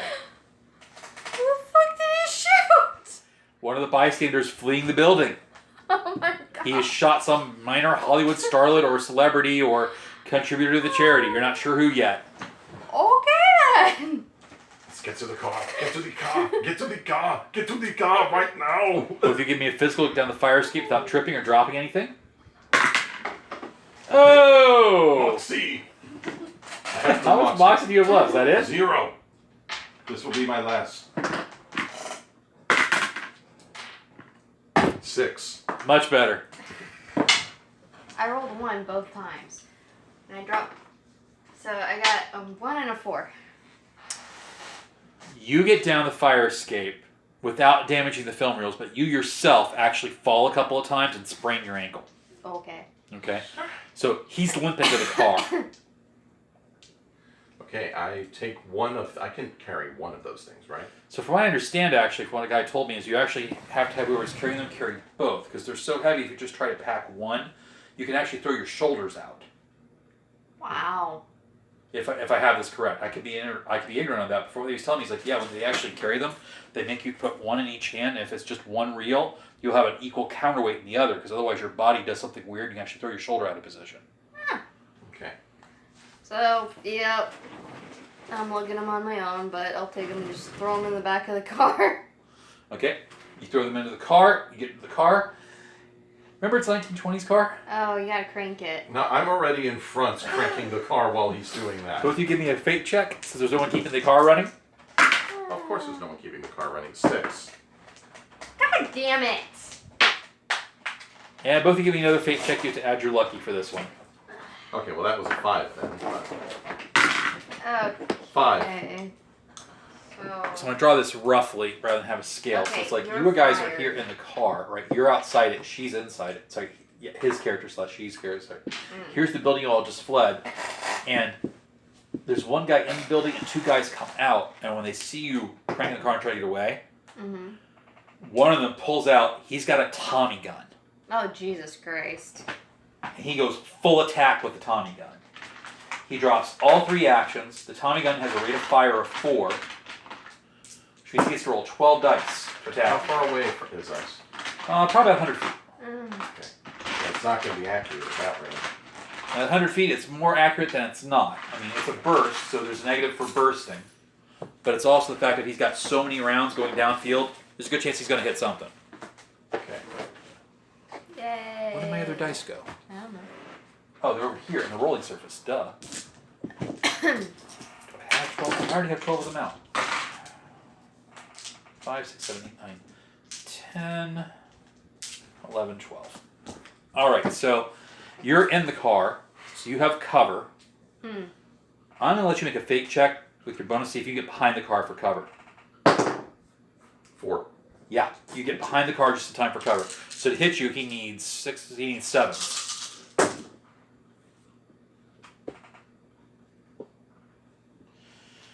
So with all that bursting, 2/3 of it automatically just into the car because since you both have cover, it's so hard to hit you. 3 possible hits. Maybe we'll see if these D3s give him. Okay, I'm going to give you both a fate check to see who gets a hit. Yay. 5. 3.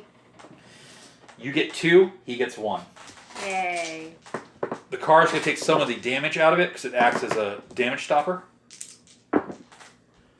6 minus 2 for the car. You're going to take 4 points, which are physical. Plus 1. You take 3 points of damage as a bullet grazes you. You take 2 different attacks. One's for 6, which reduces it to 4. And your physical is a... Plus 2. So it reduces it to 2. Don't you have 2 levels of tough, if I recall correctly? Oh yeah, I do have get a You get grazed for a bullet that does no actual damage to you. It just leaves a nasty scar. The second one is 8 minus 2 for the car, minus 2 for your physical. The other one takes 2 points of damage. So all that, and you both just get grazed. Tommy gun. Hey. Now that being said, it's also a Tommy gun on full auto fire. I need a mental check for both of you. That's scary as fuck. Y'all could just been talking to the pearly Do I gates. get any bonuses for being a former soldier? Yeah, I would say so. Let's give you an extra plus 2. You've been in auto fire before. You've fought machine guns. I have Okay. You have a 1. Doesn't matter. 4. 4. You're good. I rolled a 5 before my You're good. Neither one of you loses any sanity for the gunfire. The other 2 guys start pecking at you with pistols. The pistols have a rate of fire of 2 each, so I'm going to roll 4 attacks for them. And there's no hits for that. They then proceed, these 2 guys, to come across the distance with a move action. When they get there, the last guy takes a skill action, he tries to open the door. And the last with his pistol pointing at you, he's trying to intimidate you. Get out of the car! Get out of the car! Okay, so I want this made very clear. You're in the back seat with... Fumbles his intimidation. You are in the back... Were you in the front seat or the back seat? I was in the... He's in the driver's seat. Yeah, driver's You have a seat. sprained foot. Yeah, I have a sprained foot that I could probably still drive. It'd be painful, but he could do it. Yeah. Even with the clutch and everything at the time. Alright, damn, I can't move fast. Okay, let's You're just gonna say... just like roll Well, at yourself this in the point, car. all we've got is you both have taken 1 action. I Okay. count it as a defensive action. You both got 2 actions left. Okay, I slide... Can you slide over so that I can drive? Because I'm actually a pilot.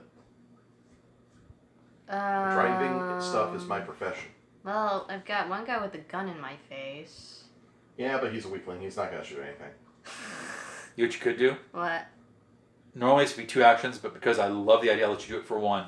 What? You can use your move action to open the door and hit him with the door. Okay. Because he fumbled his intimidation roll. Be like... So I can't basically count. It's kind of like a counterattack. Uh-huh. And you have an action left, like move into the back seat. 3, and would this count as the warrior thing? Too? Yes, it would. So it'd be a 5, and then my physical, I guess, would add another +2 to So that? you hit him for +1 DOS. Okay. Roll 2d3, add your physical bonus twice. And imagine a door probably... Nah, D3 is good because it's a wide, blunt object. So 3... But you do add your mighty opponent twice also, too. 3, and then what? Mighty opponent twice. So that's 4. So that's 2. So Yeah. I got 2, rolled 3 and 3 on the dice, and then 2, so is that... 6, 10, 14. Yeah. You hit him with the door so hard, he goes flying and staggers. Okay. He's not out, but he's on his butt going, what the fuck? I was just attacked with a car door. Right? The other guy's out of action, just sees you get in the back seat before he can act. He's like, duh, what? Oh, God. Alright, I slide into the front seat and I step on the gas. Boom, boom, you take off. Maybe. Roll your fate, see if you crank that engine enough. Okay, do I get anything for profession pilot? I already have profession pilot, +1 for the lucky to avoid a hazard because the guy at the Tommy gun's reloading. Alright, let's do this. Oh. I'm out of moxie. Oh! Oh my god! Roll again! I was just staying in the fucking driver's seat. Chongo has his revenge! You have flooded the engine. The car's going nowhere. Okay. That's it. I'm killing these assholes. Initiative! We now have a fight that I was not expecting, but oh my god, I love it. And then I'm punching your ass. So that's the guy on his butt who's still active. That's this guy, and this guy's guy at the Tommy gun. Alright. Let's roll it up. Oh. I roll a 1. I got 7. And then I rolled a 6. They have a total of 4s. So you have a -5. I got a 7. All right, Tommy Gun Guy goes first. He goes on hold. He spends 1 action to finish reload. Well, actually, Yeah, Tommy Gun's taking a long time. Suppressor took 3. All right, you see him spend 1 action to drop the weapon and reload it. That's 1 action. He then spends the next 2 actions to go on hold and aim. You have a what then, you said? 7. So you go before these 2 4s. What do you want to do?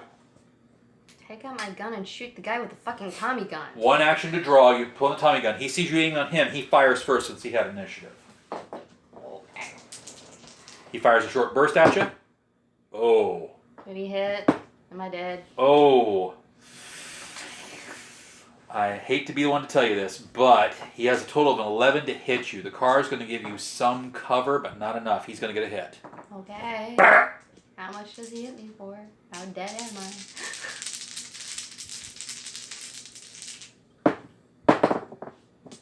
Roll your fate, see how many of the rounds hit you. 4? Fortunately, you only got hit by 1 round. Okay. Alright, so you only take... It's the same as a pistol weapon, so it's a D6 plus a D3. 5, and what's your toughness? Well, I've got 2 things on there because I doubled up on it, so I get a +2 on my toughness for against damage. So it's 2 for your toughness, 2 for your pistol, it subtracts 4. 1. 1 point of damage, and then the burst. You end up taking 4 points of damage as you get nicked by a couple of bullets. Okay. I get all these grazes on you. You're going to be like, my camera's Mickey Spillane. It's like Mickey Spillane's my camera. And he's like, because he took the time to aim. That should have got you good, right? He's like, what the hell? And then it's your go. And then it's my go, and I'm gonna shoot this motherfucker. Hopefully. Now you have 3 actions. You have to spend an aim shot to call for the head. No. I get Okay. 3, but the first one failed because I rolled a 1. So you just pat, pat, pat. All right, now the way a firearm works. Okay, seriously. Hold on. The way a firearm works has a rate of fire. Pistols don't have a rate of fire 2, so every attack action you get 2 shots. Okay, well the first attack action is nada. It didn't do shit because I rolled Okay. 1s both times. Really? Okay, I'm doing Moxie. This is stupid. I understand. You want to make this count. I get it. That's why I put something for rerolls in the game, because the dice system is pretty low as far as integers that get produced. Okay, so 1 didn't go through, but that was a 6, so a 6 and a 5. Right, so pat, pat, pat, pat. And you spin in, that'd be 2 actions. Spinning a 3rd action, fire out of 2, or do you want to do something else with that 3rd action? Maybe the 3rd action. See, who all has a gun? All 3 of them. Okay. Yeah, the other ones only have pistols. Well, yeah. Yeah, I'll shoot the Tommy gun guy, I guess, again. Alright, so roll me 2 more attacks. Ooh. That might be 2 hits. That was a 6, and that, okay, I need more D6. This one's gonna really hurt. Okay. So, on the second one, I got a 6 and a 5, and then on the 3rd attack, I got 2 6s, a 1, and then a 5. Alright, so you put 6 rounds downrange. The first 2 obviously missed. The second 2 were... So the first 2 missed, and the second one missed, 1 hit. Okay, so we got 1 hit there, and the other 2 are hits with, like, what are your totals? Yeah, so in that one, I got 1 roll that was 6, 6, 1, and then 1 that was a 5. So you have hits for 2 extra dots on 1 and 1 extra dot on the second. So you're going to roll for me a total of 4d6 plus 4d6 plus 3d8 plus 3d3. 4d6. 4 regular d6 and then 3d3. 3d3. D6 first. Boom. If I roll a 6 on No, they don't explode like Savage Worlds. Just making sure. Yeah. So that's 9 can, so that's 12 on the D6 ones. Okay, which becomes 8. And I have a 5, 5, and 1 on the D3 ones. So that's going to be 2 points, 2 points, and 1 point for 5 points, which is going to become 2 more points. So you fire at him. You hit him a couple of good solid times, and then one hit that really hits him in the gut bows him over. He's not out of the fight, but he is severely wounded, and for his own self-benefit, he drops behind the door. Okay. Okay, the next two guys go. This guy gets up with his remaining rounds, fires at you at point-blank range, gets no hits. Pop, pop, pop, pop, pop. He's too scared. The other one takes his weapon, tries to hit your gun out of your hand. That's his first action, because he's right there. And he fails and gives you a counterattack. Shoot him. Yay! I get 2 shots? Mm-hmm. Counterattacks are normally physical, but for the drama, I'll allow this. Ooh. Okay, so one was 6 and 2 5s. Roll damage. Roll me 65. Roll me 2d6 and 2d3, and then add an extra 2. Okay, so 2d6 is 6, and 2 and a 3, so probably like 5. So the 2d6's totals were? The 2d6 was a total of 6. 'Cause I rolled 6 points for that, and the 2d3? I rolled a 2 and a 3, so... So 2 and 3, that adds another 5 points, brings us to 11, and then 2 more d6. Oh, 2 more d6. Yes, because you had some DOS increases there. 4 and 4. So 8 points to that 11 gives us a total of 19.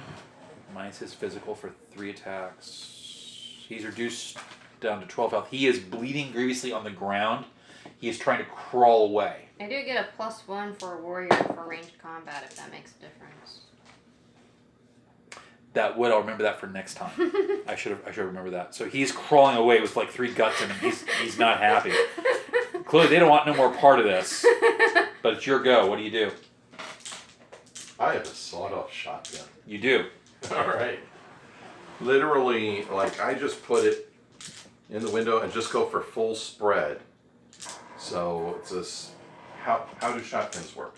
Well, this close range, you could easily hit 2 adjacent squares. You hit these 2 guys right next to one another. Yep.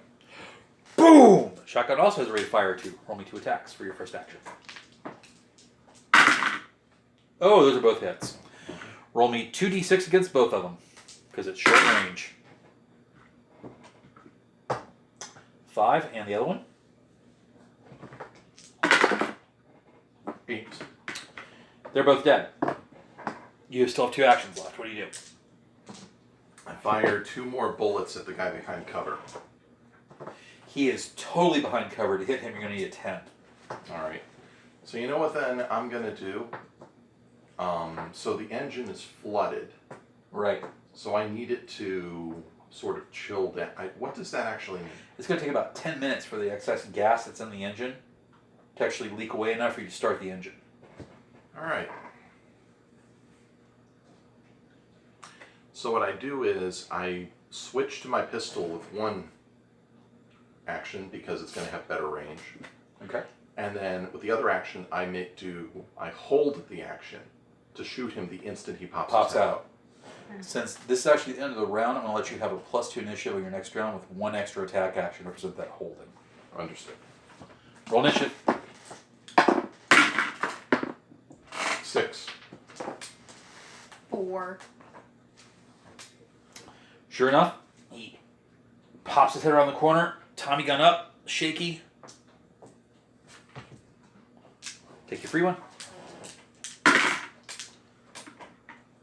4, is it a physical? Now he's not completely behind the cover at this point, he's only got half cover, so the target number to hit him is a 7. It is physical. Okay, so that is a 5 total. That I rolled. Okay, he ducks a little bit as the bullet goes right above his head. He fires back with the Tommy gun, but before he can do that, he's got to wait his turn. You still have an action to go. Would you like to aim a more careful shot? Yep. That requires 2 actions. Take an action, take 2 actions to aim, and then I fire a better shot. Oh, that's a really good one. Roll damage. Pistol is a D6 and a D3.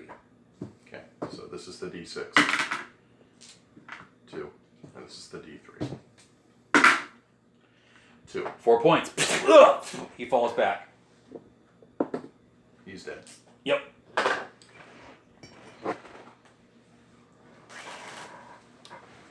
Are there any cabs struggling along Yes. in the area? From inside the second floor, some of the windows braced out. You see these black, long tendrils starting to like seek, looking for something like an ant would with its feelers, and then they gradually withdraw in. I hail a cab. Yeah, let's get a cab. With our bullet wounds, oversized Yeah. thing. A cab Sprained a ankle. cab screeches to a halt. The cabbie looks at you. I was being sarcastic. Oh, okay, I wasn't realizing you were being sarcastic.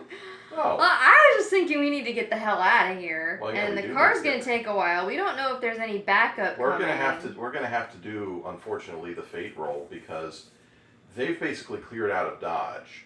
The only people that were in back were back here, and that thing is so loud and insane that no one has returned.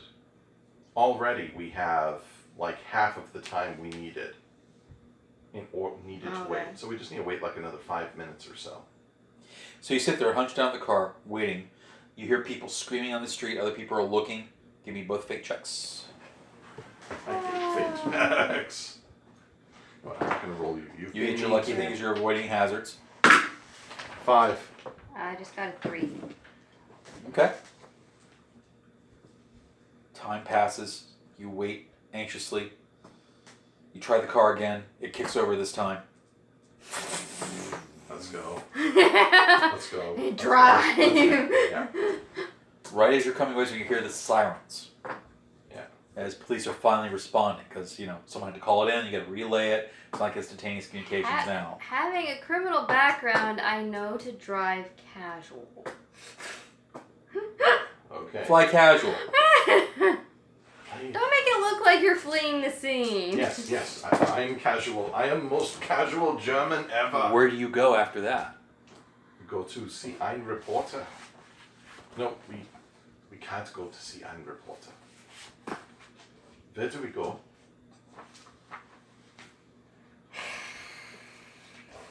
Well, Why is alcohol not legal in your country? I guess it's Because of women.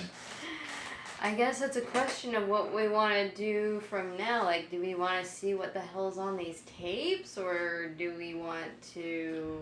At this point, I am quite certain that if we look at these tapes, we're going to wind up one with Chongo. Who the heck is this Chongo you keep referring to? Okay, I was down in Louisiana. I got involved trying to track down this gang. This gang was into weird magic shit. And the Pisswasser deity they worshipped was called Chongo. He was the one who tried to kill me on the plane. Okay. My point is, I don't want to see what's on these tapes. He's being a wise investigator. See any other H.P. Lovecraft story? The guy would immediately dive into this to see what this is and go completely bonkers. No, not this player. He's smart. But on the other hand, you know what? We should go back to the chief. His wife is very beautiful. He should see the tapes.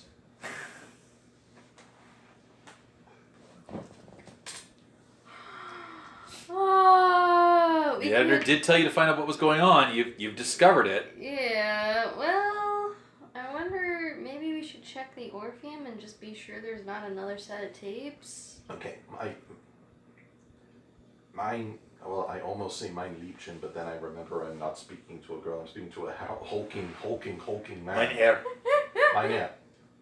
Oh, mein Freund. My friend. My friend.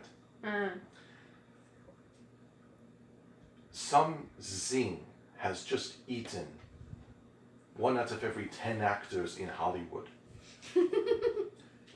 that Orpheum is going to be locked down. True enough.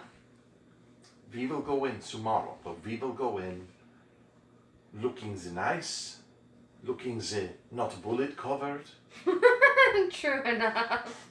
looking beautiful with the beautiful people. We will go in, we will destroy the tapes, we will destroy everything, and then we will get our story and leave. So take the tapes we have now to the editor? Yes, Sure. show him. Okay then. You drive back to Jackson's house. Hernanda's not present. She gets the nights off. And you're greeted at the door by Maple, who sees your wound and goes, "Oh my God. Oh my God, you're bleeding." Getting a story can be dangerous sometimes. I'm so sorry. So she's generally concerned for you. Is your husband home? Yes, of course. Come in. Thank you. Please tend to my friend here. He has a sprained ankle. Oh, it's no big deal. So Jackson sits you down in his living room. He's like, "Tell me what happened." I assume we do really relate to speed up game session. Okay. He looks at the reels and goes, "That's them." Yeah. At least the negatives. Well, it's a small independent picture. It's a high likelihood that is the only copy. But some companies also make bonus reels. They may have thought to do the same. We need to track down what company made them, all that. I'll get other people on that. You guys have done a really good job. I may start making some phone calls. We're going to end the adventure there. You guys have successfully completed it. You prevented a disaster in which 2,000 people would have indeed gone stark raving insane. Would you like to read what they would have saw had you not stopped it in time? What would they have seen? The movie opens to a black screen with the word Nihilo, which means nothing. And then a single point of light appears in the center of the screen, taking the form of an oval with a line through it, kind of like the stylized eye on that talisman. And around the oval, as the eye slowly opens, the Hebrew letters that spell "Let there be light" appear around the eye in a circle. Blinding light, sounds of a celestial choir surround the audience, and a feeling of acceptance and joy pervades them.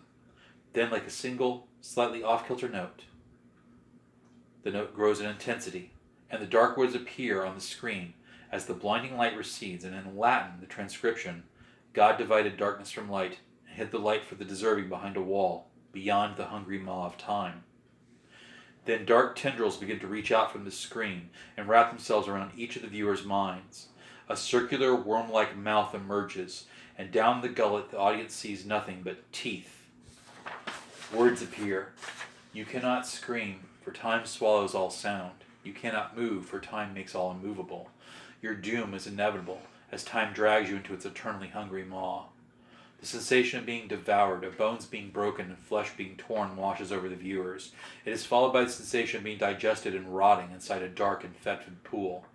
Finally, the viewer's last sight, though, after the terror they're being consumed gradually and inevitably, is the knowing that they will be forgotten, because they never had any worth or meaning to begin with. The despair overwhelms the viewers as they become one with the nihilistic vision. The audience sits quietly for a moment, crying tears of rapture and joy.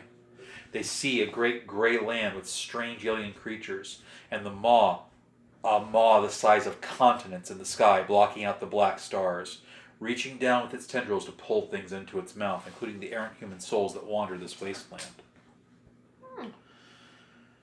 The mob exits the theater. As they do, women are swooning, men are leaning on each other. They begin to come back to their senses and explain away what they saw. Secretly pregnant with the dread and subtle commands of the movie's self-annihilation. But under the influence of those same mesmeric commands, they can only state that what they saw was glorious, moving, avant-garde, the most important story ever filmed.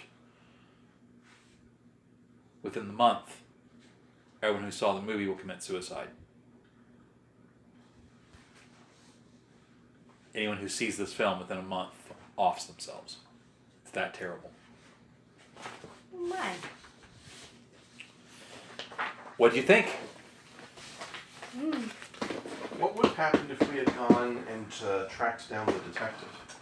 So the insane detective Bigsby actually would have put you on the course of the charity too, because what happens when they caught him, they made him stare into the talisman. That's why he went mad. Ah. That talisman they have, which you didn't recover, and Suffington gets away, so this might be an adventure later. That talisman came through some nefarious means. It's actually kind of a viewing device to see the eternal truth of the dark ocean. This is actually set in a cosmology I invented for another game called Red Ink. And in that dark ocean, you get to see the world the way it really is, and it's pretty freaking terrifying because the mind normally turns that out. That being the Lovecraftian element. So, story was good. The mechanics you already said looked pretty well. Yeah. What'd you think? The freaking fate mechanic is nerve-wracking. God damn it! Yeah.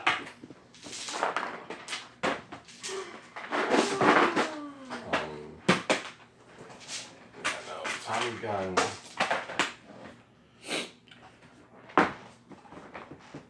Yeah, it's good. The damage is relatively well balanced.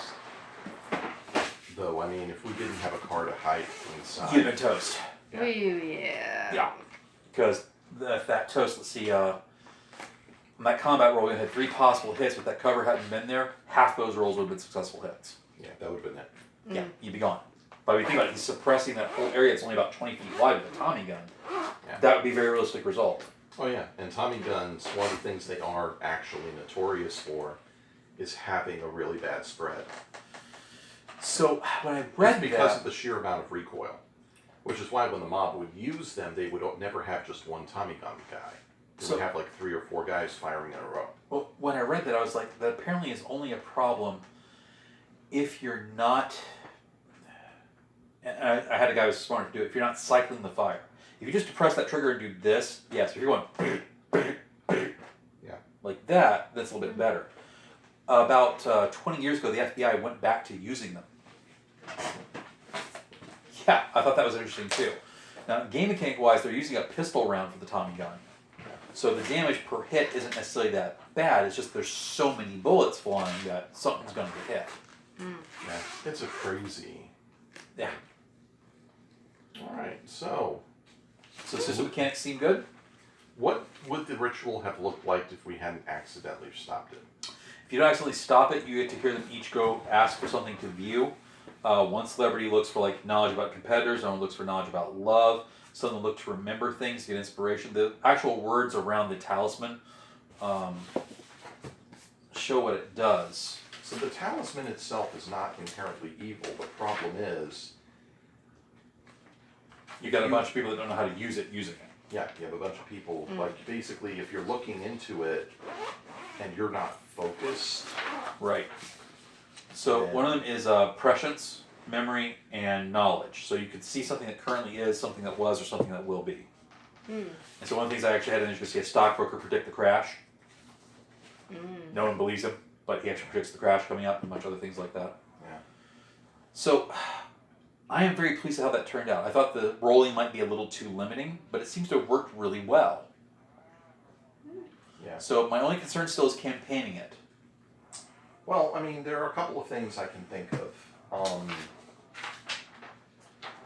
How is Moxie refreshed, or is it refreshed? So every setting has different secondary attributes you can use. I decided for this one to use Chutzpah and Moxie. Well, you guys actually didn't need to use Chutzpah much. Chutzpah is the social reroll one.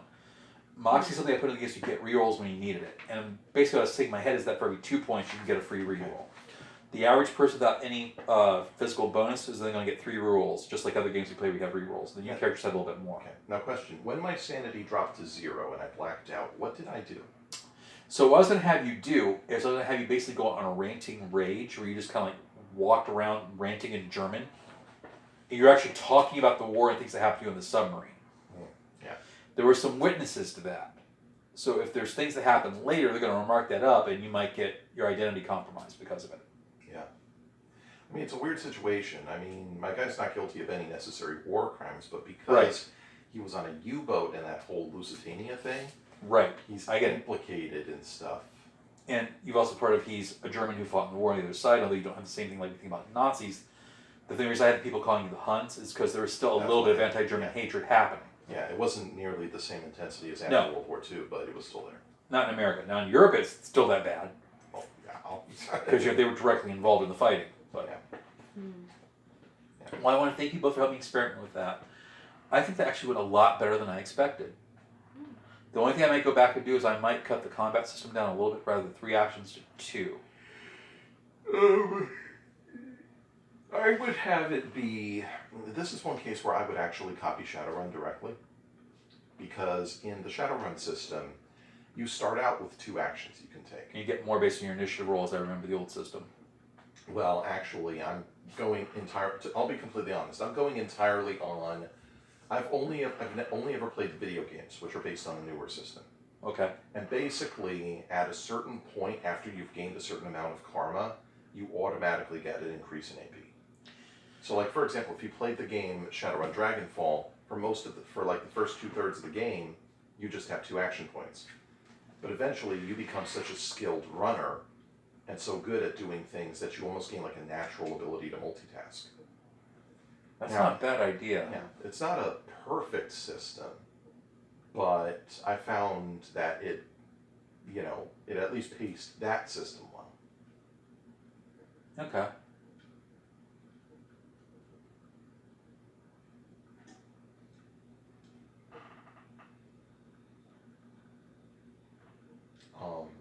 Okay. Yeah. All right. Well, this was a really good test run. Thank you all for playing. What is our real world time? It is 10:03. So it's time for me to vanish for the evening. Thank you for stopping by, Mike. Very good. Remember to take your copy with you. Yep. And Grizzly. Grizzly pulp. Alright. Cool. Very cool. Okay. Well. Good to see you both again.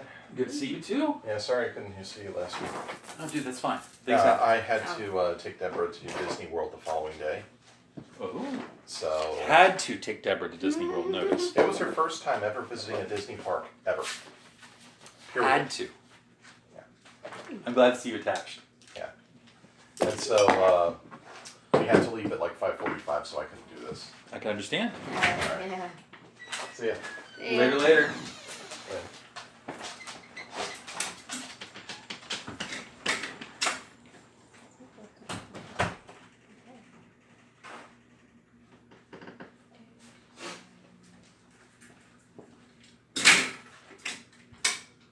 Well, that turned out pretty well. Oi, oi, oi.